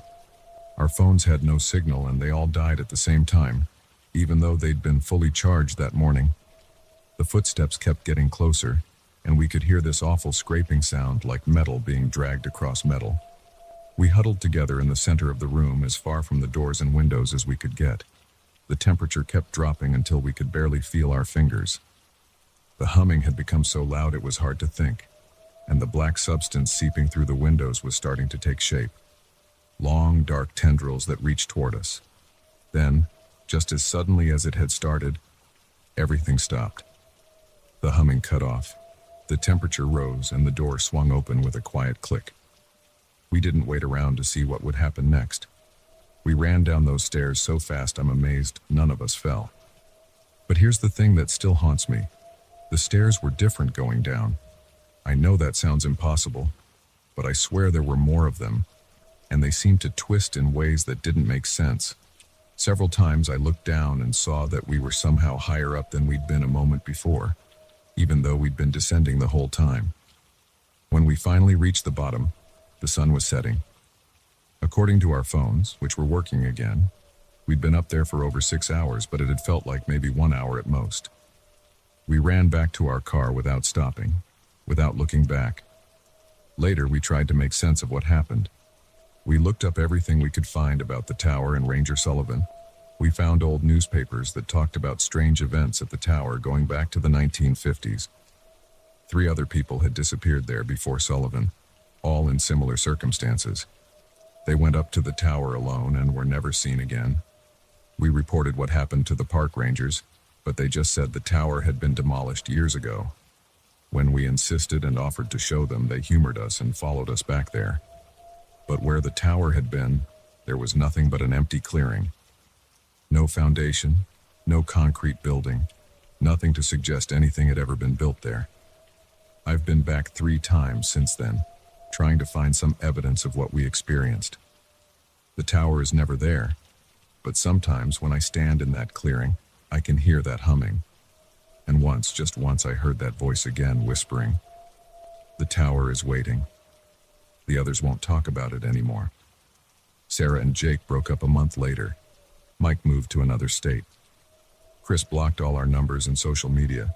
I guess we all cope differently. But I know what we saw. I know what we experienced. And I know that somewhere out there, that tower still exists, waiting for the next group of hikers who don't heed its warnings. I still have nightmares about those photos, about Sullivan's face turning to watch us.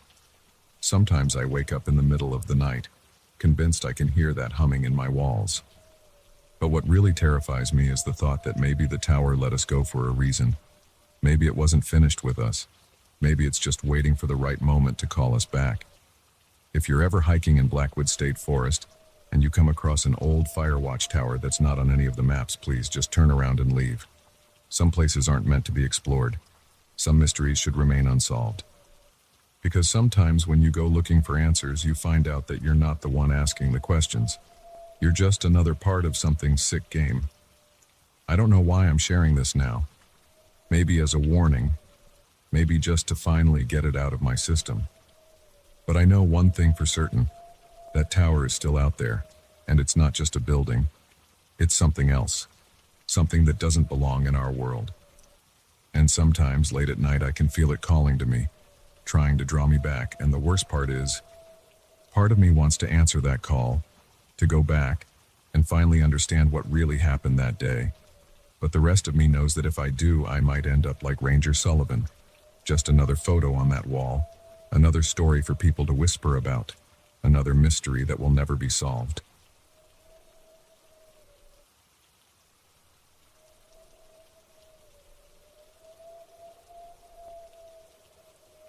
I never wanted to buy a house near the old Millbrook station. The price was just too good to pass up, especially with today's market. My realtor was surprisingly upfront about why it was so cheap. Nobody wanted to live near an abandoned train station that had such a dark history. But I figured, hey, what's the worst that could happen? It's just a decrepit building with some rusty tracks. That's what I kept telling myself. Now, 4 months later, I'm writing this from a hotel 50 miles away, and I still can't shake the feeling that I made a terrible mistake moving there. It started about 2 months after I moved in. At first, everything was normal, almost peaceful, really. The house needed work, but it was nothing I couldn't handle. The old station was visible from my kitchen window, about a quarter mile down the hill. During the day, it was just part of the landscape, a sad, crumbling reminder of better times. But something changed that first night I heard the whistle. I was doing dishes around 11:30 p.m. when I heard it.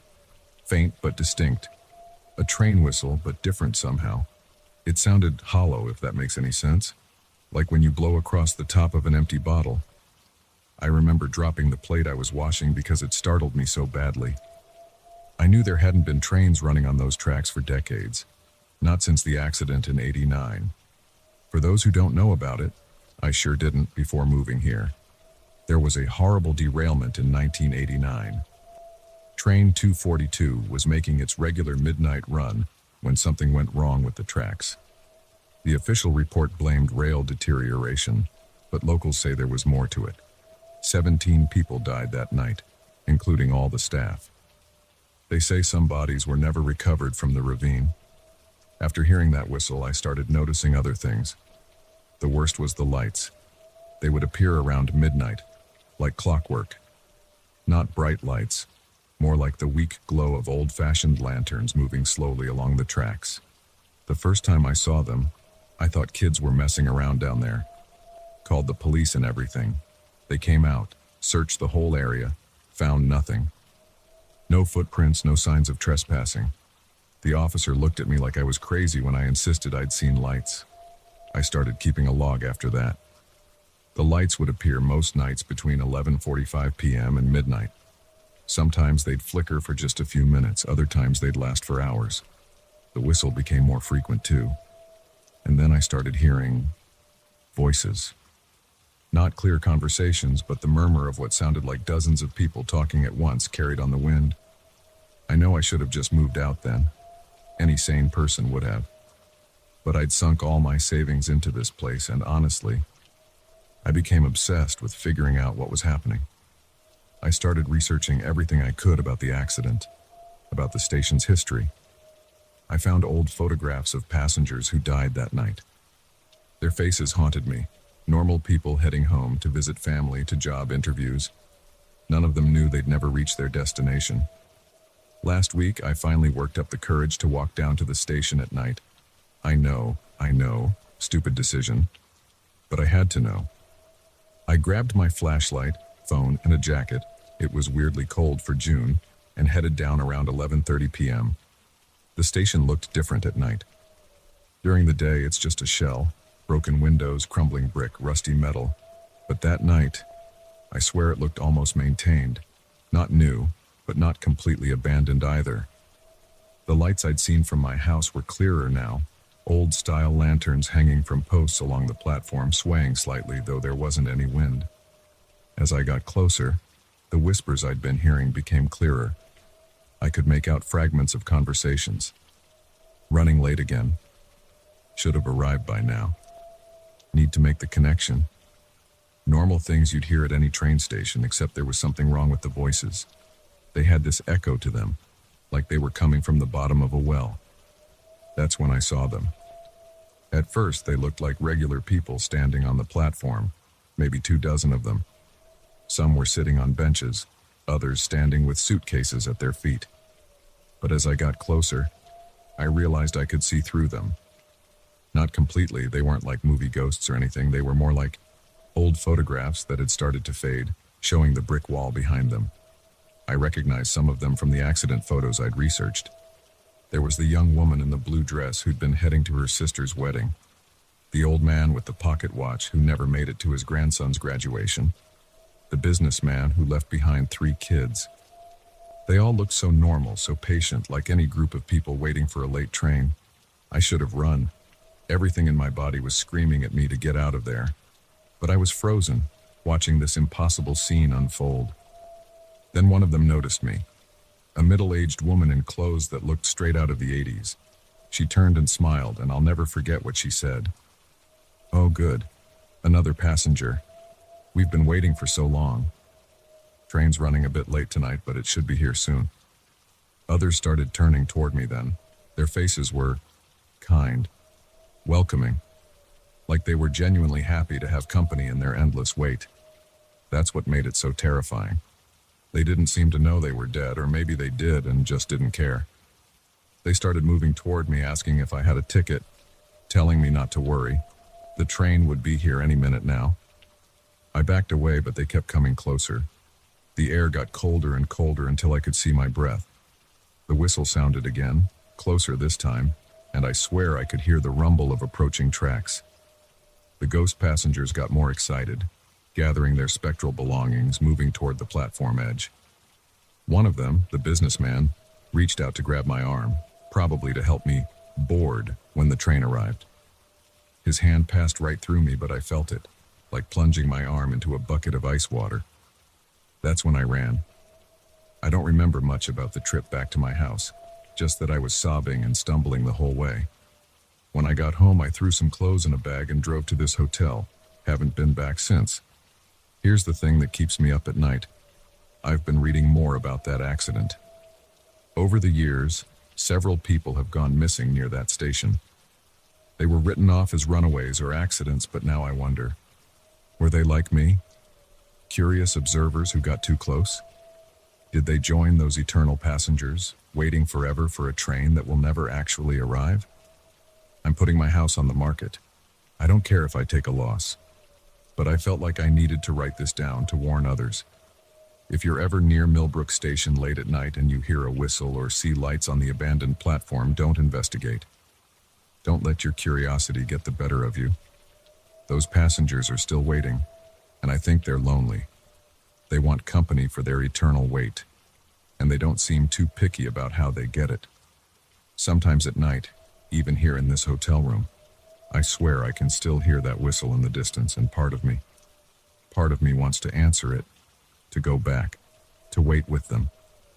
There's something almost peaceful about their endless patience, their unshakable faith that their train will finally arrive. But I know if I go back, I might never leave again.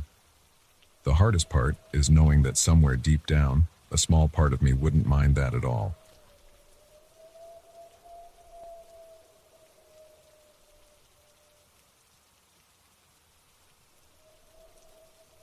I need to get this off my chest. What happened to my family last summer at Blackwood National Park still haunts me every single night. I've spent months trying to make sense of it, but I can't. Maybe writing about it will help, I don't know. I just need someone to hear this.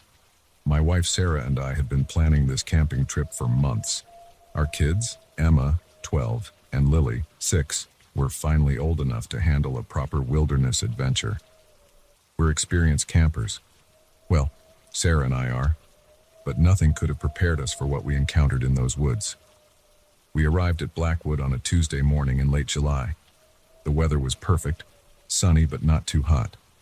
The park ranger at the entrance station seemed a bit odd when we told him where we planned to camp, in the northern section near Bear Creek. He hesitated, then suggested we try the more popular southern campgrounds instead. But I'd done my research. The northern area was more secluded, more wild. That's what we wanted. Looking back now, I wish I'd listened to him. The hike to our camping spot took about 3 hours. Emma complained the whole way, typical preteen, while Lily bounced around collecting leaves and rocks full of energy. We found a perfect clearing near a small stream. Flat ground, sheltered by tall pines, water nearby. It was while scouting the perimeter that I first saw it. Maybe 50 yards from our campsite, partially hidden by undergrowth, was a circle of stones. Not just random rocks. These were clearly placed deliberately. Each stone was about waist high, weathered and covered in moss. There were 12 of them arranged in a perfect circle, maybe 20 feet across. In the center was a flat stone that looked almost like an altar. I'm a history buff, so this immediately caught my interest. It didn't look Native American. The stones were too uniformly sized and placed too precisely. I called Sarah over to look. She was fascinated too and even took some photos. The kids were less impressed. Emma rolled her eyes when I started theorizing about its origins, and Lily just wanted to use the stones for her fairy house. We set up camp, had dinner, hot dogs and s'mores, camping classics, and settled in for the night. That's when things started getting weird. I woke up around 2 a.m. to what sounded like singing. Not regular singing. This was more like chanting in a language I didn't recognize. It was faint, barely audible, but definitely there. I unzipped the tent and peered out. The moon was nearly full, casting everything in a pale blue light. The stone circle was just visible through the trees, and there was movement there. I rubbed my eyes, convinced I was seeing things. Dark shapes seemed to be moving around the stones, weaving between them in some kind of pattern. But when I looked directly at them, they seemed to fade into the shadows. The chanting continued, rising and falling like waves. I woke Sarah, but by the time she got up, the sounds had stopped. She thought I was just hearing things, maybe wind in the trees or some kind of bird. I wasn't so sure, but I didn't want to seem paranoid. We went back to sleep. The next day was normal enough. We hiked, fished in the stream, caught nothing, and the kids played around camp. But I kept feeling like we were being watched. You know that prickly feeling on the back of your neck? I had it all day. Every time I looked at the stone circle, something felt wrong. The air around it seemed different somehow, like it was slightly distorted, the way air looks above hot pavement. That night we all heard it. The chanting started earlier, around midnight. Sarah grabbed her phone to record it, but the battery was dead, even though she'd charged it fully that morning. Emma was terrified, clutching her sleeping bag. Only Lily seemed unaffected. She sat up in her sleeping bag, head tilted, listening intently. "They're calling me," she said in a weird, flat voice that didn't sound like her at all. That sent chills down my spine. I held her close, and she snapped out of it, seeming confused. The chanting got louder, and now we could definitely see figures moving around the stones. They were tall, impossibly tall, their movements jerky and unnatural. The shadows they cast in the moonlight were wrong somehow. They moved independently of the figures, writhing like snakes. I wanted to pack up and leave right then, but Sarah pointed out it was too dangerous to hike out in the dark. We had to wait until morning. None of us slept much that night. When dawn came, we started packing immediately. But Lily was acting strange. She kept staring at the stone circle, mumbling under her breath. When I tried to get her to help pack, she threw a massive tantrum, completely unlike her usual sweet self. Then it happened. Sarah and I were taking down the tent while Emma sorted our supplies. Lily was sitting nearby, still sulking. I looked away for maybe 30 seconds. When I looked back, she was gone. The panic that followed is still a blur. We searched the immediate area, screaming her name. Nothing. Then Emma pointed toward the stone circle. There were footprints in the dew-covered grass, small footprints, Lily's size, leading straight to it. When we reached the circle, the air felt wrong, heavy like before a thunderstorm, but there wasn't a cloud in the sky. The stone seemed to be humming, a low frequency you could feel in your bones more than hear. And there, in the center, on that altar-like stone, was Lily's stuffed rabbit, the one she never went anywhere without. Sarah started to step into the circle, but I grabbed her arm. Something told me that would be very, very bad. As we stood there, paralyzed with fear, the humming got louder. The shadows around the stones began to move, even though it was broad daylight. They stretched and twisted, taking shapes that shouldn't be possible. Then we heard Lily giggle. It came from everywhere and nowhere at once. Her voice, but with something else underneath it, something ancient and wrong. The shadows were moving faster now, and in them I could almost see faces, if you could call them faces. They had too many eyes, too many mouths. Emma screamed. The sound snapped me out of my paralysis. I did the only thing I could think of. I ran into the circle, straight to the center stone. The air felt like molasses, and the humming was so loud it made my teeth hurt. The shadows reached for me with what looked like hands, but I forced myself to ignore them. I grabbed Lily's rabbit and held it up. "Give her back," I screamed. Not very original, I know, but I wasn't exactly thinking clearly. The humming stopped. Everything stopped. The silence was absolute, the kind you never hear in nature. Then Lily's voice again, but normal this time. "Daddy?" She was standing just outside the circle, looking confused. Sarah and Emma ran to her while I stumbled out of the circle, my legs shaking so bad I could barely walk. Lily had no memory of what happened. She thought she'd just gone to pick flowers. But she was covered in a fine gray dust that sparkled in the sunlight, and there were strange symbols drawn on her arms, not with ink or paint, but raised like scars. They faded over the next few hours, but I got photos first. We got out of there as fast as we could. The ranger didn't seem surprised when we showed up at the station, wild-eyed and terrified. He just nodded sadly and said something about the old ones being restless lately. When I pressed him for more information, he clammed up. I've researched those stones extensively since then. I found a few vague references in old books about similar circles in the area, and stories about children going missing. Some turned up days or weeks later with no memory of where they'd been. Others were never found. The symbols on Lily's arms? I found those too, in a book of ancient Celtic runes. They spelled out words in a language that died thousands of years ago. When I finally found someone who could translate them, I almost wished I hadn't. They said, "She is marked. They will return." Lily seems fine now mostly. But sometimes I catch her staring into space, mumbling in a language that sounds like the chanting we heard. And on full moon nights, she draws pictures, always of 12 tall figures standing in a circle. We're moving soon, as far from Blackwood as we can get. I don't know if it will help. Those things, whatever they were, found us once. What's to stop them from finding us again? If you're ever hiking in Blackwood and come across a circle of stones, do yourself a favor. Turn around and get out of there. Some places aren't meant for humans. Some things should be left alone. I learned that the hard way. I just hope they don't come back for her.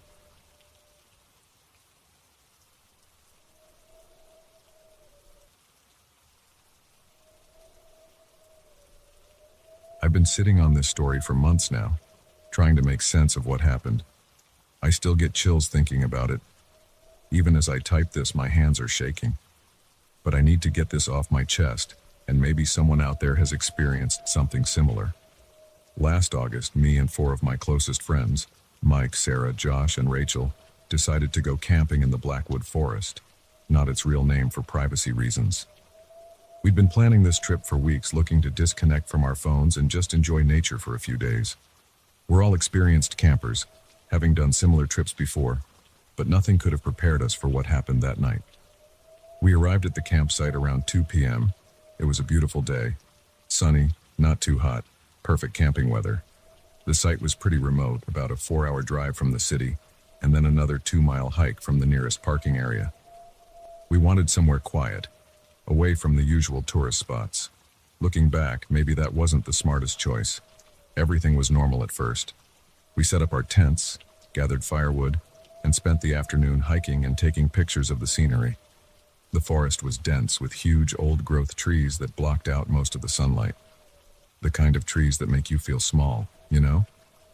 There was this thick carpet of pine needles everywhere that muffled our footsteps. It was peaceful, but something felt off. I can't explain it, but it was like that feeling you get when you think someone's watching you. Around sunset, we started making dinner. Josh had brought his portable grill, and we were cooking burgers when Sarah mentioned how quiet it was. That's when I realized there were no bird sounds, no crickets, nothing. Just complete silence. We brushed it off, figuring the animals were just scared of our fire or something. The sun went down, and we were sitting around the campfire telling stories, having a few beers. It must have been around 10 p.m. when Rachel suddenly stopped mid-sentence and asked, "Did you guys hear that?" We all went quiet. At first, I didn't hear anything. Then, there it was. A whisper. So faint I thought I was imagining it. It sounded like it was coming from the trees behind my tent, but when I turned to look, there was nothing there. "It's probably just the wind," Mike said, but there wasn't any wind. The air was completely still. The whispers continued, getting slightly louder. They weren't in any language I could understand, but they had this urgent quality to them, like someone trying to tell you something important but not wanting to be overheard. Josh laughed and stood up. "Okay, very funny. Which one of you set up speakers in the woods?" He walked toward the tree line with his flashlight, but the moment he got close, the whispers stopped. We were all pretty freaked out by then, but tried to play it cool.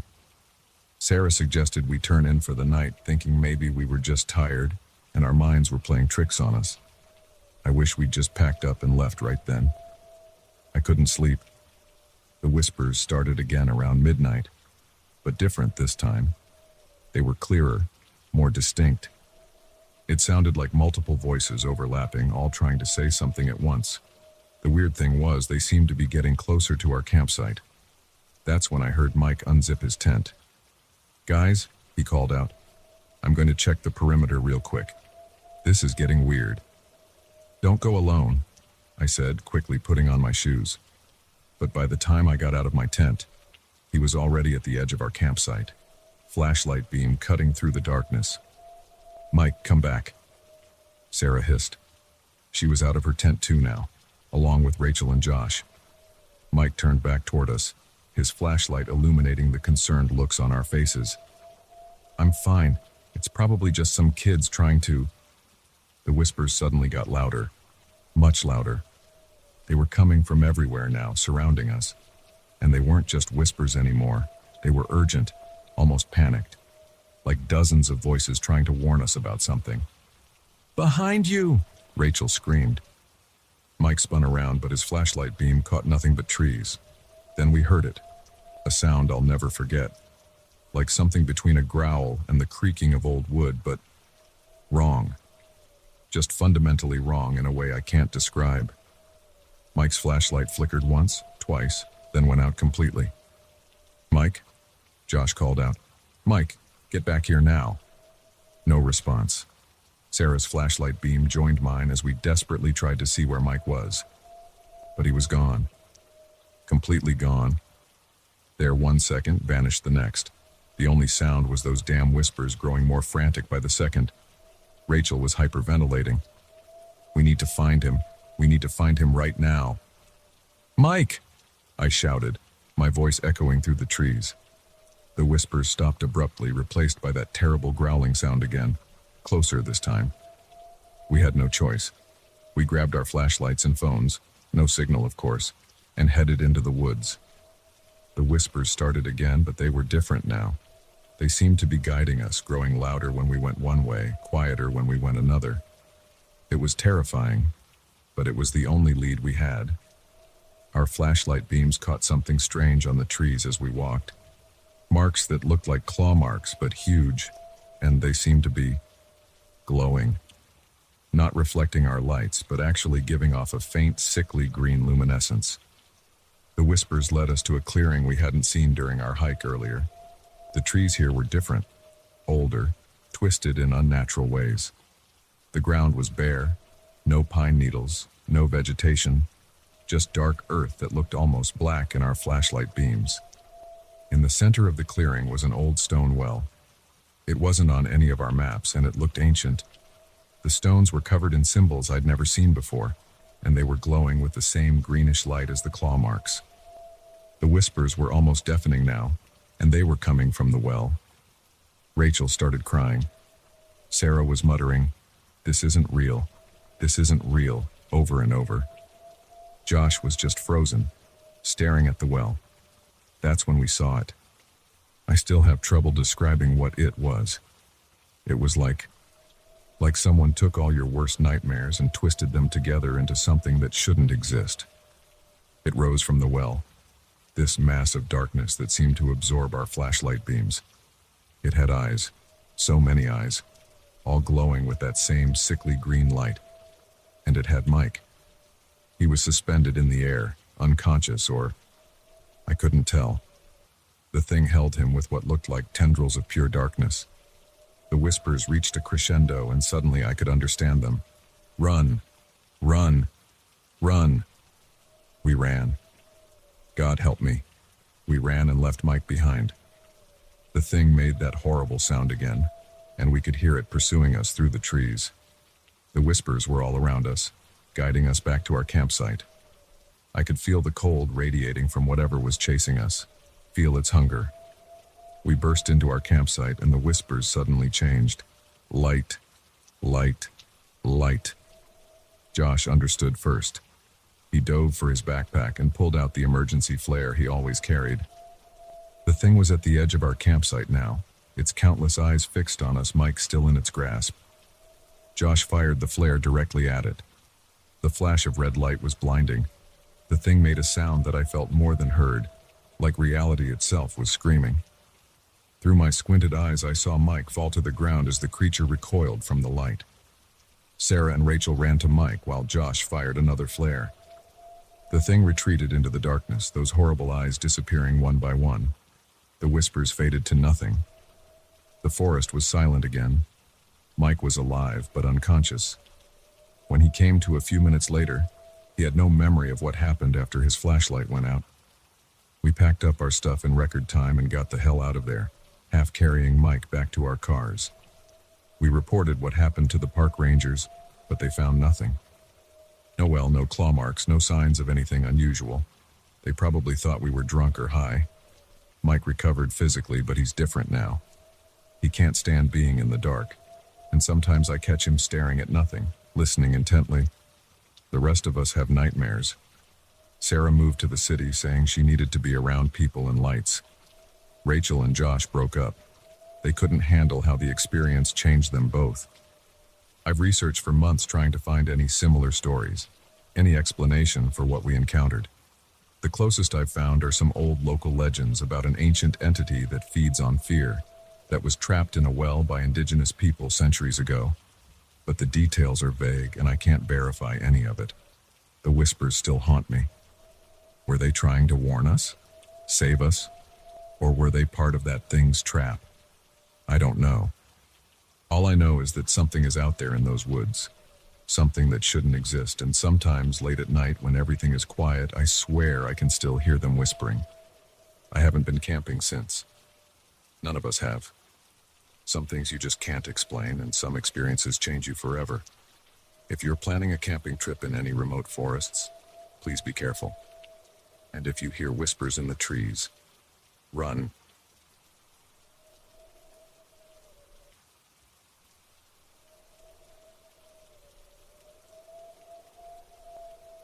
I never thought I'd share this story, but I need to get it off my chest. It's been 3 months since everything happened, and I still can't sleep properly.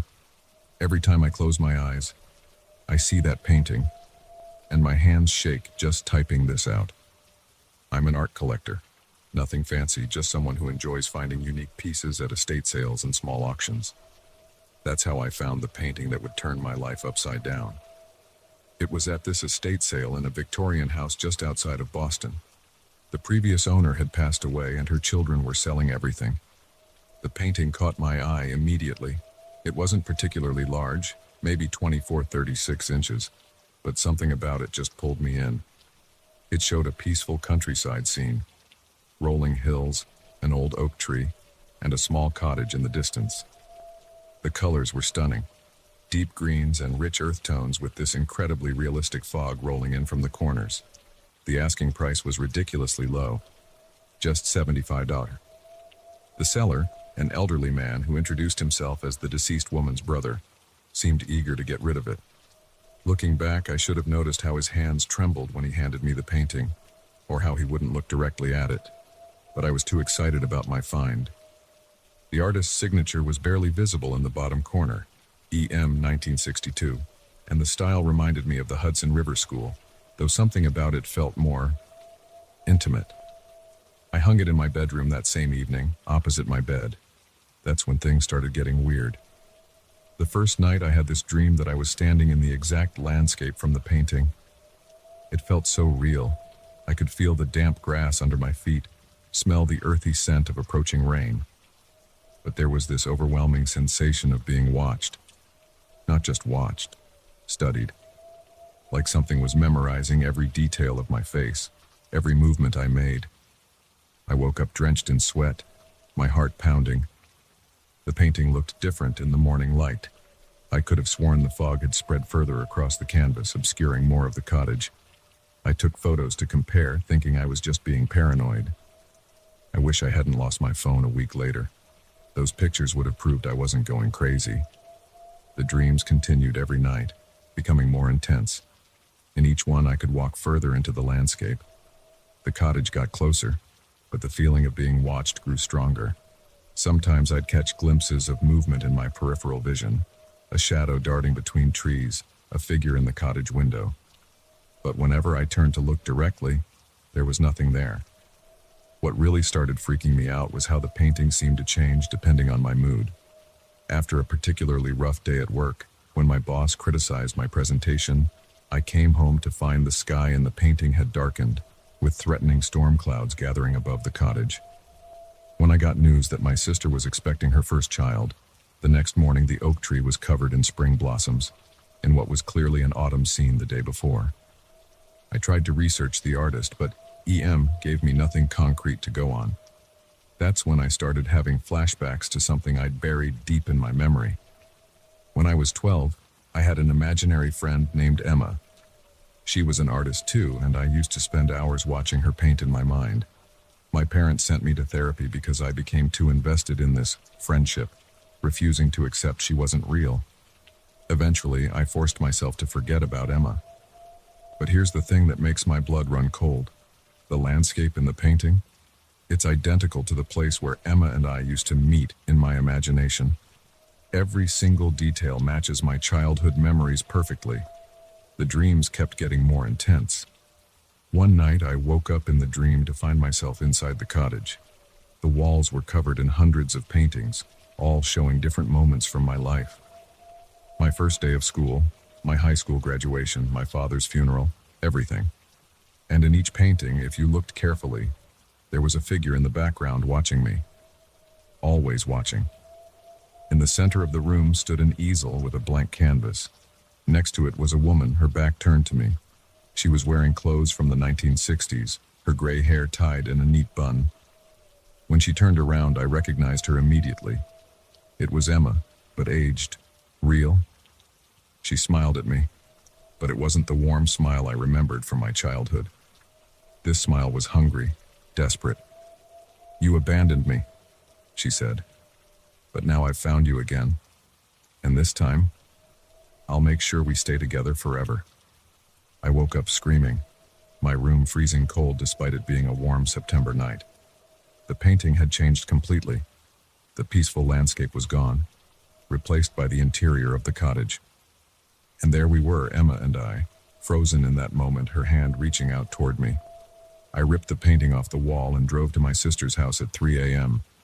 When I told her everything, she helped me look up the previous owner of the house where I'd bought the painting. What we found made me physically sick. Elizabeth Morrison, a local artist, had died in 1962. She was found in her studio, surrounded by hundreds of paintings of the same young girl in different situations. The girl was never identified, but looking at the old newspaper photographs, I recognized myself in every single painting. The article mentioned that Morrison had no children of her own and had suffered from severe mental illness in her later years, claiming she could connect with people through her paintings, that she could share their lives through her art. She died while working on her final painting, a self-portrait in a cottage studio. I burned the painting that night in my sister's backyard. As it went up in flames, I swear I could hear a woman screaming, and for a split second, I saw Emma's face in the smoke, her features twisted in rage. The dream stopped after that, but sometimes, when I'm about to fall asleep, I feel that familiar sensation of being watched. And every now and then, I notice small changes in photographs around my house. A shadow where there wasn't one before, or a figure in the background that looks disturbingly familiar. I still can't explain what happened. Was Emma real? Was she Elizabeth Morrison's spirit somehow connected to my childhood imagination?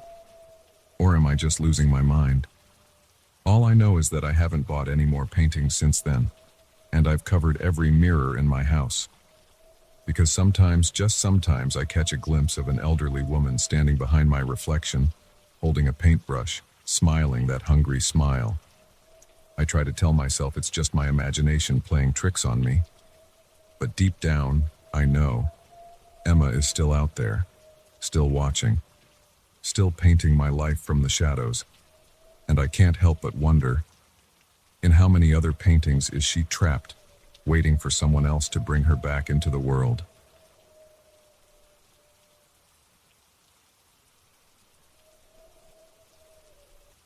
I've been trying to make sense of what happened that weekend for the past 3 months. My hands are shaking even as I type this, but I need to get it out. Maybe someone here has experienced something similar or can help me understand what we went through. I've barely slept since then, and the few friends who were there with me, well, we don't really talk anymore. How could we? None of us can explain what happened at that cabin. It was supposed to be a simple weekend getaway. My friend Rachel found this place on some rental site, a cabin near Thompson Lake, about 4 hours from the city. The photos looked amazing. 3 bedrooms, a huge deck overlooking the lake, complete privacy. The price was surprisingly reasonable for what we were getting, especially split between the 5 of us. Looking back, maybe that should have been our first warning sign. Our group had been friends since college: Rachel, Mike, Sarah, Dave, and me. We're all in our late 20s now, caught up in our careers, barely seeing each other anymore. This trip was meant to help us reconnect, you know? No cell service, no Wi-Fi, just us hanging out like old times. God, I wish we'd just gone to a bar instead. We arrived around 4 p.m. on Friday. The drive up was normal enough, though the last 7 miles were on this narrow dirt road that seemed to wind endlessly through dense forest. The cabin itself looked exactly like the photos, a big 2-story log structure with that deck I mentioned. The rental company had left the key in a lockbox by the door, and everything seemed fine at first. The weird stuff started almost immediately, but it was subtle. Like, we all kept checking our phones even though we knew there wasn't any service. Normal habit, right? But every time I looked at my phone, the time seemed off. I'd check it, put it away, and when I pulled it out again a few minutes later, sometimes an hour had passed. I figured my phone was just glitching because of the poor reception. We got settled in, unpacked our stuff, and started drinking around 6 p.m. The sun was setting and we were all on the deck catching up. That's when Sarah noticed something odd about the dust on the living room window. From the deck you could see these weird marks, like someone had written something. We went inside to look closer, and I still get chills thinking about what we saw. Written in the dust were words: Day 6, time wrong, help. The writing was shaky, like whoever wrote it was terrified. We tried to laugh it off, probably just the last renters playing a joke, right? Dave even made some crack about it being a marketing ploy, like those fake ghost stories tourist spots use to attract visitors. But then we heard the first noise from inside the walls. It wasn't like rodents or anything normal like that. It sounded like whispering, but muffled, like someone was talking through dense insulation. We all heard it. This wasn't just one person being paranoid. Mike, always the rational one, suggested it might be the pipes or the wind. We wanted to believe him. We decided to distract ourselves by making dinner. Rachel and I were in the kitchen cooking pasta while the others set up board games in the living room. That's when things started getting really messed up with time. I remember putting the pasta in the water, and Rachel went to the bathroom. I swear she was only gone for maybe 2 minutes, but when she came back, the pasta was completely overcooked, like it had been boiling for an hour. The water was almost completely evaporated. "How long was I gone?" Rachel asked, looking confused. "Like 2 minutes," I said. But when I checked my phone, it showed 8:47 p.m. We'd started cooking at 7:15 p.m. We called the others in to eat, trying to act normal, but everyone was on edge. The whispers from the walls had gotten more frequent, and now they almost sounded like words, though none of us could quite make them out. We were all speaking a little too loudly, laughing a little too hard at jokes that weren't funny, trying to cover up the sounds. After dinner, we tried to play Monopoly, but that's when the time distortions became impossible to ignore. Dave would take his turn, and by the time it got back to him, he'd swear only seconds had passed, but the rest of us had experienced several full rounds of play. Sarah started crying when she realized her watch showed a different time than everyone else's phones, and all of our devices disagreed with the old analog clock on the cabin wall. Then we found the journal. Mike discovered it wedged between the couch cushions while looking for a dropped dice. It was just a basic spiral notebook, but the entries inside, I can barely think about them without having a panic attack. The first entry was dated 2 weeks before our stay. "First night at the cabin. Beautiful place. Just need to unwind and get some writing done." The next entry was dated the same day. "Something's wrong with time. Phone says 3 hours passed, but sunset hasn't moved. Called rental company, but phone doesn't work." The entries got more frantic, more scattered. Some were dated the same day, some days apart, but they were clearly written by someone losing their grip on reality.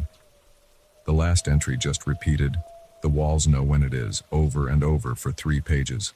We should have left right then. We all knew it, but here's the thing. When Dave went to get the car keys, they weren't where he left them. We turned the place upside down looking for them. While searching, Sarah found another message written in dust on a bedroom mirror. "Cars don't leave anymore." That's when the power went out. In the sudden darkness, the whispers from the walls got louder. We could almost understand them now. Almost, but not quite. Like they were in a language that was almost English, but distorted somehow. We huddled together in the living room, using our phones as flashlights, watching the battery percentages drop at impossible speeds. Mike suggested we try to walk out, but Rachel reminded us it was 7 miles to the main road through dense forest. We'd never make it in the dark. So we waited. The next few hours were the longest of my life, but also somehow the shortest. We'd experienced these periods where we'd blink and suddenly our positions in the room had changed, like we'd moved without being aware of it. The whispers got clearer. They were talking about time, about loops, about being trapped.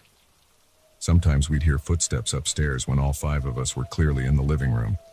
Around what our phones said was midnight, though it was still twilight outside, which was impossible for that time of year. We found more writing appearing in the dust on the windows. Not old messages, new ones forming as we watched.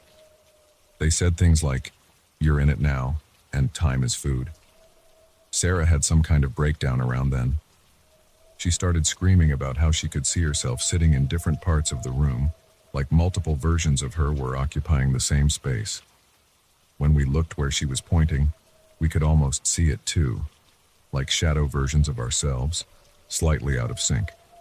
The worst part came when Mike's phone somehow called his own number, and he answered it. We could all hear his own voice on the other end, telling him to get out before the loops start, but it was speaking from some point in time we couldn't understand. After that, Mike's phone screen just showed random times and dates, flicking through them like a slot machine. What happened next is hard to explain. The whispers in the walls turned into screams, but they were our screams, like the walls were playing back things we hadn't done yet. The room seemed to stretch and compress, and I swear I could see previous versions of us playing Monopoly, eating dinner, finding the journal, all happening simultaneously. Dave started talking about how he remembered the next 3 hours perfectly, even though they hadn't happened yet. Rachel was crying, saying she could feel time moving backwards through her body. I experienced the same dinner conversation 7 times in what felt like both seconds and years. Then, as suddenly as it all began, it stopped. We found ourselves standing in the driveway next to our car at 9 a.m. Saturday morning. The keys were in the ignition. All of our phones showed the correct time, all synchronized. The cabin looked exactly like it had when we arrived. No dust messages, no journal. We got in the car and drove home in complete silence. Here's the thing that still haunts me. According to every clock and calendar, we only spent 1 night at the cabin. But I have memories of days, weeks, maybe even months in that place. We all do. Rachel says she remembers growing old and dying there multiple times. Mike swears he lived an entire lifetime in what our phones say was just 17 hours. I tried calling the rental company when I got home. The number doesn't work anymore. When I look for the listing online, I can't find it. I tried to find the cabin again 2 weeks ago, drove up there with my brother. The dirt road was there, but it just ended in dense forest after about a mile. No cabin, no lake. Nothing. The only proof I have that any of this happened is a single photo on my phone. It shows all 5 of us standing on the deck, smiling, taken right after we arrived. But if you look at the window behind us, you can see something written in the dust. It's backwards in the reflection, but when I flip the image, it clearly says, "Welcome back."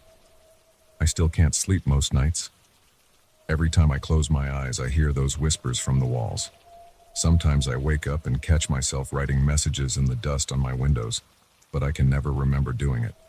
The others report similar experiences. Sarah moved to another state. Dave quit his job and now works nights, so he never has to experience sunset. Mike seems okay on the surface, but his girlfriend told me he's become obsessed with clocks. He has dozens of them in his apartment now, all showing different times.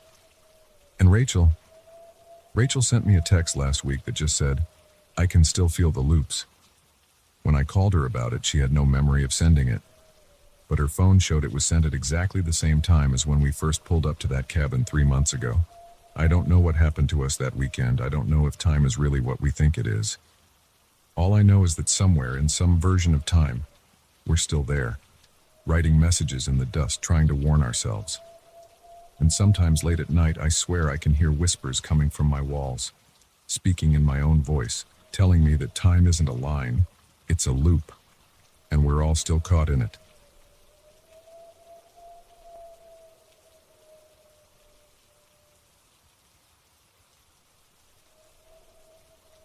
I've been hesitating to write this down for months, but I need to get it off my chest. Maybe someone out there has experienced something similar and can help me make sense of what happened in my apartment last year. I still get chills thinking about it, and sometimes I catch myself obsessively checking the walls of my new place, making sure those shadows don't follow me here. It all started last February when I moved into what seemed like the perfect apartment in downtown Seattle. The rent was surprisingly affordable for the area. Now I know why. At first, everything was normal. The place needed some work, but nothing major. Just the usual scuffed walls and worn carpets you'd expect from a building from the 1960s. I noticed it on my 3rd night there. I was sitting on my couch scrolling through my phone when something caught my eye. A slight movement on the wall opposite me. It was like when you see a car's headlights pass by outside, creating those moving shadows through your curtains. Except there weren't any cars. My apartment was on the 6th floor, and that wall faced another building with no traffic between. I got up to check it out, thinking maybe it was a reflection from my neighbor's window or something. But when I got closer, the shadow seemed to shift. Not like a normal shadow that moves when you block different light sources. This one moved like ink in water, barely perceptible but definitely there. I stood there for maybe 5 minutes just staring at it. Then it was gone. I tried to rationalize it. Lack of sleep from the move, stress from starting my new job, maybe even my eyes playing tricks on me. But deep down I knew something was off. You know that feeling when you're alone but don't feel alone? That's how my apartment felt all the time after that night. The shadow started appearing more frequently. Always in my peripheral vision at first, always when I was trying to relax or work. I began documenting everything in the Notes app on my phone, trying to find patterns. It showed up most often between 9 p.m. and 3 a.m., always on that same wall, always starting as a subtle distortion before developing into something more defined. By the second week, I couldn't ignore it anymore. The shadow had grown larger, maybe 3 feet tall, and had started taking on a vaguely humanoid shape. Not like a clear silhouette of a person, more like someone trying to form a person's shape out of smoke. The worst part was the heaviness in the air whenever it appeared. It felt like the moment before a thunderstorm, when the air pressure drops and everything gets eerily quiet. I started losing sleep. Every little noise in the apartment would jolt me awake. The shadow seemed to feed off my fear. The more anxious I got, the more substantial it became. Sometimes I'd wake up at night feeling like someone was standing over my bed, but when I'd turn on the lights, there would just be that damn shadow on the wall, more solid than ever. I'm not the type of person who believes in supernatural stuff. I've always been skeptical about ghost stories and paranormal phenomena. But when you're alone in your apartment at 2 a.m., watching a shadow move against all laws of physics, your skepticism starts to crack. One night, about 3 weeks in, I hit my breaking point. I was trying to work late on my laptop when the shadow appeared. Usually it would stay on that one wall, but this time it started spreading. It began seeping into the other walls like black water soaking into paper. The air got so heavy I could barely breathe. My laptop screen started flickering, and I felt this overwhelming sense of dread, like something terrible was about to happen. That's when I grabbed my phone and started recording. I needed proof I wasn't going crazy. The video came out mostly dark, but you can clearly see the shadow moving in ways that shadows shouldn't. I still have that video, but I can't watch it anymore. It makes me feel sick. The next day, I started doing research on the building. I found an old community forum where former tenants discussed their experiences. My hands were shaking as I read through the posts.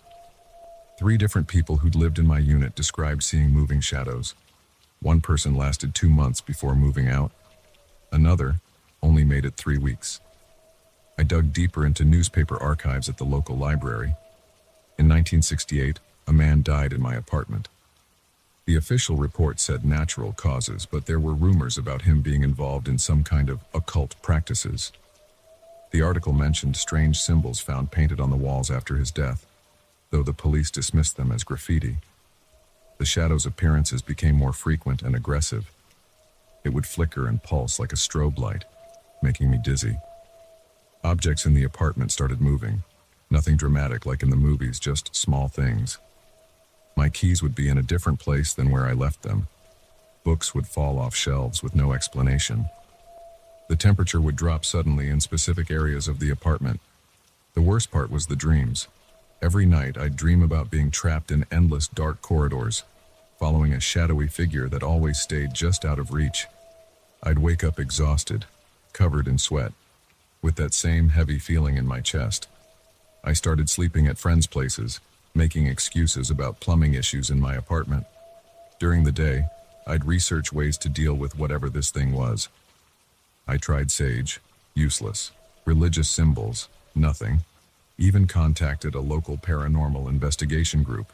They never got back to me. The breaking point came exactly 1 month after the first sighting. I woke up around midnight to complete darkness. Not just normal nighttime darkness, this was absolute.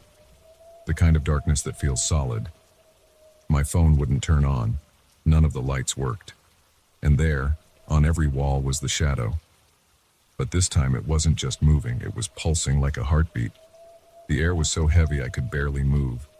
I felt something touch my shoulder, not a physical touch, but more like when you put your hand near static electricity. That's when I ran.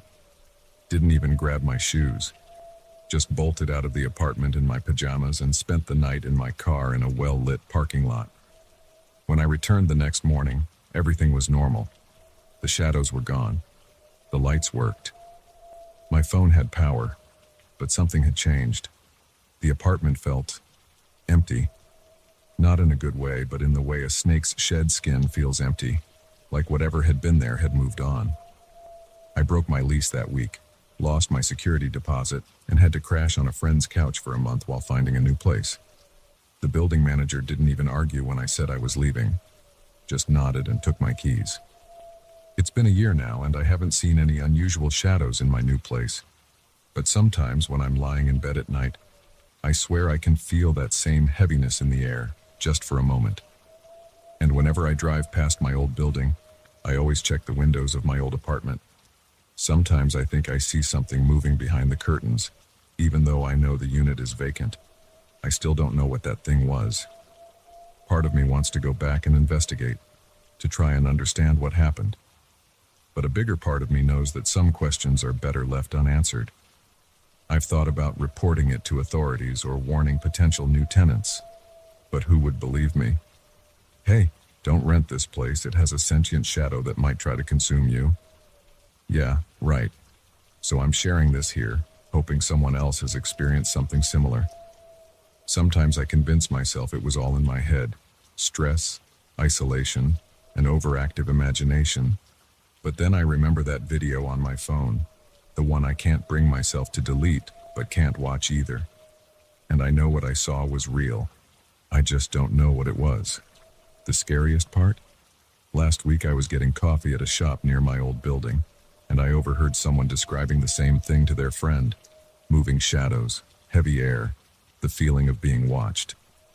They'd just moved into an apartment in my old building. Not my old unit, but the one directly below it. I wanted to say something, warn them, but I just grabbed my coffee and left. What could I possibly say that wouldn't sound crazy? If you're reading this and experiencing something similar, my advice is simple. Don't try to understand it. Don't try to fight it. Just leave. Some mysteries aren't meant to be solved, and some shadows are better left unexplored.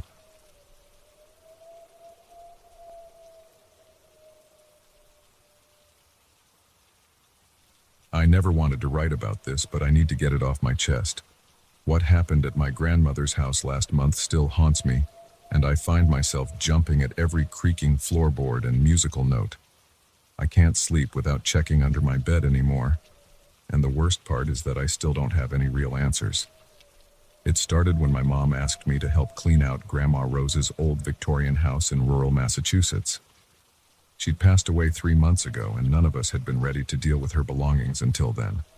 I hadn't visited since I was 12, and walking up that worn wooden porch brought back a flood of childhood memories. The smell of her apple pies, the creaky third step that always gave away my attempts to sneak cookies, the way sunlight filtered through the stained glass windows in the afternoon. The house felt different now. Empty, cold, like it was holding its breath. Mom couldn't come with me that weekend. She had a work emergency, so I was alone with boxes of old memories and that oppressive silence. The first day was mostly sorting through kitchen items and old clothes. Nothing unusual, just the normal sadness of going through a loved one's belongings. Then I found the music box. I was in the attic, sorting through dusty cardboard boxes when I spotted it tucked away in a corner, partially hidden behind an old dress form. It was beautiful, dark mahogany with intricate carvings of roses and vines around the edges. The brass hardware was tarnished but still caught what little light filtered through the grimy attic windows. Something about it seemed familiar, but I couldn't quite place it. When I opened it, the mechanism started playing immediately. The melody was haunting. Not the typical tinkling tune you'd expect from a music box. It was deeper, slower, almost like a proper lullaby, but in a minor key that made the hairs on my neck stand up. As I listened, the temperature seemed to drop several degrees. That's when the first flash hit me. It wasn't like a normal memory. It was more like being yanked backward through time, like those scenes in movies where everything goes wobbly and dark around the edges. Suddenly I was small, maybe 5 or 6, standing in Grandma's kitchen. But something was wrong. The lights were flickering and I could hear someone crying. No, not crying, wailing. The same melody from the music box was playing, but it sounded distorted, wrong somehow. Then I saw her, a woman in a dark dress, her back to me, standing in front of the basement door. She was swaying slightly to the music. The flash ended as suddenly as it began, leaving me gasping on the attic floor. My heart was racing, and I felt dizzy and nauseous. What the hell was that? I'd never experienced anything like it before. I slammed the music box shut, my hands shaking. Part of me wanted to throw it away right then, but something stopped me. I needed to understand what I'd just seen. I took the box downstairs to examine it in better light. There was an inscription on the bottom that I hadn't noticed before. For Elizabeth, with all my love. 1893. Elizabeth, that was my great-grandmother's name. I'd never met her. She died before I was born. Mom rarely talked about her. My phone rang, making me jump. It was Mom checking in. With a shaky voice, I asked her about the music box and Elizabeth. There was a long pause before she answered. Where did you find that? Her voice was tense in a way I'd never heard before. When I mentioned the attic, she let out a slow breath. That box was supposed to be buried with your great-grandmother. Put it back where you found it and don't open it again. Of course, that only made me more determined to figure out what was going on. I started going through more boxes, looking for anything about Elizabeth or the music box. The sun was setting, casting long shadows through the house, but I barely noticed. I was too focused on my search. That's when I found the old newspapers in a box of family documents. The headline from 1893 made my blood run cold. Local woman found dead after house fire. Foul play suspected. The article described how Elizabeth's first husband had died in a mysterious house fire. This house. Elizabeth had been the prime suspect, but was never charged due to lack of evidence. She remarried a year later, to my great-grandfather. As I read the article, the music started again, but that was impossible. The box was still shut, sitting across the room on a table. The melody was louder this time, filling the entire house. Another flash hit me, more intense than the first. I was in the basement now. The air was thick with smoke, and I could hear the crackle of flames above. The woman in the dark dress was there again, but this time she turned around. Her face. God, her face. It was like looking at an old photograph of myself. She was holding the music box and blood was dripping from her hands onto the floor. When I came back to myself, I was on my hands and knees, retching. The music was deafening now, and it wasn't just coming from one place. It seemed to be pouring from the very walls. I tried to run, but my legs felt like lead. The temperature kept dropping until I could see my breath. Then I heard footsteps on the stairs leading to the basement. Slow, deliberate. The wooden steps creaking under invisible weight. I couldn't move. Couldn't breathe. The melody distorted into something horrible, like a funeral dirge played at the wrong speed. The footsteps reached the top of the stairs. The basement door began to open. That's when I saw the old photographs scattered on the floor around me, ones I knew I hadn't taken out of their boxes. They showed Elizabeth at different ages, but in every single one she was holding that music box, and in every picture her eyes were completely black. The last flash was the worst. I was Elizabeth standing in the basement with the music box, watching as my first husband struggled against his bonds. I could feel the heat of the fire I'd started upstairs, smell the smoke beginning to fill the house. The music box played its melody as I watched him die. But I wasn't just seeing it. I was feeling everything she felt.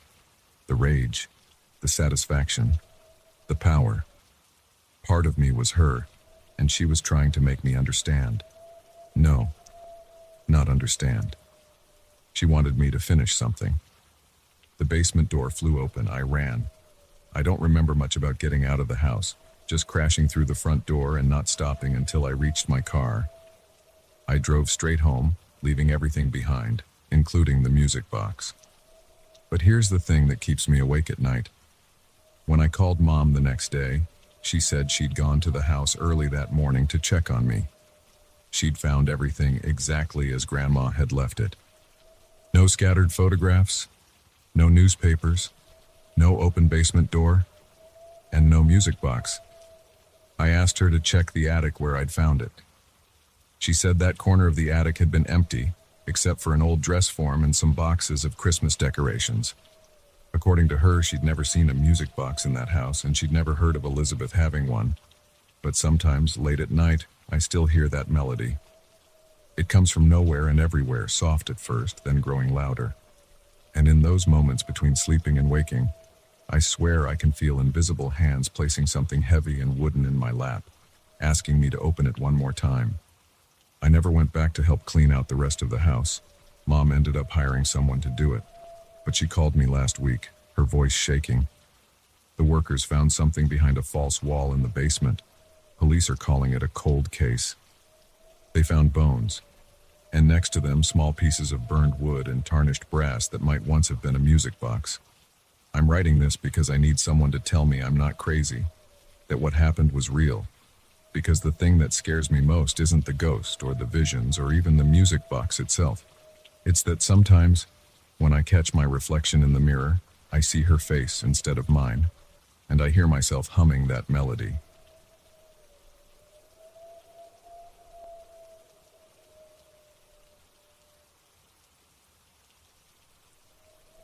I still get chills every time I have to drive through fog, even if it's just a light mist.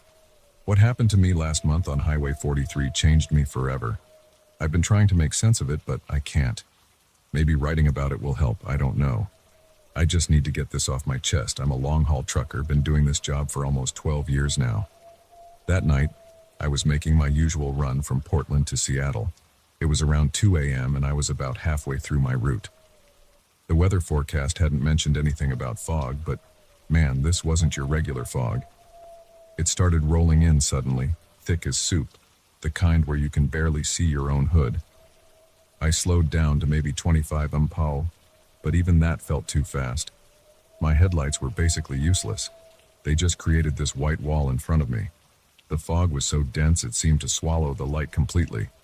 You know that feeling when you're swimming underwater and open your eyes? It was like that, but white instead of blue. I had my hazards on, radio turned down low, just trying to stay focused on the road. That's when I saw the first figure. It was just a shadow at first, a darker patch in all that whiteness. As I got closer, I could make out what looked like a person walking along the shoulder. I immediately hit the brakes, worried sick that I might hit someone. Who would be walking on a highway at 2 a.m. in this weather? Through my side window, I could see it was a woman in what looked like a summer dress. In this weather. That was the first red flag. I rolled down my window to call out to her, ask if she needed help. But as my truck got closer, she just disappeared, like someone had erased her from existence. I sat there for a good minute, engine idling, trying to convince myself I was just tired and seeing things. I even got out and checked the shoulder with my flashlight. Nothing. No footprints. No sign anyone had been there. I got back in my truck, hands shaking a bit. I cranked up the heat, even though I wasn't cold, and turned up the radio to keep myself alert.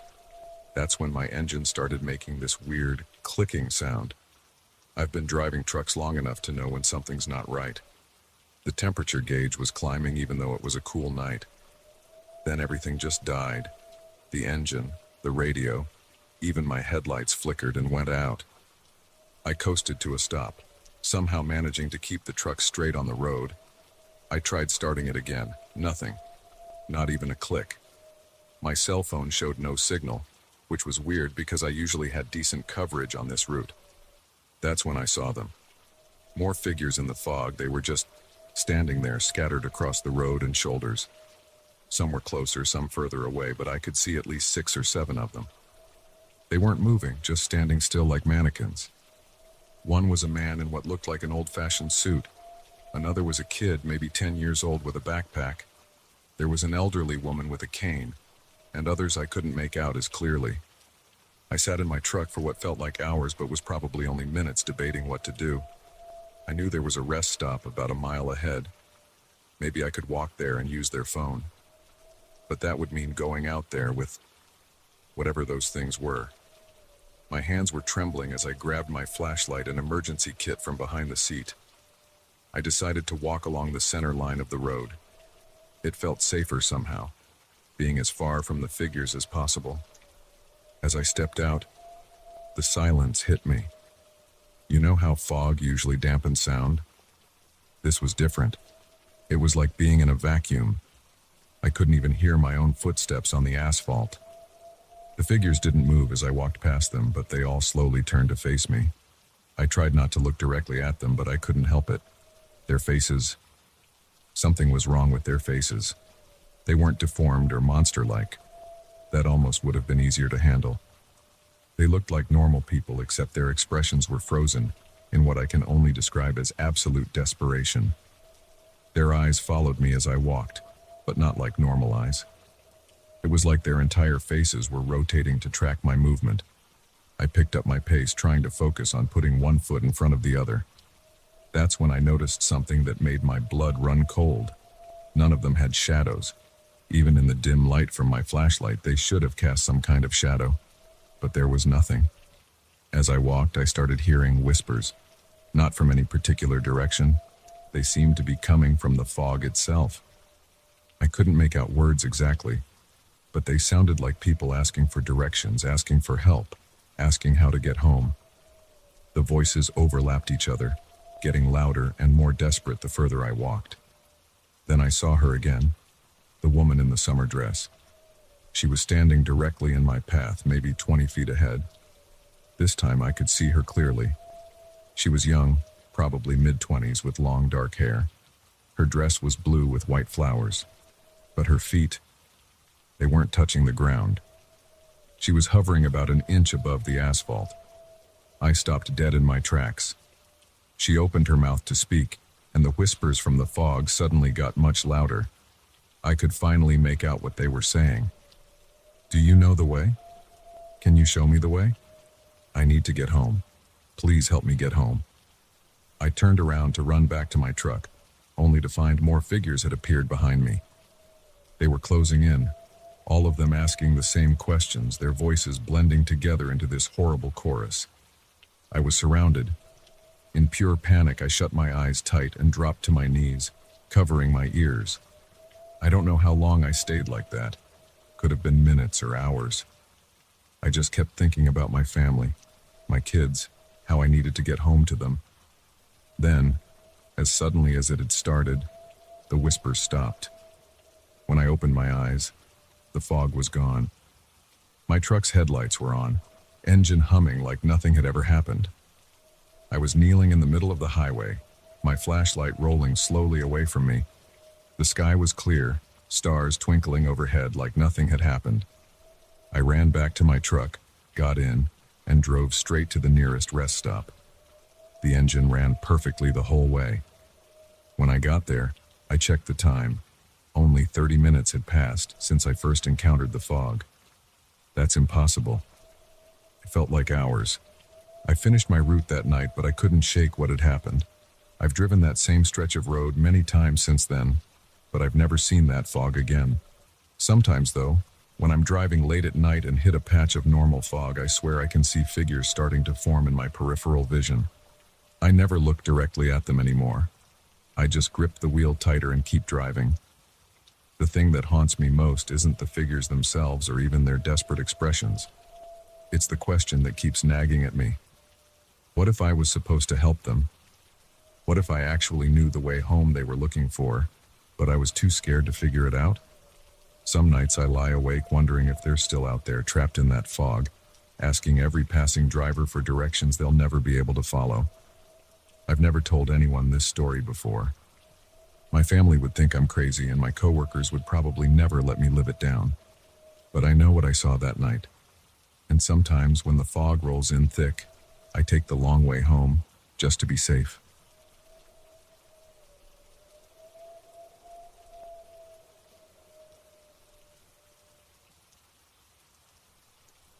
It's been 3 years since we left, and I still wake up some nights in a cold sweat, thinking about that woman in the fields. When my Uncle Pete died, no one expected him to leave us his farm. We barely knew him. He was my dad's estranged brother, and they hadn't spoken in over 20 years. The lawyer called us out of the blue, saying we'd inherited this 80-acre property in rural Pennsylvania.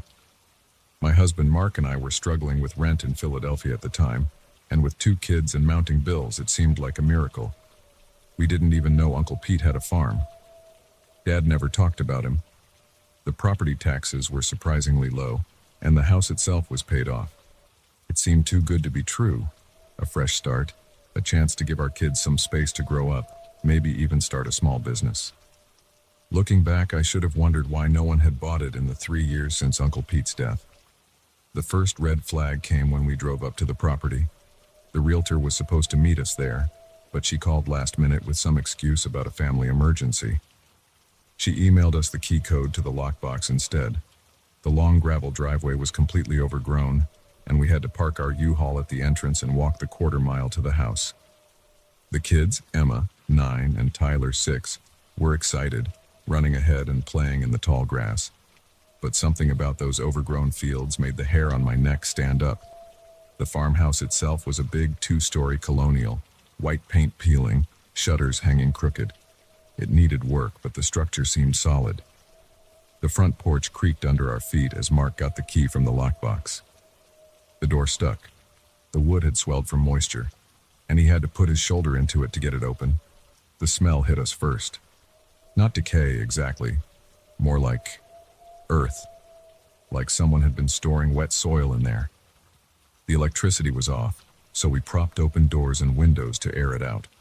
Mark went to check the breaker box while I started wiping down surfaces.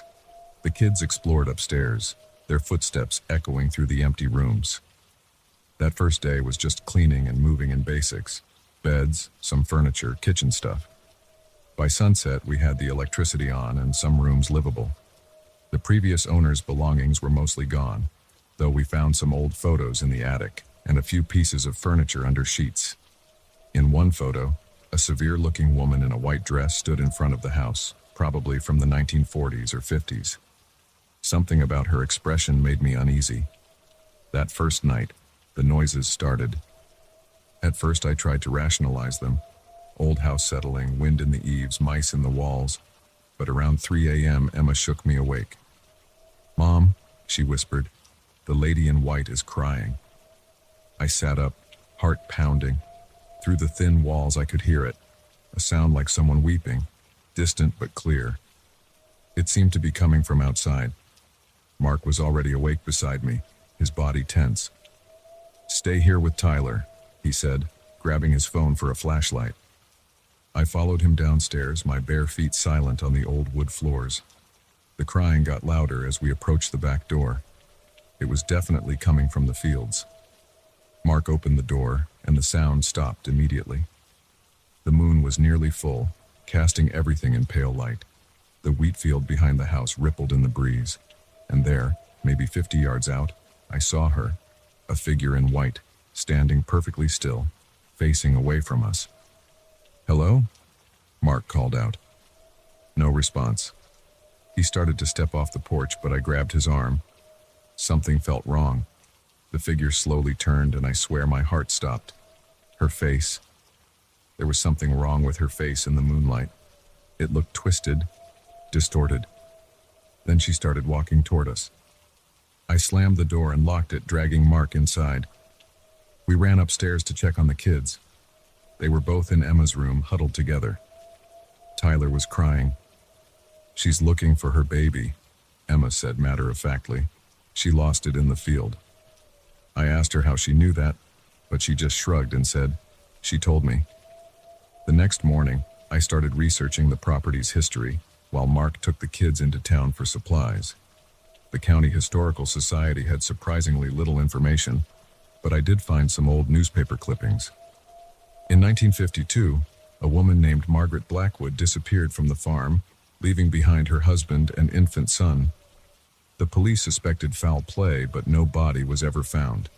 Her husband, Thomas, claimed she had run off with another man, but neighbors reported hearing arguments and Margaret crying in the weeks before she vanished. That afternoon, I walked the property, trying to make sense of everything. The fields were overgrown with wheat that had gone wild, spreading wherever the seeds fell. Behind the barn, I found an old well, covered with rotting boards. Something about it drew me closer. As I approached, I heard humming. A lullaby, soft and sad. I ran back to the house and didn't go out again that day. That night, the crying was louder. Emma kept saying she's getting closer every few minutes. Around midnight, we heard footsteps on the porch. Slow, deliberate steps moving from window to window. At each one, there would be a pause and then a soft tapping, like fingernails on glass. Tyler screamed when he saw her face in his window, pressed against the glass, eyes wide and wrong, mouth open in a silent wail. We all slept in the master bedroom after that, doors locked, lights on. The next day, I called the Historical Society again, and finally got someone helpful. The elderly volunteer remembered the Blackwood case. She hesitated when I asked for details, then said, "You're living there, aren't you? At Cedar Grove?" She told me that Thomas Blackwood had been abusive. Margaret had tried to leave several times, but he always found her and brought her back. The night she disappeared, neighbors heard screaming from the farm, then a single gunshot. The police searched the property but found nothing. Thomas claimed Margaret had taken their son and run away, but the baby was found crying in his crib. Thomas died by suicide 2 weeks later. That night, the activity was worse. Objects moved on their own. Doors slammed. Pictures fell off walls. The crying was constant, seeming to come from everywhere at once. Around 2 a.m., Emma sat up in bed and said in a strange, flat voice, "She's in the well." He put her in the well. The next morning, I called the police. They were skeptical, but agreed to check the well after I mentioned the historical case. They brought ground-penetrating radar and eventually a team to remove the old boards and check inside. They found her, of course. Margaret's remains were exactly where Emma said they'd be, along with the gun Thomas had used. The police investigation confirmed she'd been shot before being thrown down there. We moved out the next day, leaving most of our belongings behind. I couldn't stay in that house knowing what had happened there, knowing her suffering. The kids still have nightmares, and Emma sometimes talks about the lady in white, saying she's at peace now. But here's the thing that still haunts me.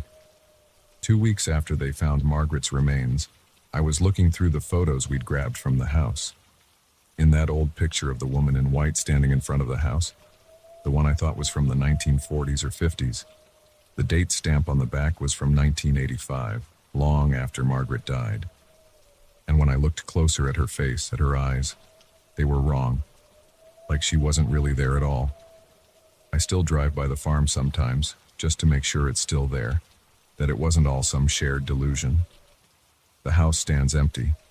No one's bought it since we left.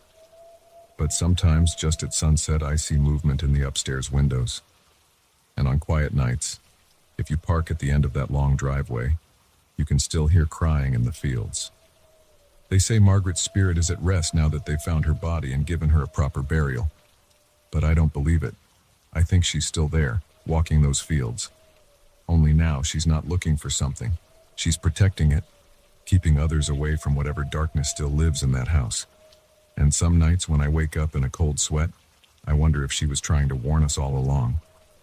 I'll never forget the last thing Emma said as we drove away. "She's not the only one there, Mom. She's just the only one we can see."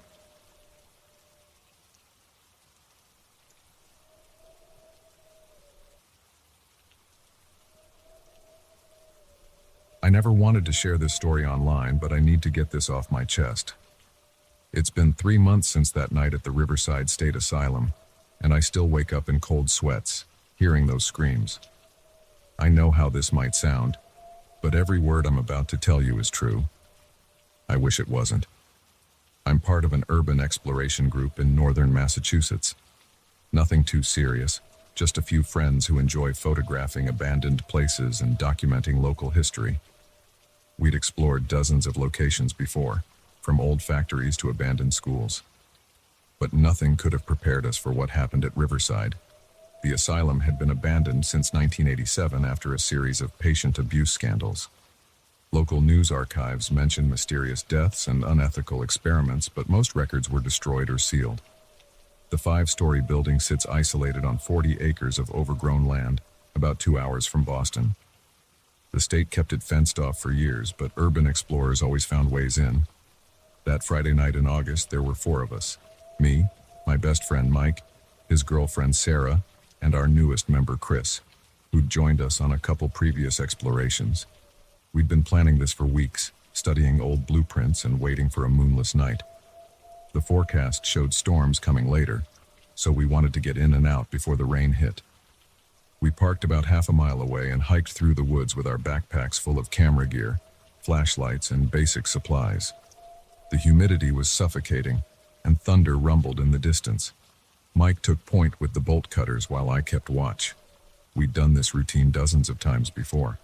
The first red flag should have been how easily we got in. The rusty chain on the service entrance just fell apart when Mike touched it, like something wanted us inside. The door creaked open to reveal a pitch-black corridor that seemed to swallow our flashlight beams. The first floor was what you'd expect: peeling paint, broken windows, debris everywhere. The air felt thick with dust and that distinctive smell of decay that all abandoned buildings have. We took some photos of the reception area, old wheelchairs and administrative offices. Nothing too exciting, just your typical urbex stuff. But something felt off from the start. The temperature would drop randomly in certain spots, way colder than it should have been for August. Our flashlight beams seemed dimmer than usual, like the darkness was somehow heavier here. And the silence, that oppressive silence that made every footstep echo too loudly. We found the patient ward on the second floor, rows of small rooms with rusted bed frames and scratched walls. Some still had personal belongings scattered around, old photos, clothes, books. It felt wrong being there, like we were disturbing something. Sarah wanted to leave, said she had a bad feeling. I wish we'd listened. The third floor is where things started getting weird. We heard what sounded like footsteps above us, which isn't unusual in old buildings, but these were deliberate, like someone pacing. Chris swore he saw a shadow move at the end of the hallway, but when we checked, there was nothing there. Then we found the treatment rooms. The equipment was still there. Restraint chairs, electrical equipment, things I don't even want to describe. The walls were covered in scratch marks, not vandalism. These were deep grooves in the plaster, like someone had been desperately clawing at them. Some rooms had messages scratched into the walls. Help us and not crazy, and they won't stop. That's when we heard the first scream. It came from somewhere above us, a long, agonized wail that made my blood run cold. Sarah grabbed Mike's arm so hard she left bruises. We all froze listening. Could have been the wind, I told myself. Old buildings make weird noises. But then we heard it again, closer this time, followed by what sounded like sobbing. "We need to get out of here," Sarah whispered. No one argued. We turned around to head back to the stairwell, but something was wrong. The hallway looked different. The layout had changed somehow. Doors that weren't there before, corridors that shouldn't exist according to the blueprints we'd studied. We tried to retrace our steps, but nothing made sense anymore. Every turn led us deeper into the building. Our phones had no signal, and the GPS wasn't working. Even our flashlights started flickering, batteries draining impossibly fast. The screams were getting closer. Sometimes they sounded like they were coming from right behind us, sometimes from inside the walls. We started seeing things in our peripheral vision, dark figures darting between doorways, faces peering around corners. The air got colder and colder until we could see our breath. Then we found the room with the names. It was a large circular chamber we hadn't seen before, probably some kind of group therapy room. The walls were covered floor to ceiling in names, dates, and numbers, written in what looked like blood but couldn't be. It was too fresh, still glistening in our flashlight beams. Thousands of names, some we recognized from our research into the asylum's history. That's when Chris started screaming. He was pointing at the wall, his flashlight beam shaking. There, being written by an invisible hand, was his name. Then Sarah's. Then Mike's. We ran. The next part is hard to describe because it doesn't make any logical sense. The building seemed alive, changing around us. Corridors would stretch impossibly long, then suddenly contract. Doors would appear and disappear. We'd open a door to the stairwell and find another hallway instead. The screams were constant now, coming from everywhere and nowhere. We got separated at some point. I rounded a corner and suddenly Mike, Sarah, and Chris were gone. I called out for them, but their voices seemed to come from different directions, getting fainter and fainter. The flashlight was barely working now, throwing weird shadows on the walls that seemed to move on their own. That's when I saw her. At the end of the hallway, illuminated by nothing I could see, was a woman in a hospital gown. She was facing away from me, her long gray hair matted and tangled. She was muttering something I couldn't quite hear. I knew I should run, but my body wouldn't move. She slowly turned around and... God, her face. There was something wrong with her face. It was like looking at static on an old TV, constantly shifting and distorting. But her eyes were clear and focused right on me. She smiled, showing teeth that were too sharp, too numerous. "You shouldn't be here," she said, but her voice came from behind me. "This is our place, our home, our prison." I ran. I don't remember much after that. Just fragments. Running down endless corridors that twisted in impossible ways. Hands reaching out from walls. Voices whispering names and dates and terrible secrets. The sound of medical equipment coming from behind locked doors. The smell of antiseptic and decay getting stronger and stronger. I remember falling, the floor suddenly giving way beneath me. I landed hard on something soft and wet. When I rolled over, I was lying on a pile of old patient files in what looked like a basement records room. My flashlight was dead, but there was a faint light coming from somewhere. That's where I found the others. They were huddled in a corner, pale and shaking. None of us spoke. We could hear things moving in the darkness around us, whispering, scratching at the walls. The light was coming from an old emergency exit sign, pointing to a door we definitely hadn't seen before. We ran for it. The door opened to the outside, and we didn't stop running until we reached the car. It was dawn by then, though we'd only been inside for what felt like a few hours. None of us spoke on the drive home. The weird thing is, when we looked at our phones later, all our photos and videos were corrupted, just static and weird distortions, except for one, a group photo we took in the reception area when we first arrived. If you zoom in on the background in one of the dark doorways, there's a figure standing there. A woman with long gray hair, smiling at the camera with too many teeth. We've tried going back in daylight to make sense of what happened. But the building layout is completely different. None of the rooms we saw that night seem to exist. The circular room with the names? Can't find it. The treatment rooms? Gone. It's like we were in a completely different building. I still drive by sometimes late at night. Sometimes I see lights in the windows moving between floors. Sometimes I hear screams carried on the wind. But I'll never go back inside. Whatever lives in that place, whatever it did to us that night, it let us go for a reason. And I don't want to push my luck by finding out why. The others won't talk about what happened while we were separated.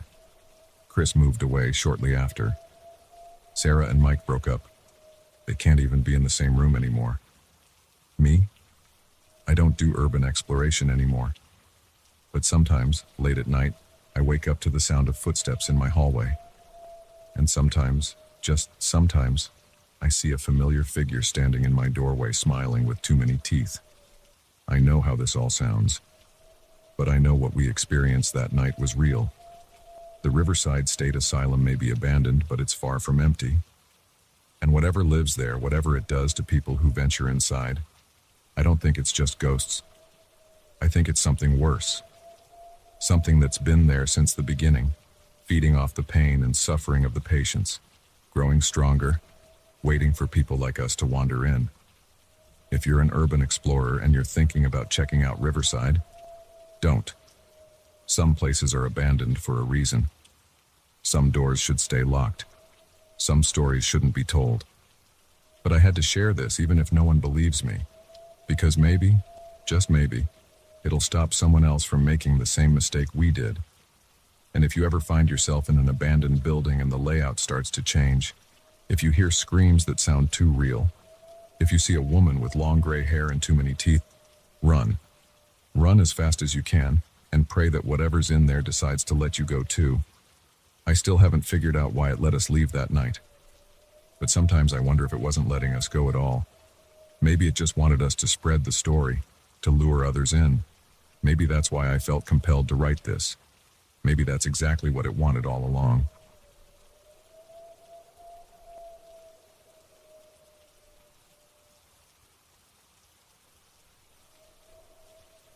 I never wanted to move to Millbrook. It was my parents' idea. Dad got a better job offer and Mom thought a fresh start would do us all good after everything that happened with my brother's accident. I was 16, angry, and determined to hate everything about this place. But looking back now, I wish that teenage attitude had been my biggest problem. It started about 2 weeks after we moved in. I was lying in bed scrolling through my phone at around 2 a.m. Yeah, I know, typical teen sleep schedule. When I heard it. At first, I thought it was just the wind, or maybe a cat in heat. But this sound, it was different. It started low, almost like someone humming, then built into this haunting cry that made every hair on my body stand up. It wasn't loud enough to wake anyone else up, but it was clear as day to me. I remember dropping my phone on my face, smooth I know, and rushing to the window. Our house backed up to this huge stretch of woods and the sound seemed to be coming from somewhere in there. But it was pitch black, and I couldn't see anything moving between the trees. The next morning I tried to tell my mom about it, but she just gave me that look. You know, the one parents give when they think you're being dramatic. It was probably just an owl, honey. This is a rural area. We're going to hear different wildlife than in the city. But it wasn't an owl. I'd heard owls before. This was... God, how do I even describe it? It was like someone took all the grief in the world and turned it into sound. That's the best way I can put it. And it made me feel sick to my stomach, like when you know something terrible is about to happen, but you can't do anything to stop it. The next night, I heard it again. Same time, around 2 a.m. This time I recorded it on my phone, but when I played it back the next morning, all you could hear was static. That's when I started doing some research. I mean, what else was I supposed to do in a new town where I had no friends yet? I spent hours on local history websites and forums. Most of it was boring stuff about farming and mill history, hence the town name, obviously. But then I found this old thread on a paranormal discussion board. Someone had posted about hearing similar sounds in Millbrook back in the 90s. They called it the death wail, because apparently, every time someone heard it, someone in town died within the week. I know how that sounds. Trust me, I rolled my eyes too. But then Mrs. Peterson from 3 houses down died suddenly of a heart attack. She was only 42. I remember seeing the ambulance lights flashing through my window that morning, and all I could think about was that awful sound from the night before. I tried to convince myself it was just a coincidence. But then I heard it again, louder this time, and 2 days later old Mr. Thompson from the hardware store passed away in his sleep. That's when I started taking notes. Dates, times, everything I could think of. I know it sounds crazy, but I needed to understand what was happening. The sound always came from the same direction, deeper into the woods behind our house. After the third death, a car accident this time, I decided to try and track it down. I know, terrible idea. But I was desperate. These deaths were weighing on me. What if I could do something to stop them? I waited until I heard the wail again, grabbed my flashlight and phone and snuck out through my window. The grass was wet with dew under my feet as I made my way into the woods. The sound got louder as I walked, which at least told me I was going in the right direction. The woods were different at night. During the day, they were just trees and undergrowth. But at night, every shadow looked like it was moving, and the branches overhead seemed to reach down like skeletal hands. I kept going, following that horrible sound, until I came to this clearing I'd never seen before. In the middle of the clearing was this huge old oak tree. and at its base were these weird stones arranged in a circle. They looked ancient, covered in moss and half buried in the ground. As I got closer, I could see that they had markings on them. Not graffiti, but old symbols I didn't recognize. The wailing was definitely coming from this spot, but I couldn't see anyone or anything making the sound. It was like it was coming from the air itself. My flashlight started flickering, and the temperature dropped so suddenly I could see my breath. That's when I noticed the writing carved into the oak tree. It was in some old language I didn't recognize, but below it was an English translation, worn but still readable. Here lies the watcher, bound by stone and root, who marks the passing of souls. While I was reading this, the wailing stopped. The silence that followed was worse somehow. That's when I felt it, this presence behind me. You know that feeling when someone's standing right behind you? Multiply that by 1,000. I turned around slowly, and I swear to God, I saw her. She was floating a few feet off the ground, this woman in a long, tattered gray dress. Her hair was wild and white, moving like it was underwater, but her face, I'll never forget her face. It was both ancient and ageless, and her eyes were completely black, like empty spaces in reality. She opened her mouth and I knew she was about to wail again, but this time I felt like it was for me. In that moment I understood what people mean when they say their blood ran cold. I couldn't move, couldn't breathe, couldn't think. Then she spoke, not in a wail, but in this whisper that somehow filled my entire head. You seek knowledge of death's herald. Are you prepared for the price of such knowledge? I don't remember running home. The next thing I knew, I was back in my bed soaked in sweat, my shoes covered in mud and leaves. I thought maybe I dreamed the whole thing, but when I checked my phone, I had a blurry photo of the stone circle. The next day, I went back to that spot in the daylight. The clearing was there, the stones were there, but the writing on the tree was gone. Just smooth bark where I swear I'd seen those carved words. That night, I heard the wail again, but this time it was different. It was gentler somehow. And when I looked out my window, I swear I saw her floating at the edge of the woods, looking right at me. She raised her hand, like she was waving, and then just faded away. Nobody died that week, or the next. In fact, the deaths in Millbrook stopped being unusually frequent. Sometimes on very quiet nights, I still hear a faint humming from the woods. Not the full wail, just a reminder maybe. I've never told anyone this story before. My parents still think I was just having trouble adjusting to the move. Maybe they're right. Maybe I imagined the whole thing. But I still have that blurry photo on my phone. And sometimes, when I look at it late at night, I swear I can see a gray figure among the stones. I've done more research since then, about banshees and death omens. Some stories say they don't cause death, they just warn about it. Others say they can be guardians, protecting those who show them respect. I don't know which version is true. All I know is that after that night in the clearing, the death wail stopped, and I'm still here to tell about it. I still live in Millbrook. I'm in college now, commuting from home. Sometimes people ask me why I didn't move away for school like most of my friends did. I just tell them I've grown to like the town. How could I explain that I feel like I have some kind of responsibility here? That somehow by confronting whatever that was in the woods, I became part of something I don't fully understand? The weirdest part? Last week I was walking through town and ran into Mrs. Peterson's daughter. We got to talking, and she mentioned that the night before her mom died, she had a dream about a woman in gray who sang to her. She said it wasn't scary. It was peaceful, like the woman was trying to prepare her for what was coming. I didn't tell her what I knew. What could I say? But sometimes I wonder if that's what it was all about. Not preventing death, but accepting it. Understanding it. Maybe that's what the banshee was trying to tell me all along. I still go back to that clearing sometimes during the day. The stones are still there, arranged in their perfect circle. I've never seen the writing on the tree again, and I've never seen the woman in gray since that night. But every once in a while, when I'm sitting there, I feel this presence.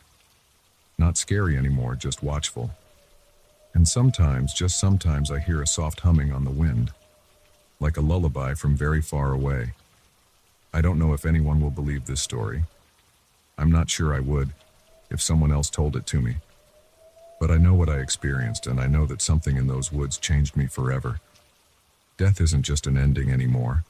It's part of something bigger, something older than all of us. And sometimes, if you're quiet and you're listening, you might hear its herald on the wind.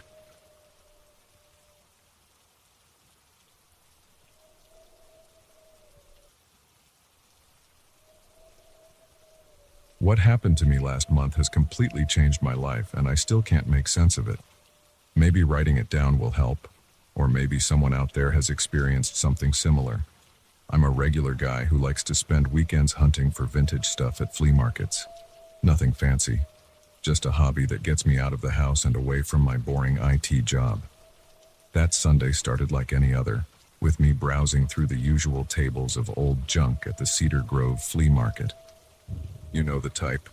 Rusty tools, scratched vinyl records, and boxes of worthless knickknacks that people somehow think are valuable. I was about to call it a day when I spotted this old brass lantern tucked away in the corner of this elderly woman's booth. It wasn't particularly fancy, just weathered brass with some intricate engravings that had mostly worn away with time. The glass panels were clouded with age, but somehow still intact. The price tag said $35, which seemed reasonable enough. The old woman running the booth barely looked at me when I picked it up. She just muttered something about it being from an estate sale and took my money. Looking back now, I should have asked more questions, but hindsight's always 20/20, right? I remember getting home and setting it on my kitchen counter thinking I'd clean it up later. I was grabbing a beer from the fridge when I noticed something weird, a faint flickering coming from inside the lantern. At first, I thought it was just the sunlight hitting it funny through my kitchen window. But when I turned around, the lantern was definitely glowing. Not bright, just this subtle bluish pulse like a dying LED. Here's the thing. There were no batteries or wiring in this lantern. It was just an old oil lantern, completely empty. I picked it up to examine it closer, and that's when I saw her. A woman in what looked like clothes from the 1940s, standing in my kitchen. But she wasn't really there. She was like a projection, semi-transparent and slightly blurred around the edges. She was crying, clutching something to her chest that I couldn't quite make out. My first reaction was to drop the lantern, but somehow I managed not to. The moment I moved it, the woman disappeared. My hands were shaking so bad I had to set it down on the counter. I spent the next hour trying to convince myself I was just tired, that maybe I'd had too much caffeine that day. But curiosity got the better of me. That night, after a few beers to steady my nerves, I picked up the lantern again. This time, a different scene played out. An old man in a workshop, desperately trying to board up his windows as something outside cast moving shadows through the gaps. The terror on his face looked so real, so raw. I watched, paralyzed, as he kept looking over his shoulder at something I couldn't see. Over the next week, I became obsessed. I called in sick to work and spent hours documenting every vision the lantern showed me. Each spirit seemed to be locked in their final moments, replaying them like a broken record. Some were subtle, a young boy hiding under his bed, tears streaming down his face. Others were more violent, a woman running through what looked like my neighborhood but from decades ago, constantly looking behind her. I started noticing patterns. All these people seemed terrified of something. They were all running, hiding, or trying to protect themselves. And they all had this same haunted look in their eyes, like they knew what was coming for them. Then things got worse. The spirits started acknowledging me. The woman from the 1940s began pointing urgently at my back door every time she appeared. The old man in the workshop started mouthing words I couldn't understand. The boy under the bed would stretch his hand out toward me, like he was begging for help. I couldn't sleep. Every time I closed my eyes, I'd see their faces. I started researching local history, trying to match the spirits to missing persons reports or old newspaper articles. I found nothing concrete, but I did discover that my neighborhood had a disturbing pattern of disappearances dating back to the 1900s. Every few decades, people would vanish without a trace, usually from their homes. The lantern's behavior changed too. It started flickering on its own, even when I wasn't touching it.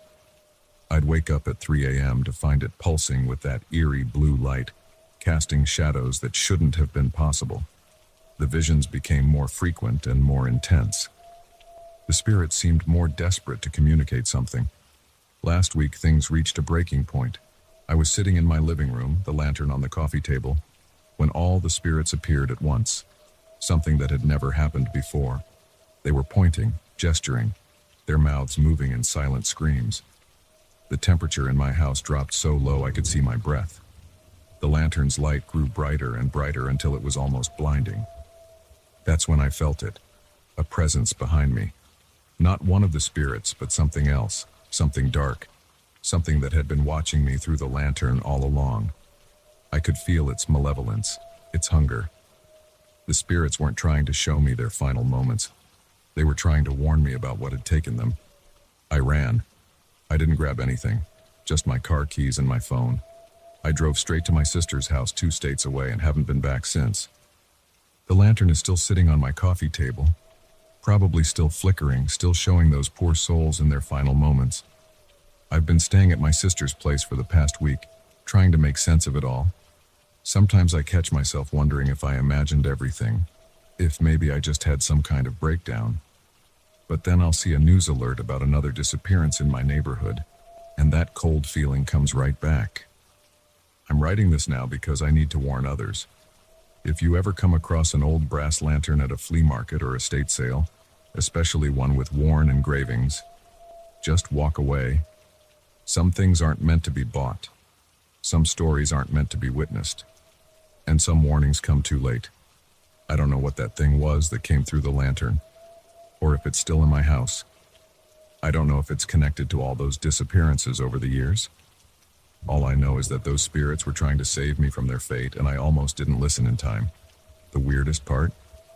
I checked my phone's camera roll yesterday. All those pictures I took of the spirits trying to document what I was seeing, they're completely black. Every single one. Except for one. A photo of the lantern sitting on my kitchen counter that first day. If you zoom in really close, you can just make out a face reflected in the glass. It's not mine. I'm not going back to that house. I've already put in for a transfer at work to a different state. Some people have told me I should go to the police, but what would I even say? That I bought a haunted lantern that showed me ghosts? That something evil might be living in my house now? They'd think I was crazy. So I'm sharing this here, hoping someone might believe me, or at least learn from my mistake. If you ever see something impossible, something that shouldn't exist, don't let curiosity get the better of you. Don't try to understand it. Just run. Run as far and as fast as you can, because now I understand why all those spirits looked so terrified. They weren't just showing me their past, they were showing me my future, a future I barely escaped. I still wake up at 3 a.m. sometimes, and for a split second, I swear I can see that blue light flickering in the corner of my room. But maybe that's just my imagination. Maybe that's just what happens when you've seen things you were never meant to see. Stay safe, everyone. And if you're ever at Cedar Grove Flea Market, just stick to the vinyl records and rusty tools. Trust me on this one.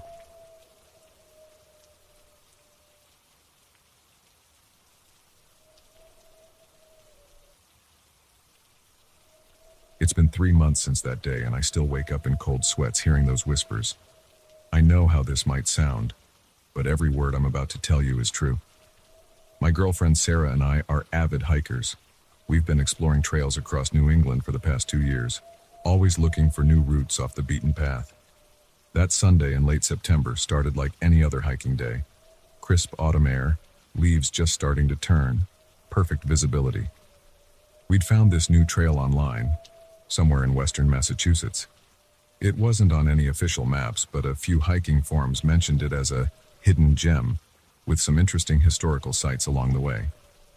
We parked our car at what looked like an old logging road around 11 a.m. The trail wasn't marked, but we had GPS coordinates and were well equipped. Proper hiking boots, backpacks with water, snacks, first aid kit, the works. We'd been doing this long enough to know better than to go unprepared. The first 2 hours were actually pretty great. The trail wound through old-growth forest, mostly maple and oak trees. We spotted some interesting rock formations and even saw a few deer. Sarah was taking pictures for her Instagram. She's really into nature photography. Looking back at those photos now sends chills down my spine. They show how normal everything was, right up until it wasn't. It was around 2 p.m. when things started feeling different. The forest got denser and the trail less defined. We weren't worried yet. Our phone GPS still showed we were on track, though the signal was getting spotty. That's when we first noticed the stone wall. It was old, really old, mostly collapsed and covered in moss. Sarah thought it might be from an old farm or settlement, which isn't uncommon in these parts. We followed the wall out of curiosity, and that's how we found it, the graveyard. I say graveyard, but it wasn't like any cemetery I've ever seen. It was maybe half an acre, completely overgrown with weeds and vines. The gravestones were scattered randomly, some tilted, others fallen over completely. Most were so weathered you could barely make out the inscriptions. Sarah was fascinated. She's into local history, and this place looked like it hadn't been visited in decades, maybe even a century. We started carefully making our way between the graves, trying to read the inscriptions. That's when I heard it for the first time. My name, just barely above a whisper. I thought it was Sarah at first, but she was about 20 feet away, crouched down, trying to clear some vines from a headstone. "Did you say something?" I called out to her. She shook her head, not even looking up. I tried to shake it off, but then I heard it again, clearer this time. "Michael." It wasn't Sarah's voice. It wasn't any voice I'd ever heard before. I was about to suggest we leave when Sarah suddenly stood up, looking pale. "Did you hear that?" she asked. Before I could answer, she added, "Someone just whispered my name." That's when the cold hit us. It wasn't gradual. One moment it was a mild autumn afternoon. The next it felt like December. Our breath came out in visible puffs. Sarah walked over to me, her hands shaking slightly. "We should go," she said, but I was already staring at the headstone she'd been clearing. The inscription was weathered but still legible. Sarah Mitchell, missing and presumed dead, October 12th, 1888. Sarah's last name isn't Mitchell, but seeing her first name on that ancient gravestone made my blood run cold. We turned to leave, but somehow the trail we'd followed in wasn't there anymore. Just more gravestones and thick undergrowth. The stone wall we'd followed was gone too. I pulled out my phone to check GPS, but it was dead. Full battery to nothing in minutes. Sarah's phone was the same. The whispers started getting louder, more insistent. Not just our names now, but fragments of sentences we couldn't quite make out. The temperature kept dropping. Sarah grabbed my hand, and I could feel her trembling. Or maybe I was the one trembling.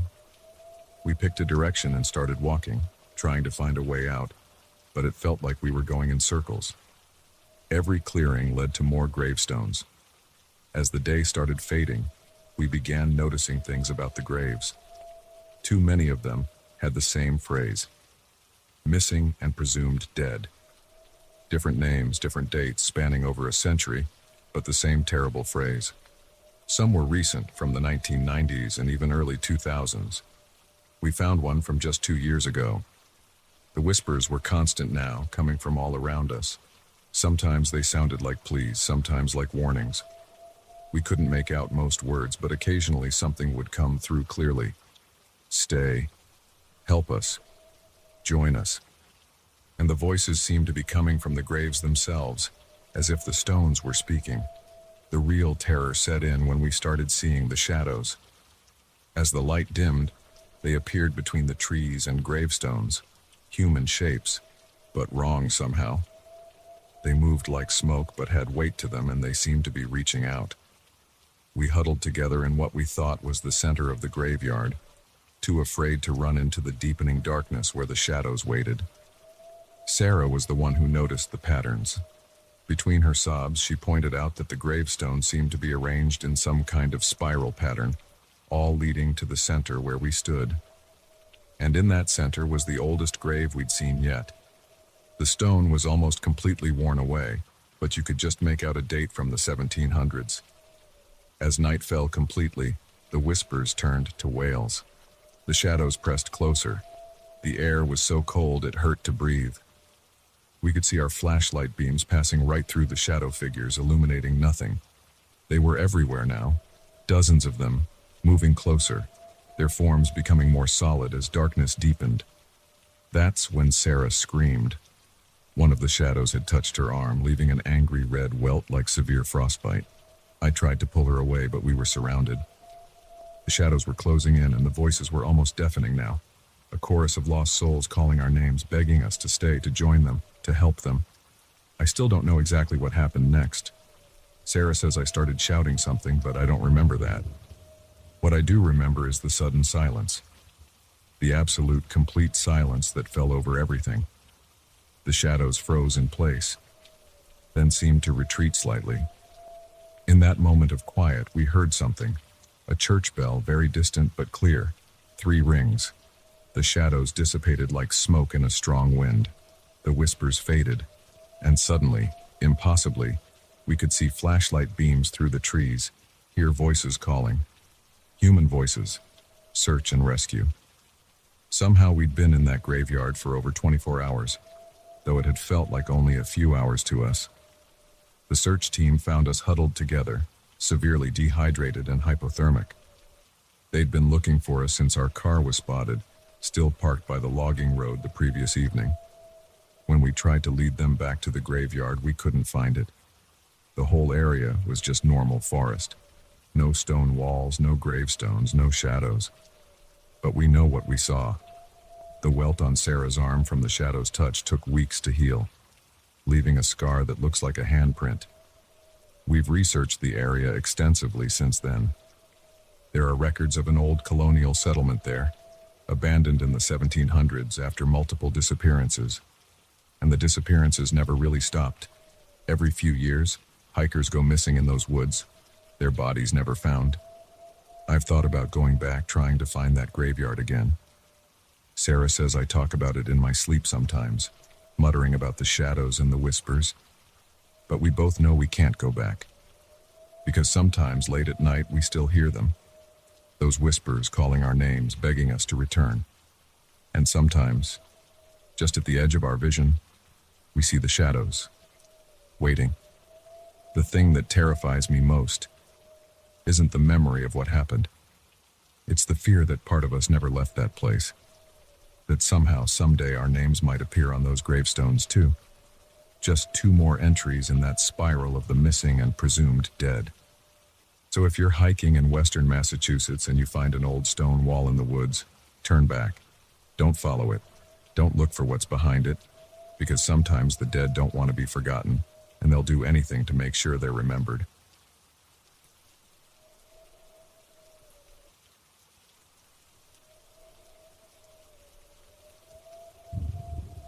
I still get chills thinking about what happened to me last month at Cedar Grove Bed and Breakfast. I needed a quiet place to work on my dissertation, and the reviews mentioned it was peaceful and secluded, exactly what I was looking for. The price was surprisingly reasonable for a historic building in New England, which should have been my first red flag, I guess. From the moment I arrived, something felt off. Not in an obvious way. The building was beautiful. A Victorian mansion with dark wood trim and those gorgeous bay windows you see in old houses. The owner, Mrs. Peterson, was perfectly nice, if a bit distant. She barely looked at me while checking me in, just handed me the key to room 17 and mumbled something about breakfast being served from 7 to 9. The room itself was spacious but cold, literally and figuratively. No matter how high I set the ancient radiator, it never quite felt warm enough.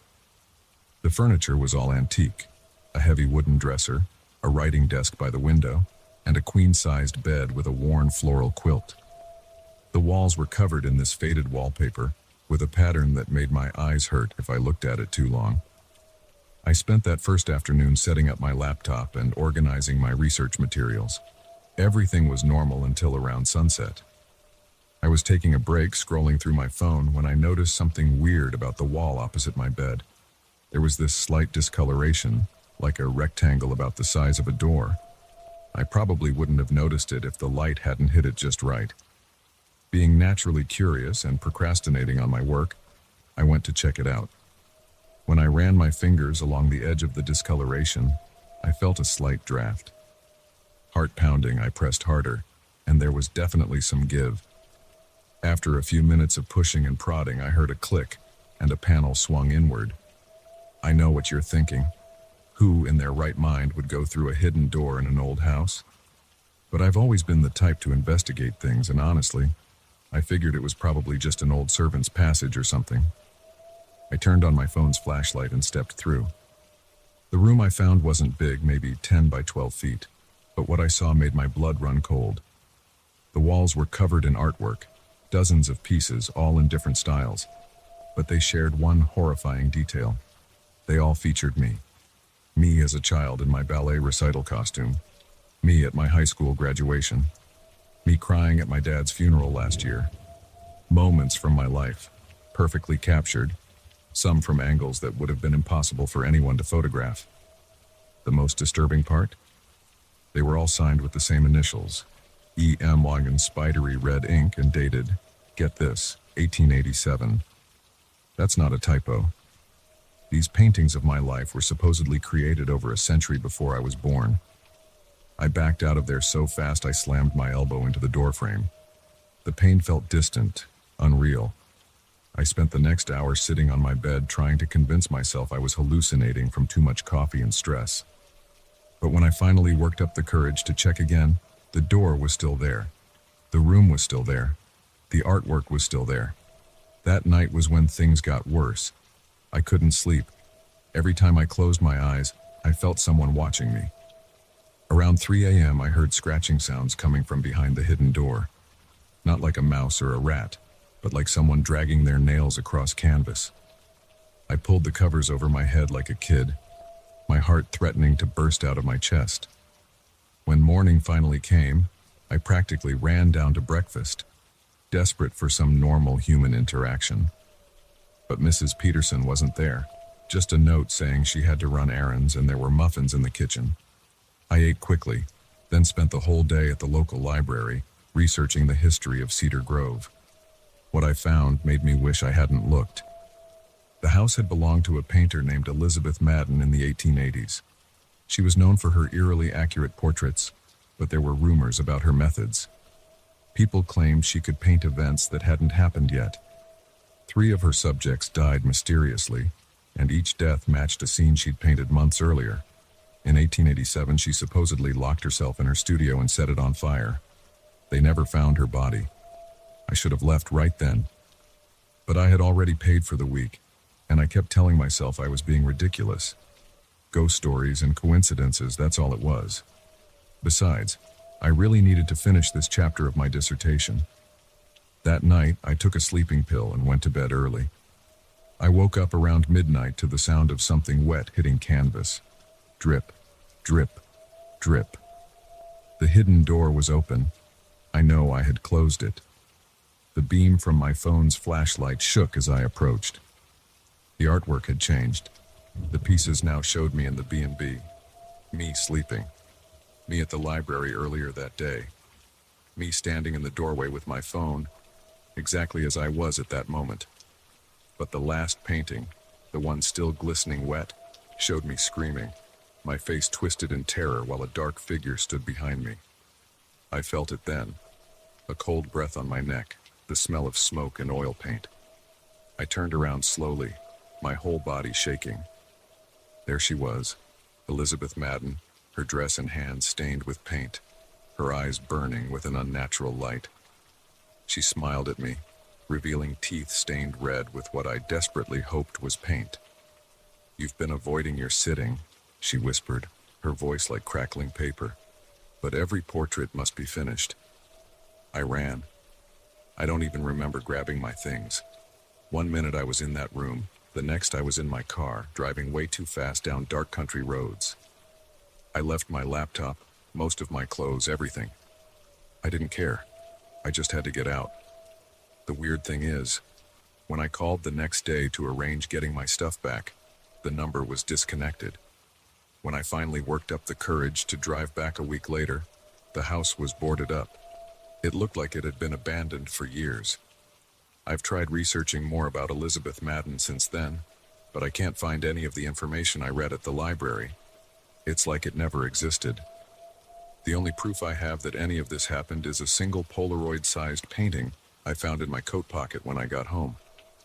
It shows me writing this exact post, right down to the coffee stain on my sleeve, and the way I'm nervously glancing over my shoulder every few minutes. I don't know why Elizabeth let me go, or what she meant about finishing the portrait. Sometimes I catch glimpses of new artwork appearing in reflective surfaces, windows, mirrors, even my phone screen when it's turned off. They're always scenes from my life, moments that haven't happened yet. I try not to look too closely at them anymore. I've learned that once she paints something, it's only a matter of time before it comes true. If you're ever traveling through New England and come across a beautiful old Victorian B&B with a surprisingly reasonable rate, do yourself a favor. Keep driving. Some rooms are better left unexplored, and some artists should be left to paint their portraits in peace. I still haven't finished my dissertation. Somehow, I don't think I ever will. Every time I try to write, I remember those paintings, and I wonder, was I ever really meant to finish it? Or is there another portrait out there, one I haven't seen yet, showing exactly how my story ends?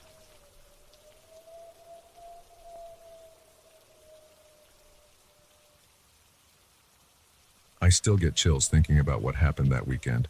It's been 3 months and I haven't gone camping since. Don't think I ever will again. I've been trying to make sense of it, going over every detail in my head, but nothing adds up. I guess I'm writing this down, hoping someone out there might have experienced something similar. It was supposed to be a regular camping trip at Blackwood State Forest with my 3 closest friends, Mike, Sarah, and Chris. We've done this dozens of times before at the same spot, about 2 miles off the main trail. It's fairly secluded, which is exactly how we like it, or used to like it. That Friday started normally enough. We arrived around 2 p.m. carrying our usual gear, tents, sleeping bags, cooler full of beer and food. The weather was perfect, mid-60s with a light breeze. We even joked about how this might be our best camping trip yet. God, we had no idea. The first weird thing happened while we were setting up camp. I was hammering in tent stakes when I heard someone whisper my name, Jason. It was so clear, like someone was right behind me. I turned around, but everyone else was at least 20 feet away, busy with their own tasks. I shrugged it off, thinking it was just the wind in the trees. About an hour later, Sarah stopped in the middle of unpacking the cooler and looked around, confused. Did someone just call me? We all said no. She seemed unsettled, but tried to laugh it off. That's when Chris mentioned he'd heard his name too about 30 minutes earlier, but didn't want to sound crazy by bringing it up. I felt this heavy feeling in my stomach. You know that sensation when you suddenly realize something isn't right? Yeah, that one. But we were all experienced campers, and the rational part of my brain kept saying there had to be a logical explanation. Maybe it was just the wind playing tricks with the terrain. Maybe we were all just a bit on edge because we'd been working too hard lately. We tried to keep things normal, set up the campfire, started cooking hot dogs and making jokes. But I noticed everyone kept looking over their shoulders. The shadows between the trees seemed darker than usual, even though it was still early afternoon. I caught Mike staring into the woods several times, squinting like he was trying to see something. Around 6 p.m., things got worse. We couldn't find the bag with all our snacks. We definitely brought it. I distinctly remember putting it next to the cooler when we first arrived. We searched everywhere, but it was just gone. Chris suggested maybe a bear got to it, but there were no scattered wrappers, no signs of animals. It had simply vanished. The sun was starting to set when Sarah's flashlight disappeared. She just used it to check something in her tent, put it down for literally 2 minutes, and it was gone. We helped her look, but like the snacks, it had completely disappeared. That's when the whispers started getting worse. They weren't just saying our names anymore. Now they were fragments of sentences, still too quiet to make out clearly, but definitely words. The voice, or voices, it was hard to tell, seemed to be coming from all directions at once. Mike suggested we leave, and honestly, I wished we had listened to him. Around 8 p.m., the temperature dropped dramatically. I'm talking about a 20-degree drop in less than an hour. The fire kept flickering weird, casting these strange shadows that seemed to move against the wind. We all saw them, shapes that looked almost human but not quite right, too tall and too thin, moving between the trees. That's when we noticed Chris was being really quiet. He'd been sitting at the edge of our campsite staring into the woods. Sarah called out to him, but he didn't respond. When I walked over and touched his shoulder, he jumped like he'd been in a trance. He said he'd been hearing a conversation, clear as day, but in a language he'd never heard before. Said it sounded ancient somehow. We decided to stay close together after that. The whispers were getting more urgent, and though we still couldn't make out most words, we all agreed they seemed to be warning us about something. The shadows kept getting closer to our campfire, and the cold was becoming unbearable. Around 9:30 p.m., Mike said he needed to use the bathroom. We told him to stay close to the campsite. Nobody should go into the woods alone. He walked just behind his tent, maybe 30 feet away. We could still see his flashlight beam. Then we heard him say, "What the hell?" His flashlight beam jerked suddenly upward, then went out. We called his name, but there was no answer. Just silence. Not normal forest silence. Complete silence. No insects, no wind in the trees, nothing. I grabbed my flashlight and Sarah took hers. She'd found it mysteriously back in her tent, which was another level of creepy. We ran to where we'd last seen Mike's light. He wasn't there. We searched the immediate area, calling his name. Nothing. Chris stayed by the fire, keeping it going while Sarah and I searched.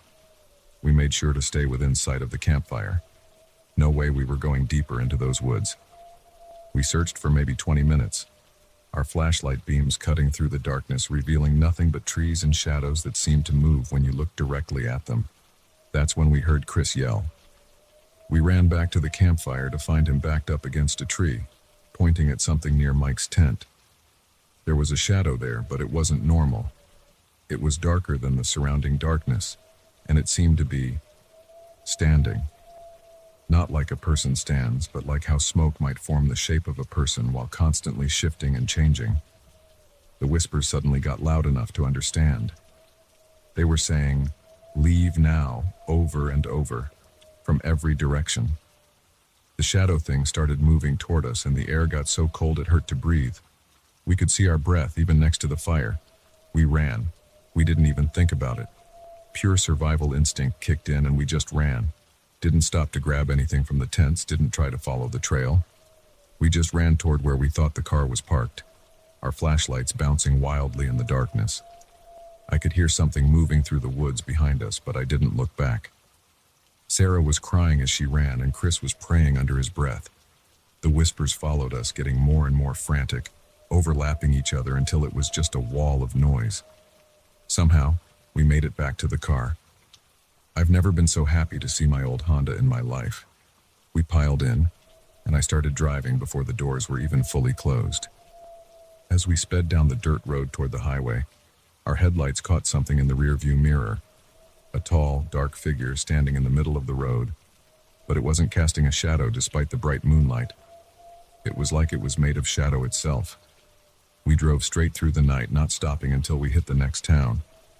We went straight to the police station to report Mike missing. They organized a search party the next morning, but they found nothing.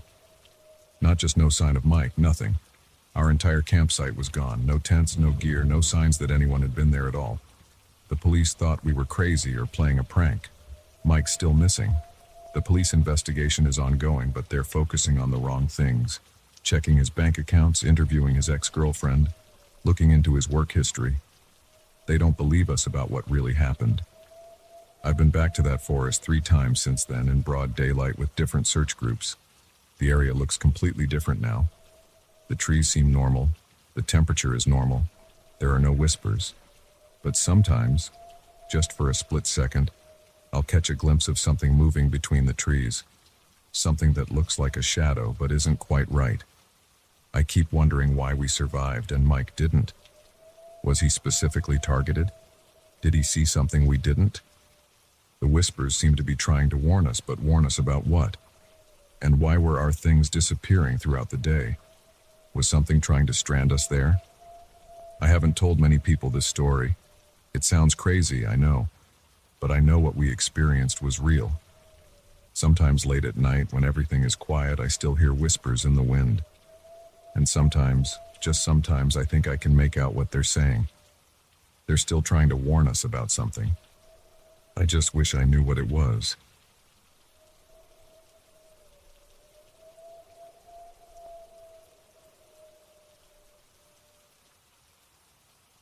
I never thought I'd be sharing this, but I need to get it off my chest. What happened to me 3 months ago has completely changed how I see the world, and I still can't make sense of it. I drive for a living, long-haul trucking routes between Springfield and Cedar Rapids, and I've seen my share of weird stuff on the road, but nothing like this. It was around 2 a.m. on a Tuesday in early August, the kind of night where the darkness feels thick enough to touch, you know? I was making my usual overnight run on Highway 43, that long stretch between towns where your only company is your own thoughts and the occasional pair of headlights passing in the opposite direction. The radio was keeping me company, playing some late-night talk show about conspiracy theories. Ironic, considering what was about to happen. I first noticed her standing by mile marker 167, right where the highway cuts through Watson Woods. She was just standing there. No car in sight, no bags, nothing. Just a young woman in what looked like a blue sundress, her arms stretched out in the universal hitchhiker signal. My first instinct was to keep driving. I mean, who picks up hitchhikers these days? But something about the situation felt wrong. The temperature that night was in the low 50s, way too cold for a sundress. And we were at least 15 miles from the nearest town in either direction. I slowed down, thinking maybe she was in trouble. As I pulled over, my headlights illuminated her fully. She looked to be in her mid-20s with shoulder-length brown hair. Nothing particularly striking about her appearance except for how normal she looked. Too normal for someone standing alone on a highway at 2 a.m. I rolled down the passenger window, keeping my hand close to the pepper spray I keep in the center console. "Hey, you okay? Need help?" She smiled, a tired, grateful kind of smile. "Thank you for stopping. I need to get to Miller's Bridge. It's not far." Her voice was soft but clear, like she was trying not to spook me. Miller's Bridge was about 10 miles ahead, and something in me just couldn't leave her out there. I unlocked the door and she climbed in. The moment she sat down, I noticed two things. She wasn't wearing any shoes, and despite the cold, she wasn't shivering at all. We drove in silence for a few minutes. I tried making small talk, asked her name, Sarah, where she was headed, just needed to get to the bridge. What happened to her car? No response to that one. The radio started acting weird, cutting in and out, switching between stations on its own. I figured it was just the usual dead zone around that stretch of road. As we got closer to the bridge, the temperature in the cab seemed to drop. I cranked up the heat, but it didn't help. Sarah sat perfectly still, staring straight ahead. Then she spoke so quietly I almost missed it. "It always happens here." "What happens?" I asked, but she didn't respond. We were about a quarter mile from Miller's Bridge when she suddenly became agitated. "You need to be careful," she said, her voice urgent. "They don't fix the guardrails properly. The curve is sharper than it looks." I glanced at her, confused, but when I looked back at the road, my blood ran cold. Through my headlights, I could see a massive deer standing in the middle of the road, right at the bridge's approach. I slammed on the brakes, the truck skidding slightly on the damp asphalt. When I looked over at Sarah, she was gone. Just gone. The passenger seat was empty, like she'd never been there. My hands were shaking so bad I had to pull over. I sat there for a good 10 minutes trying to convince myself I'd imagined the whole thing, but I knew I hadn't. The passenger seat was still cold where she'd been sitting. The next day, I couldn't stop thinking about it. I drove to the local library in Springfield and asked the elderly librarian if she knew anything about accidents at Miller's Bridge. The look she gave me made my stomach drop. "Oh, honey," she said, pulling out an old newspaper folder. "You saw her, didn't you? Sarah Matthews? She showed me a yellowed newspaper article from 1987. There was a photo of a smiling young woman, the same woman who'd been in my truck. The headline read, "Local teacher dies in bridge accident." According to the article, Sarah Matthews had been driving home from a school function one night when she swerved to avoid a deer on Miller's Bridge. The guardrail gave way and her car plunged into the river below. They found her body 3 days later. She was wearing a blue sundress. But that's not where this story ends. Ever since that night, I've been seeing her. Not all the time, just when something's wrong. The first time was a week later when I was driving through heavy rain. I glanced in my rearview mirror, and there she was, sitting in my sleeper cab, pointing urgently to the right. Seconds later, a semi-truck came barreling through the median from the opposite direction, right where I would have been if I hadn't moved over. It's happened 5 more times since then. Always at night, always in my rearview mirror, always before something dangerous. Last week she appeared and pointed to my front tire. When I stopped to check it, I found metal debris that would have shredded my tire if I'd hit it at speed. I don't feel scared anymore when I see her. How can I be scared of someone who saved my life multiple times? But I can't help wondering why me? Why that night? Sometimes I think about stopping at Miller's Bridge to try to talk to her, to thank her. But something tells me that's not how this works. The weirdest part? Ever since that night, my radio doesn't work between mile marker 167 and Miller's Bridge. Just static. And sometimes, if I listen really carefully, I can hear a woman's voice in the static, warning about the curve ahead. I still drive that route 3 times a week. I always slow down at mile marker 167, and I always say thank you when I cross Miller's Bridge. I don't know if she hears me, but it feels like the right thing to do. Sometimes I wonder if she's appeared to other drivers, warning them like she warns me. I've thought about asking around, but who would believe me? A week ago, I did some more digging at the library. Turns out, there hasn't been a single fatal accident at Miller's Bridge since Sarah's death in 1987. The guardrails were completely replaced and reinforced 2 months after her accident. I guess she's making sure what happened to her doesn't happen to anyone else. I know how this all sounds. Trust me. If someone had told me this story 3 months ago, I would have thought they were making it up or had been driving too long without sleep. But I know what I experienced. I can still feel the cold spot where she sat in my truck. I can still hear her soft voice warning me about the curve. And every time I see her in my rearview mirror, pointing urgently at some danger I haven't noticed yet, I'm reminded that maybe not all ghost stories are meant to be scary. Sometimes, on really quiet nights, when I'm driving that lonely stretch of Highway 43, I find myself looking for her at mile marker 167. Not because I want to see a ghost, but because part of me wants to thank her properly for saving my life and probably countless others. But she only appears when she needs to, when there's something we need to be warned about. I've never told this story to anyone before. My family would think I'm crazy, and my coworkers would probably never let me live it down. But I know what I experienced was real, and if you're ever driving on Highway 43 near Miller's Bridge late at night, and you see a young woman in a blue sundress trying to get your attention, please, pay attention. She's not there to harm you. She's there to make sure you make it home safely. The last time I saw her was 3 nights ago. She appeared in my mirror, but this time she wasn't pointing at anything. She just smiled. That same tired, grateful smile from the first night, and faded away.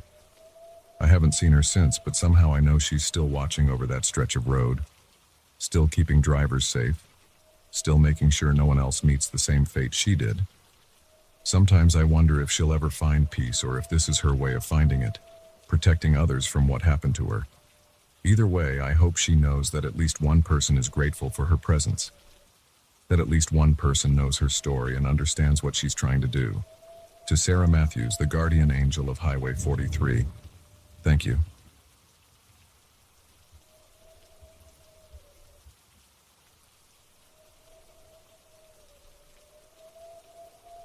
I've been driving for rideshare apps for about 3 years now, mostly during late nights because the surge pricing helps pay my bills. I never thought much about the weird characters you meet during these hours. Drunk college kids, late shift workers, the occasional creep.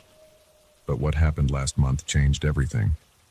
I still can't make sense of it, and I'm hoping that writing this down might help me process it all. It started on a Tuesday night, around 2 a.m. I remember because it was unusually cold for September, and I had just finished dropping off my last passenger of the night when another request came in. I almost declined it. I was tired, and the pickup location was in one of those older residential areas on the outskirts of town, about 15 minutes away. But the surge pricing was good, and I figured one more ride couldn't hurt. When I pulled up to the address, I immediately felt something was off. The street was completely dark except for one flickering streetlight, and all the houses looked abandoned, with overgrown yards and peeling paint. The app showed the passenger's name as Sarah M., with a 4.9 rating, which seemed normal enough. I waited for about 2 minutes before I saw movement in the shadows. A woman emerged from between two houses, wearing what looked like a dark blue dress. Even through my rearview mirror, something about her appearance made my skin crawl. She moved wrong. Not in an obvious way, but like watching a video played at slightly the wrong speed. She got into the back seat without saying a word. The temperature in my car dropped so suddenly that I could see my breath. I tried to shake off the feeling of unease by making small talk. You know, the usual, "How's your night going?" But she didn't respond. The app showed her destination was about 20 minutes away, near the Old Mill District. As we drove, I kept glancing in my rearview mirror. She sat perfectly still, staring straight ahead. Her face was pale, almost gray in the passing streetlights, and her dark hair hung limply around her shoulders. The weird thing was, sometimes when I looked, she seemed to be in slightly different positions, even though I never saw her move. My phone started acting up about 10 minutes into the ride. The screen would flicker and the GPS would glitch, showing us in completely wrong locations. The radio, which I usually keep on low volume for background noise, began cycling through stations on its own, catching fragments of songs and static. But the worst part was the smell. About halfway through the ride, this overwhelming scent of wet earth and something metallic, like rust or blood, filled the car. It was so strong I nearly gagged. I rolled down the windows, but it didn't help. As we got closer to her destination, my car started having issues. The engine would rev randomly and the lights on my dashboard kept flickering. I was honestly terrified my car would break down. The temperature kept dropping, and I could see frost forming on the inside of my windows in September. Then things got really weird. We were about 2 blocks from her destination when I hit a red light. As I stopped, I glanced in the rearview mirror again, and what I saw, I still get chills thinking about it. For a split second, she looked completely different. Her dress was torn and soaked, her hair was matted with what looked like mud, and her skin, it had this bluish tint. But what really got me were her eyes. They were completely black, like empty holes in her face. In that same moment, my mind was flooded with images I can't explain. I saw a car, an old blue sedan, swerving off a road near the mill late at night. I saw it crash through a guardrail and plunge into the river. I saw her, Sarah, struggling to get out as water filled the car. The images were so vivid, so real, like memories that weren't mine. When I blinked, she was back to normal, but I was shaking so badly I could barely hold the steering wheel. The light turned green and I drove the final 2 blocks to her destination, an empty lot next to the old mill, right by the river. When I stopped the car, I couldn't bring myself to look in the mirror again. I just stared straight ahead and said, "We're here." There was no response, no sound of movement, no door opening or closing. After what felt like several minutes, I finally turned around. The back seat was empty. But it wasn't just empty. It was completely dry, even though it had been raining earlier, and anyone getting in would have left watermarks. There was no sign anyone had been there at all. The only evidence something had happened was the frost on my windows slowly melting.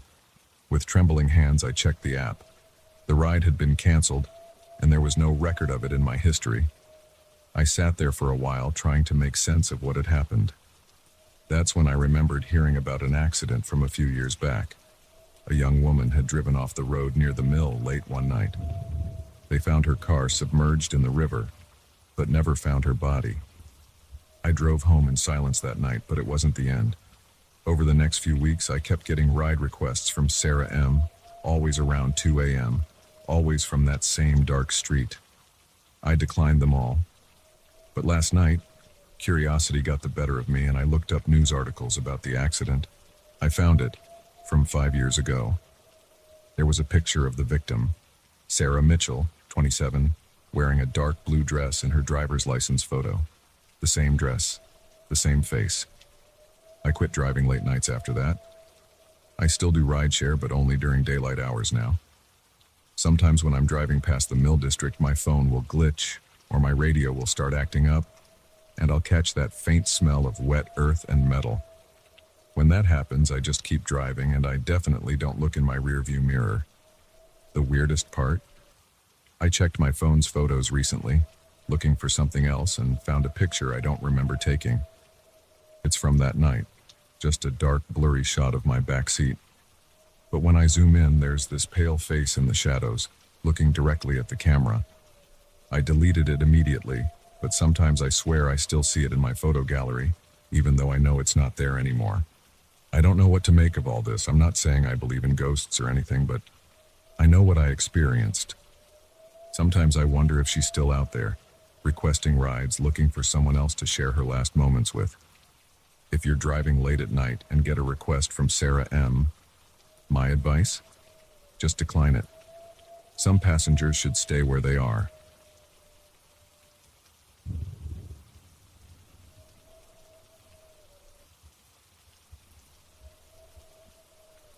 I've been debating whether to share this for months now.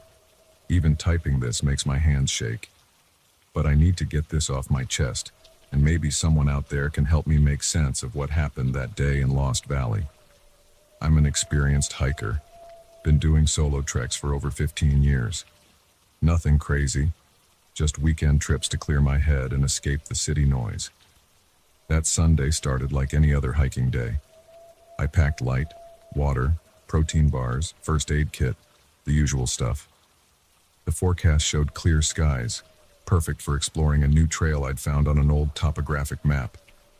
Lost Valley isn't marked on most modern maps. It's this forgotten pocket of wilderness about 4 hours north of Seattle. No maintained trails, no rangers, just pure untouched forest. I know. Rookie mistake going somewhere so isolated alone. But after hundreds of safe hikes, you start feeling invincible. I parked at an abandoned logging road around 9 a.m. The air had that crisp autumn bite, and the forest was dead quiet, not even bird calls. Should have been my first warning sign, but I was too excited about exploring new territory. I marked my starting point on my GPS and headed east, following what looked like an old game trail. The first few hours were uneventful. Dense pine forest, typical Pacific Northwest stuff. But around 2 p.m., the terrain changed. The trees got older, massive old-growth monsters with trunks wider than my car. The forest floor was carpeted with this thick moss that muffled my footsteps. That's when I noticed how the temperature had dropped at least 10 degrees, even though the sun was still high. I was about to turn back when I spotted something through the trees, straight lines that didn't belong in nature. As I got closer, my heart started racing. There, nestled between two massive cedars, stood a cabin. Not some modern hunting shelter, but an honest-to-God pioneer cabin, probably from the late 1800s. The logs were weathered gray, the roof partially collapsed on one side. Wild blackberry vines had almost completely swallowed the front porch. I know what you're thinking. Any sane person would have turned around right there.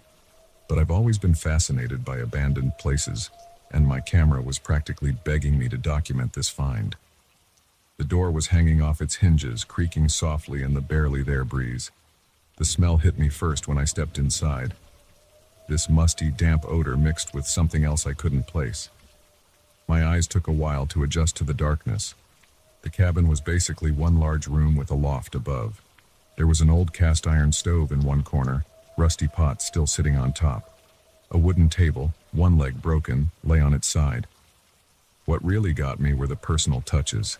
A child's toy horse carved from wood, faded curtains with a floral pattern still hanging on one window, a family Bible swollen with moisture on a shelf. But it was the back wall that made my blood run cold. Someone had carved dozens, no hundreds, of tally marks into the logs. They started out neat and organized, then became increasingly erratic, crossing over each other, getting deeper and more frenzied toward the end. Below them, scratched in large, desperate letters, "They won't let us leave." I should have left. Everything in my body was screaming at me to get out. Instead, I started taking pictures and looking around more carefully. Under a rotting floorboard I accidentally kicked loose, I found it. A leather-bound diary, its pages warped but somehow still readable. The first entries were ordinary enough. Dated 1887, written by a woman named Sarah Miller. She talked about moving here with her husband Thomas and their 3 children, James 8, Mary 6, and little William 3. They'd claimed the land under the Homestead Act, had plans for a farm, normal pioneer stuff. But as I flipped through the pages, things got dark fast.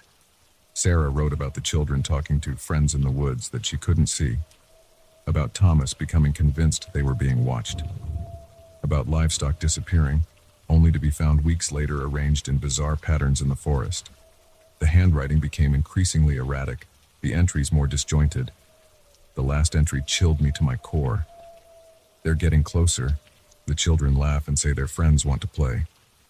Thomas tried to leave for help yesterday, but the forest brought him back. It always brings us back. They're hungry. Not for food. For us. For our time. Our lives. Our souls. The children don't cry anymore. They sing with them now. God forgive me, I can hear myself starting to hum their tune too." The sun was getting low by the time I finished reading. That's when I heard it, a child's laugh, clear as day, coming from right outside the cabin. I froze. Another giggle from a different direction. Then another. The sound of small feet running across the porch.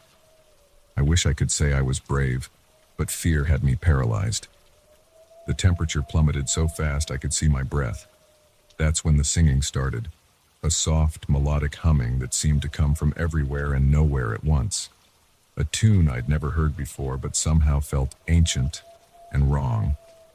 Something moved in the loft above me. Slow footsteps, crossing from one end to the other.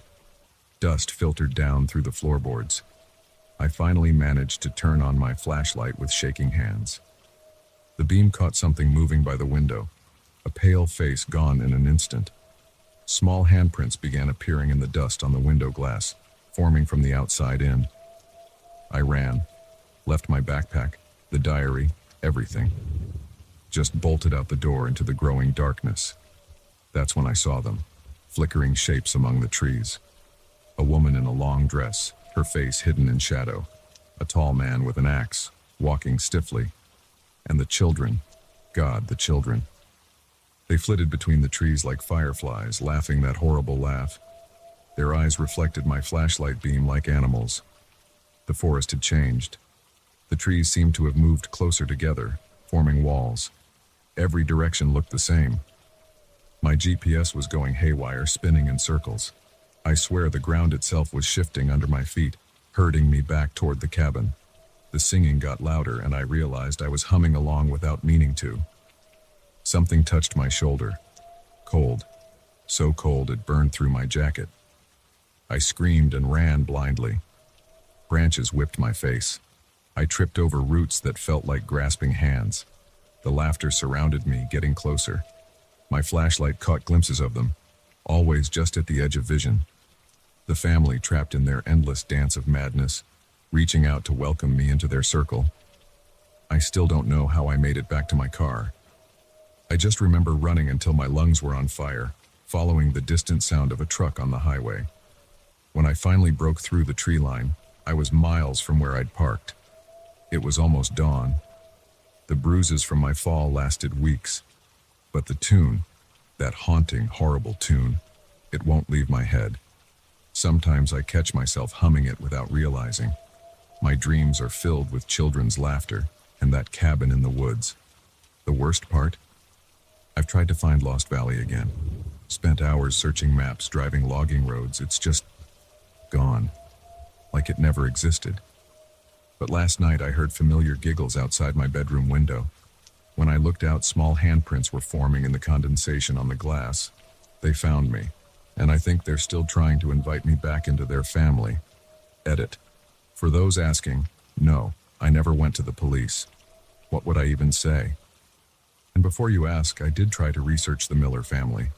Found some old land records that showed a Thomas Miller claimed land in that general area in 1887, but all other documents about the family just stop after that. No death records, no census entries. Like they vanished into thin air, which I guess in a way they did.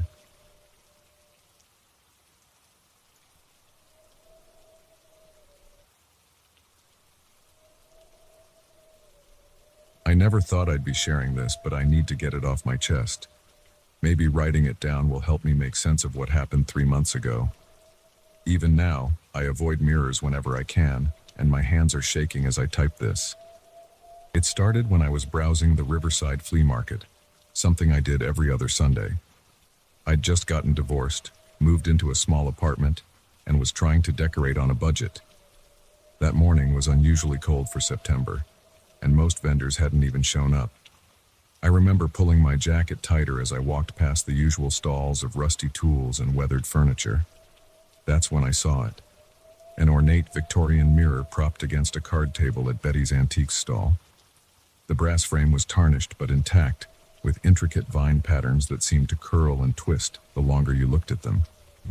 The price tag read $45, which seemed ridiculously cheap for something that looked so old. When I asked Betty about it, she just shrugged and said someone had dropped it off for consignment the previous week. I should have asked more questions. Should have wondered why it was so cheap. Should have noticed how Betty wouldn't look directly at it while wrapping it in old newspapers.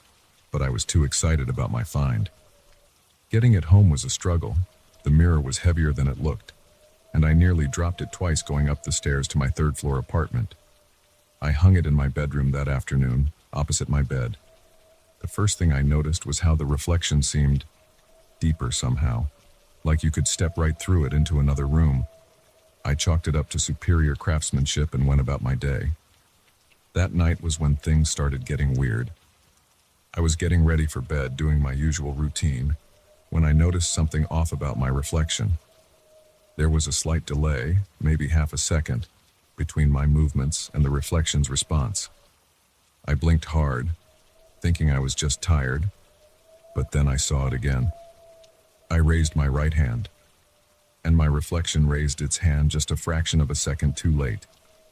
I approached the mirror, heart pounding. My reflection did the same, but its expression, it wasn't quite matching mine. I was frowning, but my reflection's face was neutral, almost blank. I reached out to touch the glass, and that's when it happened. My reflection stayed still, just stood there staring at me, while I jerked my hand back in shock.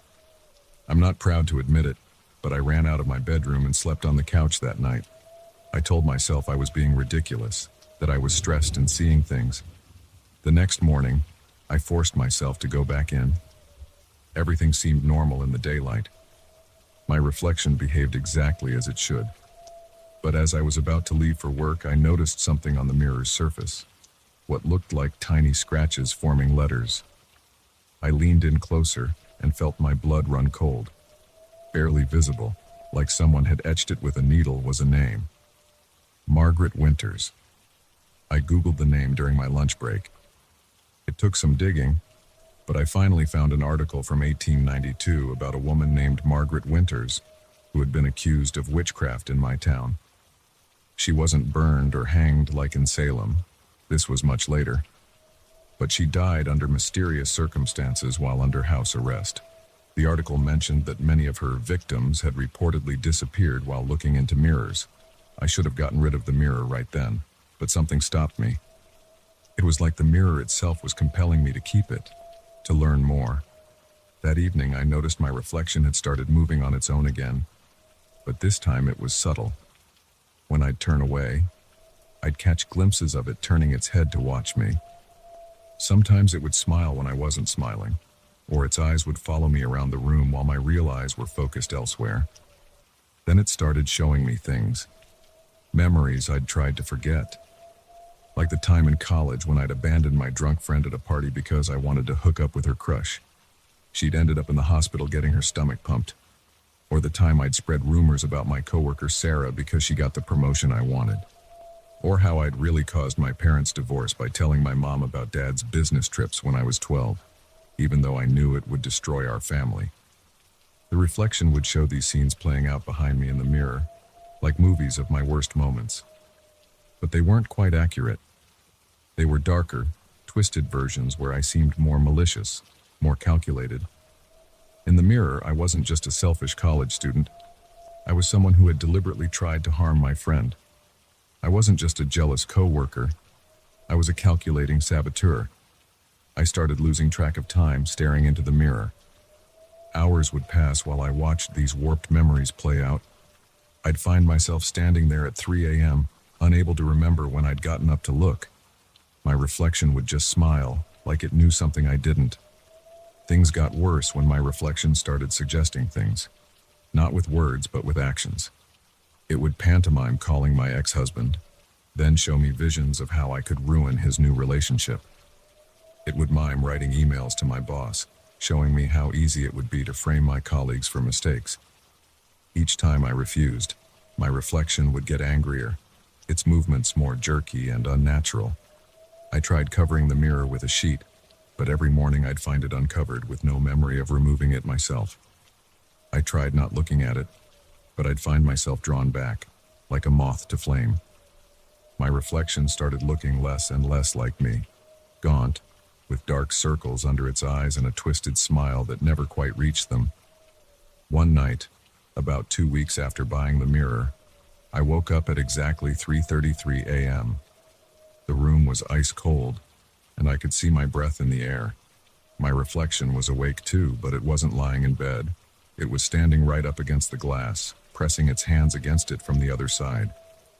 As I watched, horrified, its fingers started pushing through like the glass was turning to water. That's when I noticed I couldn't move. My body was frozen in place while my reflection stepped out of the mirror frame, moving with a jerky, unnatural gait.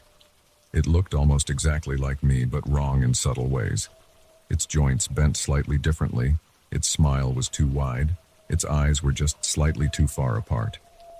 It reached for me with hands that were just a bit too long, fingers tapering to points that didn't quite look like fingernails anymore.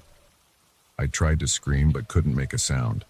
The thing that looked like me leaned down, its face inches from mine, and I could smell something like rotting flowers on its breath. "Your turn," it whispered, but its mouth didn't move right with the words. "Time to reflect on your sins." I don't know where I found the strength, but something in me snapped.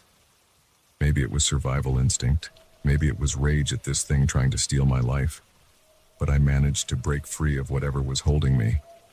I grabbed my bedside lamp and hurled it at the mirror with everything I had. The crash was deafening in the quiet room. The mirror shattered, and I swear I heard screaming. Not just one voice, but many, like a chorus of trapped souls finally breaking free. The thing that had come out of the mirror dissolved like smoke, disappearing with the rest of the screams. When my neighbors came to check on the noise, they found me huddled in the corner, surrounded by broken glass. Each shard seemed to show a different face, all of them screaming silently. But by the time the police arrived, they had faded to normal reflections. I tried to research Margaret Winters more after that, but it's like her records have been erased. That original article I found? Gone. The consignment seller who'd brought the mirror to Betty? No one remembers them. Betty herself had a stroke the week after I bought the mirror and can't remember anything about where it came from. The weirdest part? All those memories the mirror showed me, the terrible things I'd done, I can't find any evidence they actually happened. My college friend says she never went to the hospital. Sarah got her promotion after I'd already left that job. And my mom recently let slip that she'd known about Dad's affairs for years before the divorce. It's like the mirror wasn't showing me my real past, but some darker version of it. The version where I was as terrible as I sometimes feared I might be. Maybe that's what Margaret Winters did. Trapped people not with their real sins, but with the sins they were capable of, the darkness they kept hidden even from themselves. I still have trouble sleeping. Sometimes I catch movements in reflective surfaces, windows, phone screens, even puddles, and my heart stops for a moment. But they're always normal reflections now. The only lasting effect is that I've covered every mirror in my apartment, just in case. And sometimes, late at night, I swear I can hear faint screaming coming from the dumpster where I threw those broken shards. I know how this all sounds. If I hadn't lived it, I wouldn't believe it either. But I know what I saw, what I experienced. And if you ever come across an antique mirror with brass vines in its frame, especially if it's suspiciously cheap, just walk away. Some reflections are better left unseen.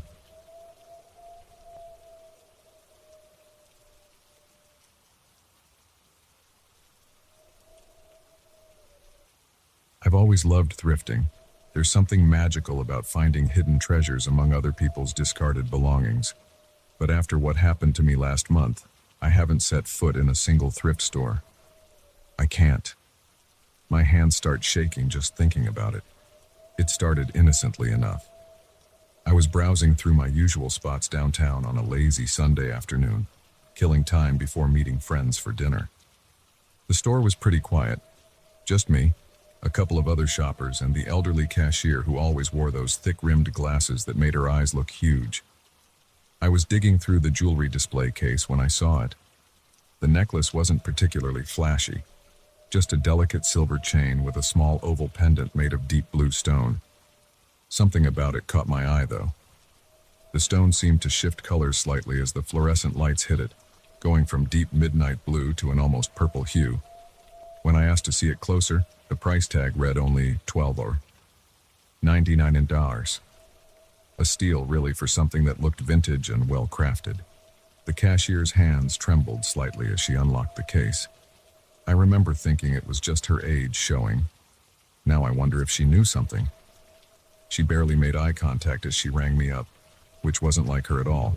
She usually loved chatting about her grandkids. I put the necklace on as soon as I got in my car. It felt cool against my skin, heavier than it looked. I checked myself out in the rearview mirror and smiled. It really did look perfect with the sweater I was wearing. My friends later complimented it at dinner, and I went to bed that night feeling pleased with my purchase. That's when things started getting weird. The first nightmare hit around 3 a.m. I know the exact time because I jolted awake and checked my phone, heart pounding. In the dream, a woman was standing at the foot of my bed. She looked to be in her early 30s, wearing what seemed like clothes from the 1970s, a long floral dress with a high collar. Her face was pale, almost gray, and her eyes... God, her eyes were so desperate. She kept mouthing something at me, but no sound came out. I could feel the pendant burning against my chest even though I'd taken it off before bed. I remember reaching up to touch my neck, finding it bare, then looking back at the woman. But she was gone. I tried to shake it off as just a dream, but I couldn't get back to sleep. I kept feeling like someone was watching me. The air in my bedroom felt heavy, almost thick. My cat Luna, who usually sleeps curled up at my feet, was sitting in the corner, staring intently at the empty space where I'd seen the woman in my dream. The next day at work, I couldn't focus. I kept nodding off at my desk, exhausted from the sleepless night. Every time I closed my eyes, I saw that woman's face. Around lunchtime, I went to the bathroom to splash some water on my face. As I was drying off, I glanced in the mirror and froze. For a split second, I swear I saw her standing behind me, her hand reaching for my shoulder. I spun around so fast I nearly fell, but of course there was nothing there. That evening, things got worse. I was heating up leftovers for dinner when all my kitchen cabinets flew open at once. Not just slightly open, they slammed against their hinges with enough force to make my dishes rattle. I stood there, frozen, as one by one they slowly closed themselves. The necklace, which I'd left on my dresser that morning, was somehow back around my neck. I don't remember putting it on. I definitely didn't put it on. I tried to take it off, but the clasp wouldn't budge. My fingers kept slipping off it like it was covered in oil. The pendant felt hot against my skin, Not burning exactly, but uncomfortably warm. That's when I started hearing the whispers. At first, they were so faint I thought it was just the TV from my neighbor's apartment. But they got clearer. A woman's voice, desperate and pleading. "Help me. Please help me. Find me." Over and over again. I pressed my hands against my ears, but it didn't help. The voice seemed to be coming from inside my head. I called my best friend Sarah, trying to keep my voice steady as I told her what was happening. She could tell I was freaking out and offered to come over. While I waited for her, I tried Googling the necklace, searching for anything about vintage jewelry with blue stones. Nothing matched exactly what I had. Sarah arrived about 30 minutes later with a bottle of wine and her laptop.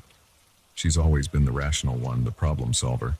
She took one look at the necklace and said we should try to research its history. That's when things got really strange.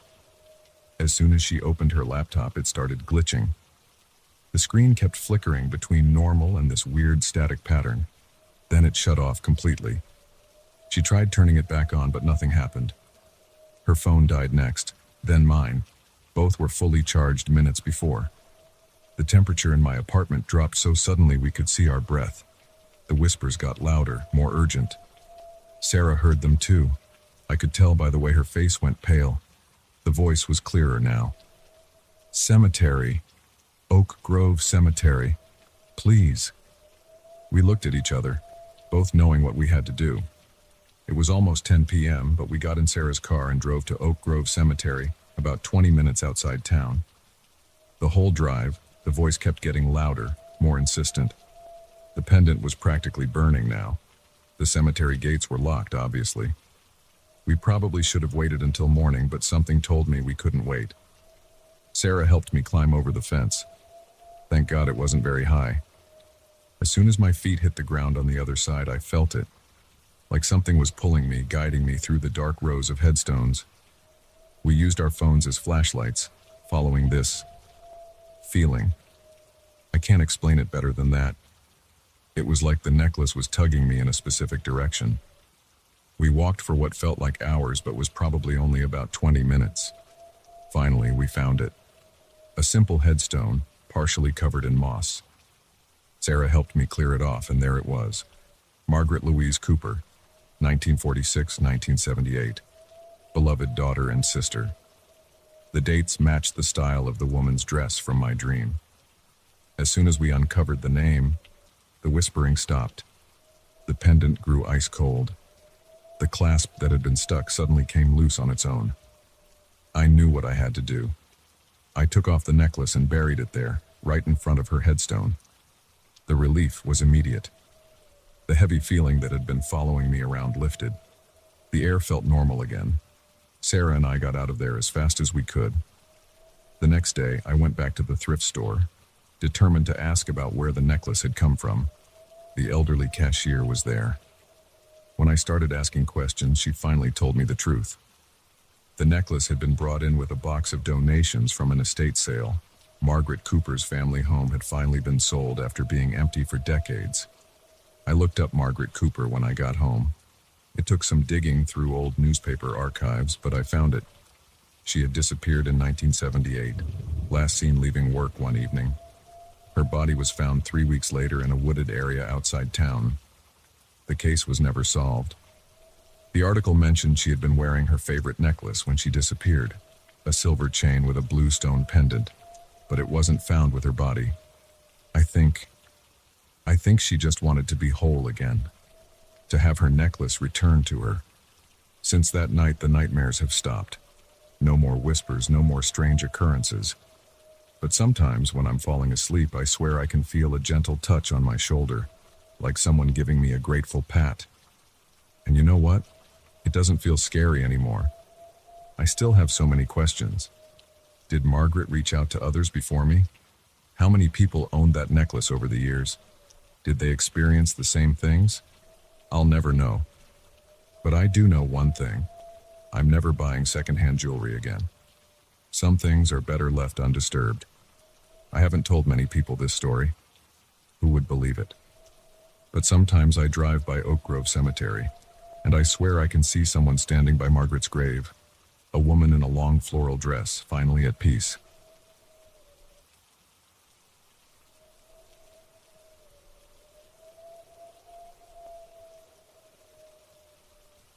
never thought I'd be sharing this, but I need to get it off my chest. My wife Sarah and I bought this old Victorian house in western Massachusetts last spring. You know, one of those great potential fixer-uppers that real estate agents love to push on young couples.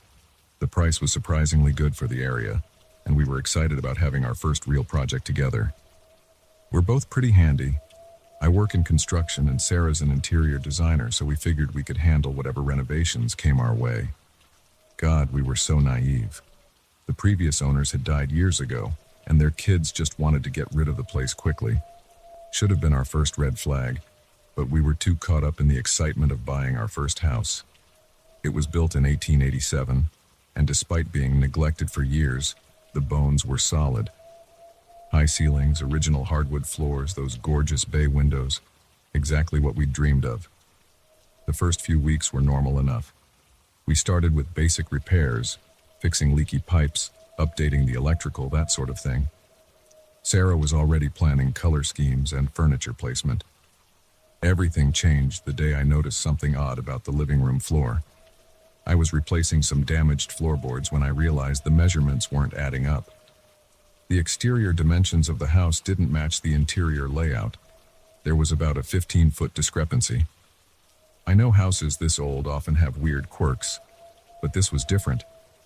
I spent that whole morning tapping walls and checking the blueprint we got from the town records. It was around 2 p.m. when I found it. Behind an old built-in bookcase in the study, there was this slight gap. I noticed it only because I was specifically looking for inconsistencies. When I pushed against the back panel, it moved slightly. Sarah was out getting supplies, so I decided to investigate on my own. Another mistake I'll regret forever. After prying off the rotting wooden panel, I found a narrow staircase leading down. The air that came up was stale and cold, way colder than it should have been in May. I turned on my phone's flashlight and headed down, trying to convince myself this was just an old root cellar or something. The stairs creaked with every step, but they held my weight. At the bottom, I found myself in a room about 15 by 20 feet. My flashlight beam revealed shelves lined with old glass jars, dusty books, and what looked like medical equipment. But it was the center of the room that made my blood run cold. There was this massive wooden table with leather straps attached to it. Dark stains covered its surface. Around it were these weird symbols carved into the floor, not the typical pentagrams or whatever you'd expect from horror movies, but intricate geometric patterns that seemed to ripple in my flashlight beam. I started documenting everything with my phone, taking pictures and videos. The room was full of personal belongings, clothes, shoes, jewelry. Some items looked ancient, others seemed more recent. Everything was meticulously organized and labeled with dates going back to the 1890s. That's when I heard Sarah come home. I called out to her, my voice echoing weirdly in the basement. She came down, and I watched her face go through the same emotions I'd experienced. Curiosity, confusion, then pure dread as she realized what we were looking at. We spent the next hour going through everything. There were journals describing procedures. The house's original owner had been a doctor, but what he did in this room wasn't medical treatment. The journals detailed experiments trying to preserve life essence through some twisted combination of surgery and occult rituals. We were about to leave and call the police when we heard it. Footsteps upstairs. Heavy, deliberate steps that couldn't have been the house settling. Sarah grabbed my arm so tight it left bruises. We both knew we'd locked all the doors. The footsteps moved directly above us, and then we heard voices. Not muffled or distant, but clear as day. People talking in what sounded like old-fashioned English. A man was giving instructions to someone about preparing the subject. A woman was crying. The temperature dropped so fast we could see our breath. The shelves started rattling, and those symbols on the floor began to glow with a faint bluish light. Through the open stairwell, we could see shadows moving across the wall, cast by people who weren't there. That's when the screaming started. It wasn't just one voice, but many. Layers upon layers of screams echoing through time. Some sounded fresh, others felt ancient, but all were filled with pure agony. The worst part? We could understand what they were saying. They were begging, pleading for mercy, calling out to loved ones. Sarah tried to run up the stairs, but the bookcase slammed shut on its own. I still remember the sound of her fists pounding against it, screaming for help. The lights from our phones started flickering, and in those moments of darkness, we saw them. They weren't the typical ghostly figures you'd imagine. These were solid-looking people from different time periods, all bearing surgical wounds or missing body parts. They moved around that table like they were reliving their final moments. A man in 1920s clothing clutching his chest. A young woman in a 1950s dress with her throat cut. A child from what looked like the 1800s with hollow eyes. But the worst was the doctor. He appeared near the table wearing a blood-stained apron and holding instruments that glinted in the dark. He looked straight at us with milky white eyes and smiled. That's when we realized he wanted new subjects. The spirits surrounded us, their cold hands reaching out. Each touch felt like ice burning into our skin. They weren't just trying to scare us. They were trying to drag us to that table. The doctor kept smiling, preparing his instruments like he had all the time in the world. Sarah had the presence of mind to find a rusty pipe on the floor. She started smashing the symbols carved into the ground, screaming the entire time. The spirits shrieked, not in anger, but in what sounded like relief. The doctor's form started distorting, his smile turning into a howl of rage. The room erupted into chaos. Objects flew off the shelves, the table flipped over, and that awful cold light started pulsing like a strobe. We used that moment to charge up the stairs, breaking through the bookcase together. We ran out of the house with nothing but our phones and the clothes on our backs. The police found the basement exactly as we described it, but by then, all the supernatural evidence was gone. The symbols were destroyed, the journals had crumbled to dust, and that table was just a rotting piece of furniture. They did find human remains, though, lots of them, buried in the walls of that basement. Historical records eventually revealed the truth. Dr. Harrison Wells, the original owner, had been secretly experimenting on people for decades. When patients came to him with terminal illnesses, he would offer them experimental treatments. None of them were ever seen again. He disappeared in 1924, leaving behind only rumors and missing person reports. We never went back to the house. We couldn't even handle going near it to get our belongings. We hired people to pack everything up for us. The house is still there, empty again. The real estate market crashed in that area, and no one's willing to buy it even at a fraction of what we paid. Sometimes I wake up in the middle of the night, feeling those cold hands on my skin. Sarah says she still hears the screams in her dreams. We've tried therapy, medication, even moving to a different state, but we can't escape the memory of what we saw in that basement. The strangest part? Every few months we get letters with no return address. Inside are old photographs of the house showing different families moving in over the decades. Each family looks happy at first, then troubled, then the pictures just stop. The last photo in each series always shows Dr. Wells standing in the background, smiling that same terrible smile. I know how this sounds. If someone had told me this story a year ago, I would have thought they were making it up or having a mental breakdown. But Sarah and I both experienced it. We both have the scars, physical and mental, to prove it. Sometimes I wish we could just convince ourselves it was all a hallucination or a bad dream. But we know better. If you're renovating an old house and find something unusual, a hidden room, a sealed-off space, anything that doesn't quite add up, please just leave it alone. Some secrets are hidden for a reason, and some doors are meant to stay closed forever. I still don't know if we actually helped those spirits by destroying the symbols, or if we just made whatever was holding them there angry enough to let them go. All I know is that somewhere in Massachusetts there's a house with a basement that's still hungry, and a doctor who's still waiting for new patients.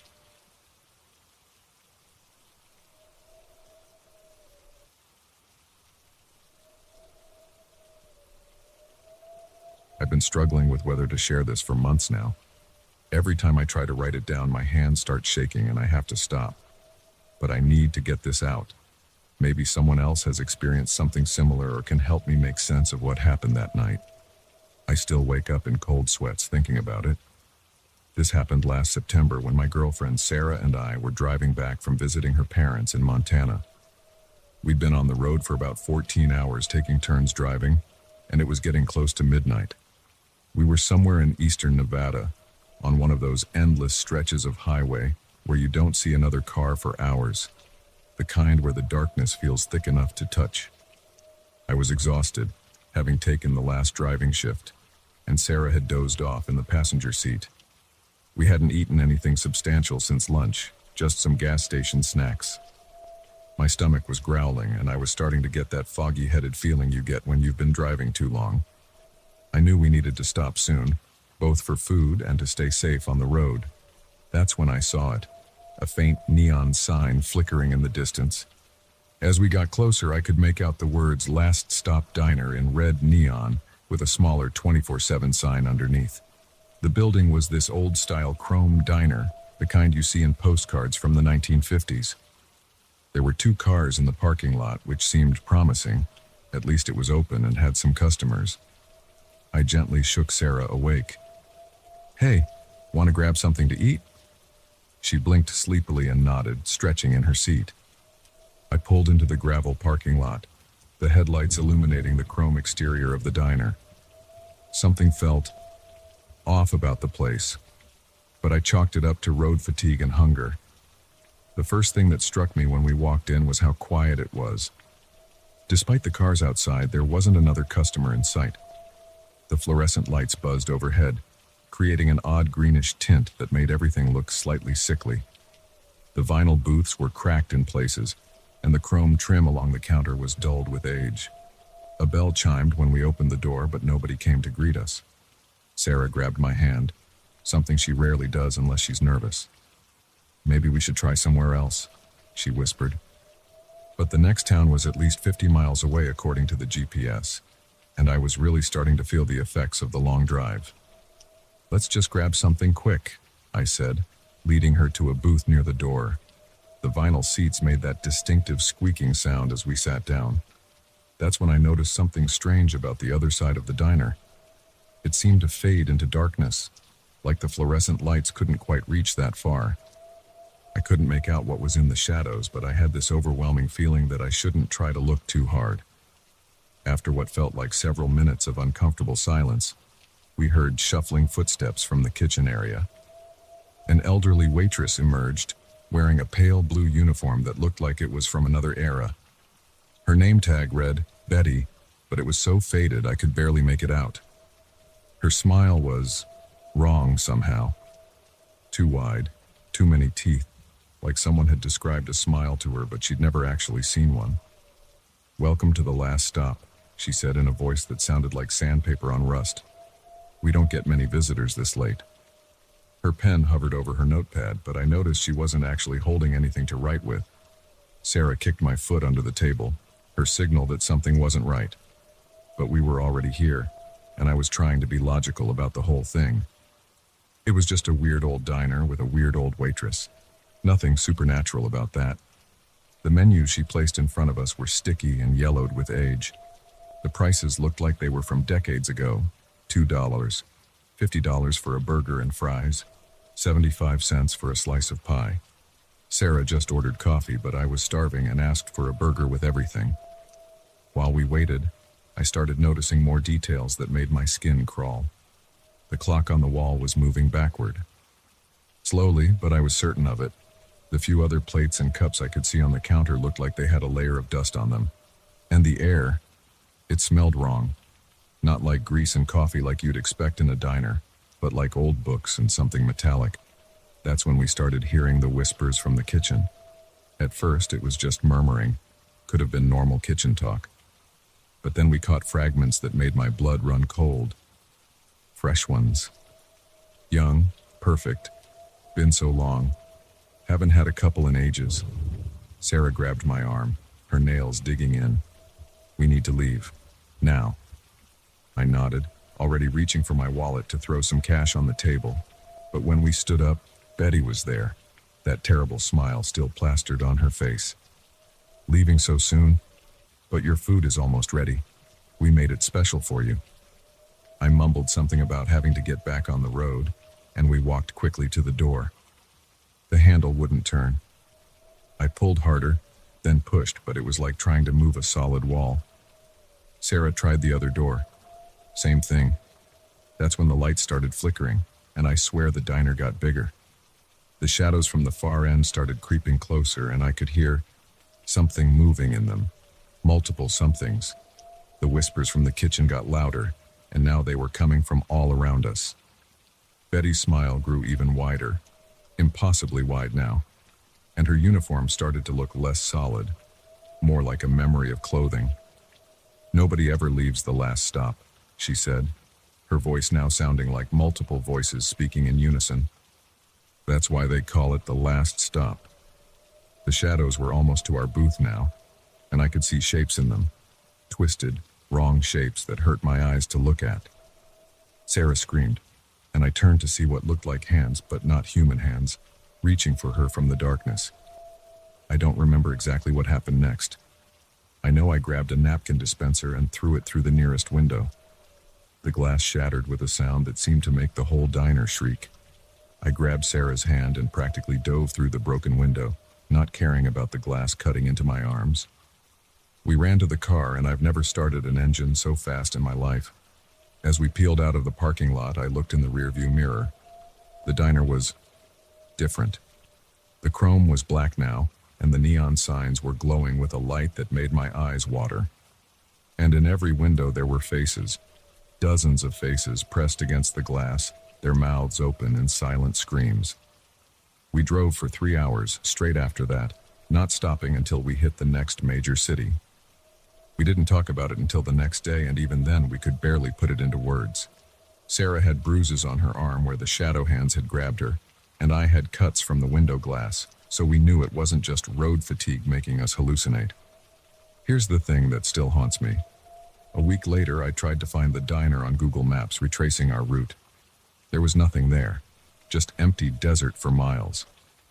I even called the Nevada Department of Transportation to ask about any old diners on that stretch of highway.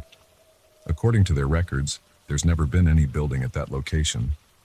But sometimes, late at night, I'll be looking at maps online, trying to figure out exactly where we were, and I swear I can see it for a split second. A little icon marking a diner. But when I try to click on it, it disappears. And my computer screen will reflect something that looks like that terrible smile. I know how this sounds. Trust me, I do. If someone had told me this story a year ago, I would have thought they were making it up or had fallen asleep at the wheel and dreamed the whole thing. But those bruises on Sarah's arm were real. The cuts on my arms were real. And sometimes when I'm driving late at night and see a diner in the distance, I keep driving. No matter how hungry I am, no matter how tired, I keep driving.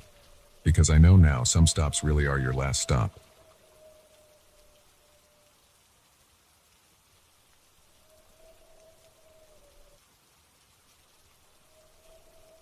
I still get chills every time I have to drive at night, especially on rural roads.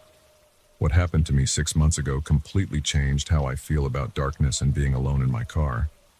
I've been trying to make sense of it ever since, but I still can't explain what I encountered that night. I work as a home health nurse, and that evening I was returning from visiting my last patient of the day in a remote part of western Pennsylvania.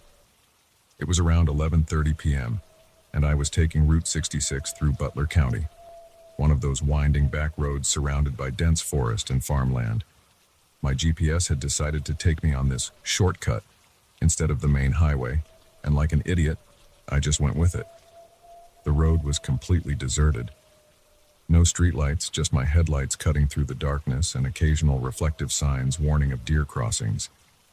I had my radio on low, just loud enough to keep me company, playing some late-night talk show. The moon was nearly full that night, which made the fog that was starting to roll in look even eerier. I first noticed something was off when I caught a brief glimpse of what looked like eyes reflecting in the tree line to my right.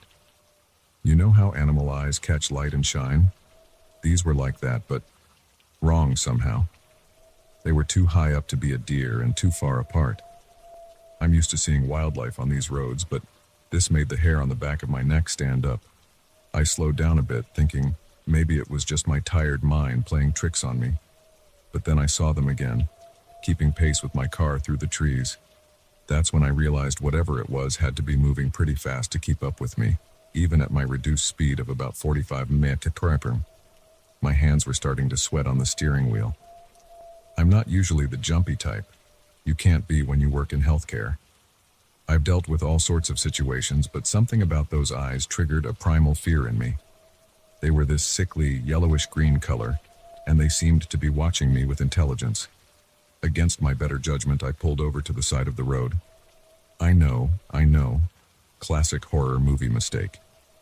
But I kept thinking it had to be something explainable, like maybe some kids playing a prank with flashlights or something. The moment I stopped, the eyes disappeared. I sat there for a minute, engine running, scanning the tree line with my high beams. Nothing. Just the sound of my engine idling and the radio host's voice talking about some conspiracy theory. I was about to pull back onto the road when I felt it, this overwhelming sensation of being watched. Not just watched, but hunted. The air in the car felt different somehow, heavier. I could hear my own breathing getting faster, and that's when I noticed the temperature display on my dashboard had dropped several degrees. It was mid-May, but suddenly it felt like winter inside my car. I pulled back onto the road, trying to convince myself I was just tired and letting my imagination run wild. But the feeling wouldn't go away. If anything, it got stronger. My knuckles were white on the steering wheel, and I kept checking my mirrors compulsively. Then I heard it. A low, rumbling sound from behind me. At first, I thought it was my engine making weird noises, but this was different. It was like a growl, but not quite like any animal I've ever heard. It was deeper, more deliberate, like something trying to sound like a normal animal, but not quite getting it right. I cranked up the radio, trying to drown it out. But the sound seemed to cut through the music like it was coming from inside my head. My heart was pounding so hard I could feel it in my throat. I kept telling myself not to look in the rearview mirror. Every instinct was screaming at me not to look. But you know how it is when someone tells you not to think about pink elephants? I couldn't help myself. My eyes flicked up to the rearview mirror, and what I saw in that brief glance, I almost drove off the road. There was something in my back seat. Not fully visible, more like a shadow that was darker than the darkness around it. But it had those same yellowish-green eyes I'd seen in the woods, and they were staring directly into mine in the mirror. The face around those eyes, it was almost human, but stretched and wrong, like someone had taken a human face and pulled it like taffy. I screamed and slammed on the brakes instinctively. Big mistake. My car skidded on the damp road, and I had to fight to keep it from spinning out. When I finally got the car under control and looked back again, the back seat was empty, just empty shadows. But the growling continued. It seemed to be coming from everywhere and nowhere at once. I floored it, pushing my old Honda Civic as fast as it would go. The trees were a blur on either side, and I was praying I wouldn't hit a deer or run off the road on one of the curves. The digital clock on my dashboard started flickering, jumping between numbers that made no sense. The radio dissolved into static, and through the white noise I could have sworn I heard something speaking. Not in English, not in any language I've ever heard. It was like sounds that a human throat shouldn't be able to make. My hands were shaking so badly I could barely keep the wheel straight. The temperature in the car kept dropping until I could see my breath. The windows started fogging up, and no matter how many times I wiped them clear, they would fog up again almost immediately. That's when the scratching started. Light at first, like fingernails on the roof of the car, then harder, more desperate. The whole car was filled with this horrible screeching sound of something trying to get in. I could see long, dark marks appearing on the inside of my windshield, like something was scratching it from the inside, but there was nothing there that I could see. The growling got louder, and now it was definitely coming from the back seat again. I couldn't help it. I looked in the rearview mirror one more time. Those eyes were there again, but this time I could see more of the face. The skin was a sickly grayish color, pulled tight over features that weren't quite right. The mouth was too wide, filled with teeth that looked more like broken glass than anything natural. I remember screaming, but I couldn't hear my own voice over the sound of static and growling. The thing in my mirror smiled, if you could call it that. It was more like the face just split open, revealing more of those glass-like teeth. And then, as suddenly as it all started, everything stopped. The temperature shot back to normal, the radio cleared up, and the scratching sound ceased. I was approaching the intersection with Route 8, where the road becomes more traveled and there are actually some streetlights. I pulled into the first gas station I saw and sat there for almost an hour, shaking and trying to make sense of what had happened. The scratches on my windshield were gone. There were no marks on my car at all. If it wasn't for the lingering smell, something like wet earth and decay, I might have convinced myself it was all in my head. I called off work the next day. I couldn't bring myself to drive that route again, and honestly, I still can't. I take the long way around now, even though it adds an extra hour to my commute. I've tried researching local legends, looking for anyone who might have experienced something similar on that stretch of road, but I've never found anything concrete. Sometimes I think I see those eyes again, just at the edge of my vision when I'm driving at night. But I never look in my rearview mirror anymore unless I absolutely have to. I don't know what I encountered that night, and part of me hopes I never find out. All I know is that something was out there, something that shouldn't exist in our world, and for whatever reason, it let me go. The worst part? Every now and then, when I'm alone in my car at night, I get that same heavy feeling in the air, like something's watching me. And sometimes, just sometimes, I catch a whiff of that smell, earth and decay, and I have to pull over until my hands stop shaking enough to drive again. I still work as a nurse, still do my rounds, but I've rearranged my schedule to finish before dark whenever possible. And I've installed extra lights in my car, the brightest ones I could legally use. It probably won't help if I ever encounter that thing again, but it makes me feel a little safer. I don't expect anyone to believe me. I'm not sure I would believe it myself if it hadn't happened to me, but I know what I saw, what I felt, and what I heard. Something was in my car that night. Something that wasn't human and wasn't animal. And sometimes I wonder if it's still out there, watching from the shadows, waiting for another lonely driver on a dark rural road.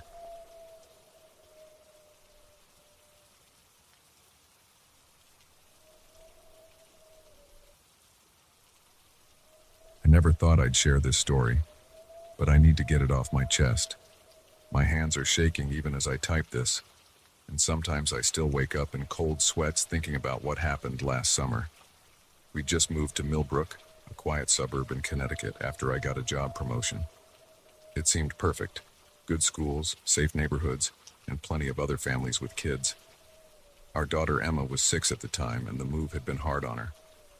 She'd left all her friends behind, and as an only child, she was lonely. Our house was beautiful, a colonial-style home with a big backyard that backed up to a wooded area. The previous owners had mentioned there was an old playground somewhere back there, overgrown and abandoned. I didn't think much of it at first. Every neighborhood has its forgotten spots. The first few weeks were normal. Emma was adjusting to her new school. My wife Sarah was fixing up the house, and I was settling into my new position. Then one Saturday morning, Emma came running into our bedroom, more excited than we'd seen her since the move. "Daddy, I found it. I found the playground. Can I go play? Please?" She was practically bouncing off the walls. Sarah and I exchanged looks. We hadn't even had breakfast yet, but seeing her so enthusiastic after weeks of moping around, how could we say no? I threw on some clothes and followed Emma as she practically dragged me through our backyard. About 5 minutes into the woods, we came across it. The playground was definitely old, probably from the 70s or 80s. There was a rusty swing set, a slide with chipped paint, and one of those old metal merry-go-rounds that they don't make anymore because they're too dangerous. Nature had started reclaiming it. Vines crawled up the swing set poles and weeds pushed through cracks in the concrete foundation. Something about it made my skin crawl.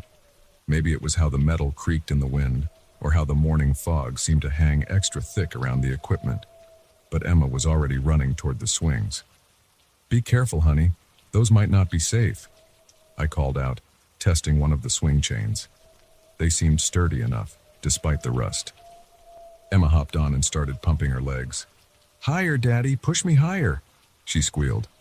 I gave her a few pushes, but couldn't shake this weird feeling in my gut. Something felt off about this place. That's when Emma said something that made my blood run cold. "The other kids want turns too, Daddy." I stopped pushing. "What other kids, sweetie?" "The ones that are waiting. There's Lucy and Michael and Tommy." She pointed to empty spots around the playground. "They're all waiting for turns." I looked around. We were completely alone. The fog swirled empty paths between the equipment. "Emma, there's nobody else here," she giggled. "Yes, there are. Lucy's right there wearing her blue dress. She says she's been waiting a long time to play." I made up an excuse about breakfast getting cold and practically carried Emma back to the house. When I told Sarah what happened, she suggested Emma was just playing pretend to cope with being lonely. It made sense. Kids have imaginary friends all the time, right? But things got stranger. Emma started begging to go to the playground every day. She'd wake up early and stand at our bedroom door, asking to go see her friends.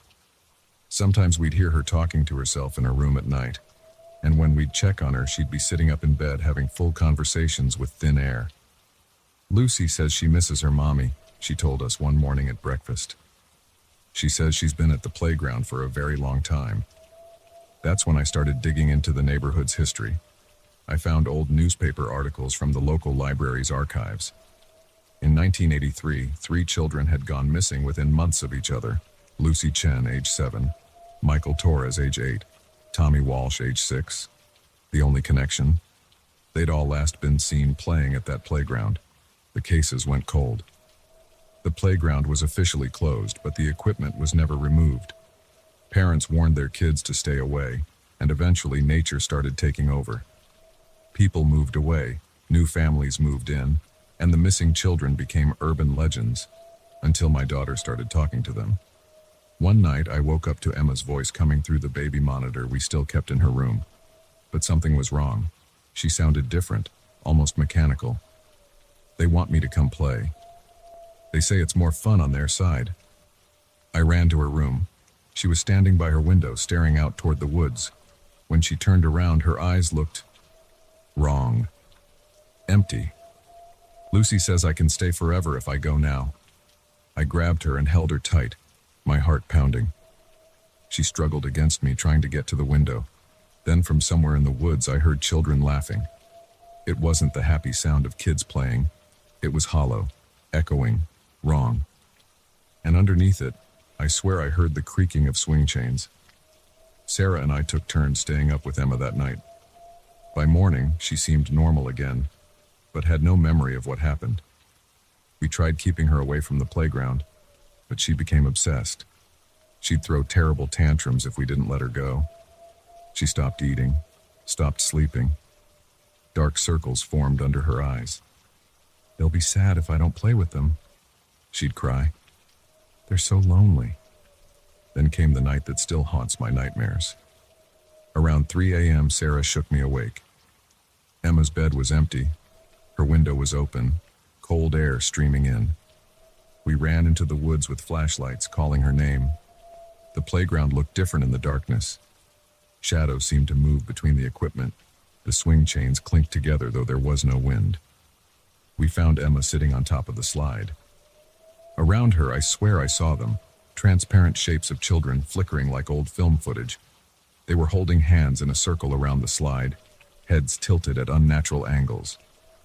"Emma, come down right now," Sarah screamed. Emma looked down at us, but her face was wrong. Too pale, too still. "But Mommy, they say if I slide down I can stay and play forever." The shapes moved closer to her. One reached out what might have been a hand. I don't remember running to the slide. I don't remember climbing up. I just remember grabbing Emma and falling backwards, hitting the ground hard. The air filled with that horrible laughing sound, and the shadows swooped around us like angry birds. I held Emma tight and ran. Sarah was right behind us. The laughter followed us all the way home, only fading when we slammed the door. We moved out the next day, staying with my parents until we found a new house. Emma went back to normal almost immediately, but she has no memory of any of it. She doesn't remember the playground or her friends, but sometimes I still hear that laughter in my dreams. Sometimes I look at old photos from those weeks, and I see things in the background. Strange shadows, blurry child-shaped figures. In one picture of Emma on the swings, there's a little girl in a blue dress standing behind her, but her face isn't right. We drive a different route to work now, avoiding our old neighborhood entirely. But last week I heard a new family with young kids moved into our old house. I think about warning them, but what would I say?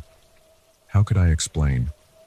All I know is that somewhere in those woods, past the overgrown path and through the fog, that playground is still waiting. And sometimes, if you listen carefully on quiet nights, you can hear children laughing, calling out for new friends to join their games forever. I've never written about this before, and honestly, I probably never will again. Some part of me is still trying to rationalize it all. Maybe it was stress from the move. Maybe Emma was sleepwalking.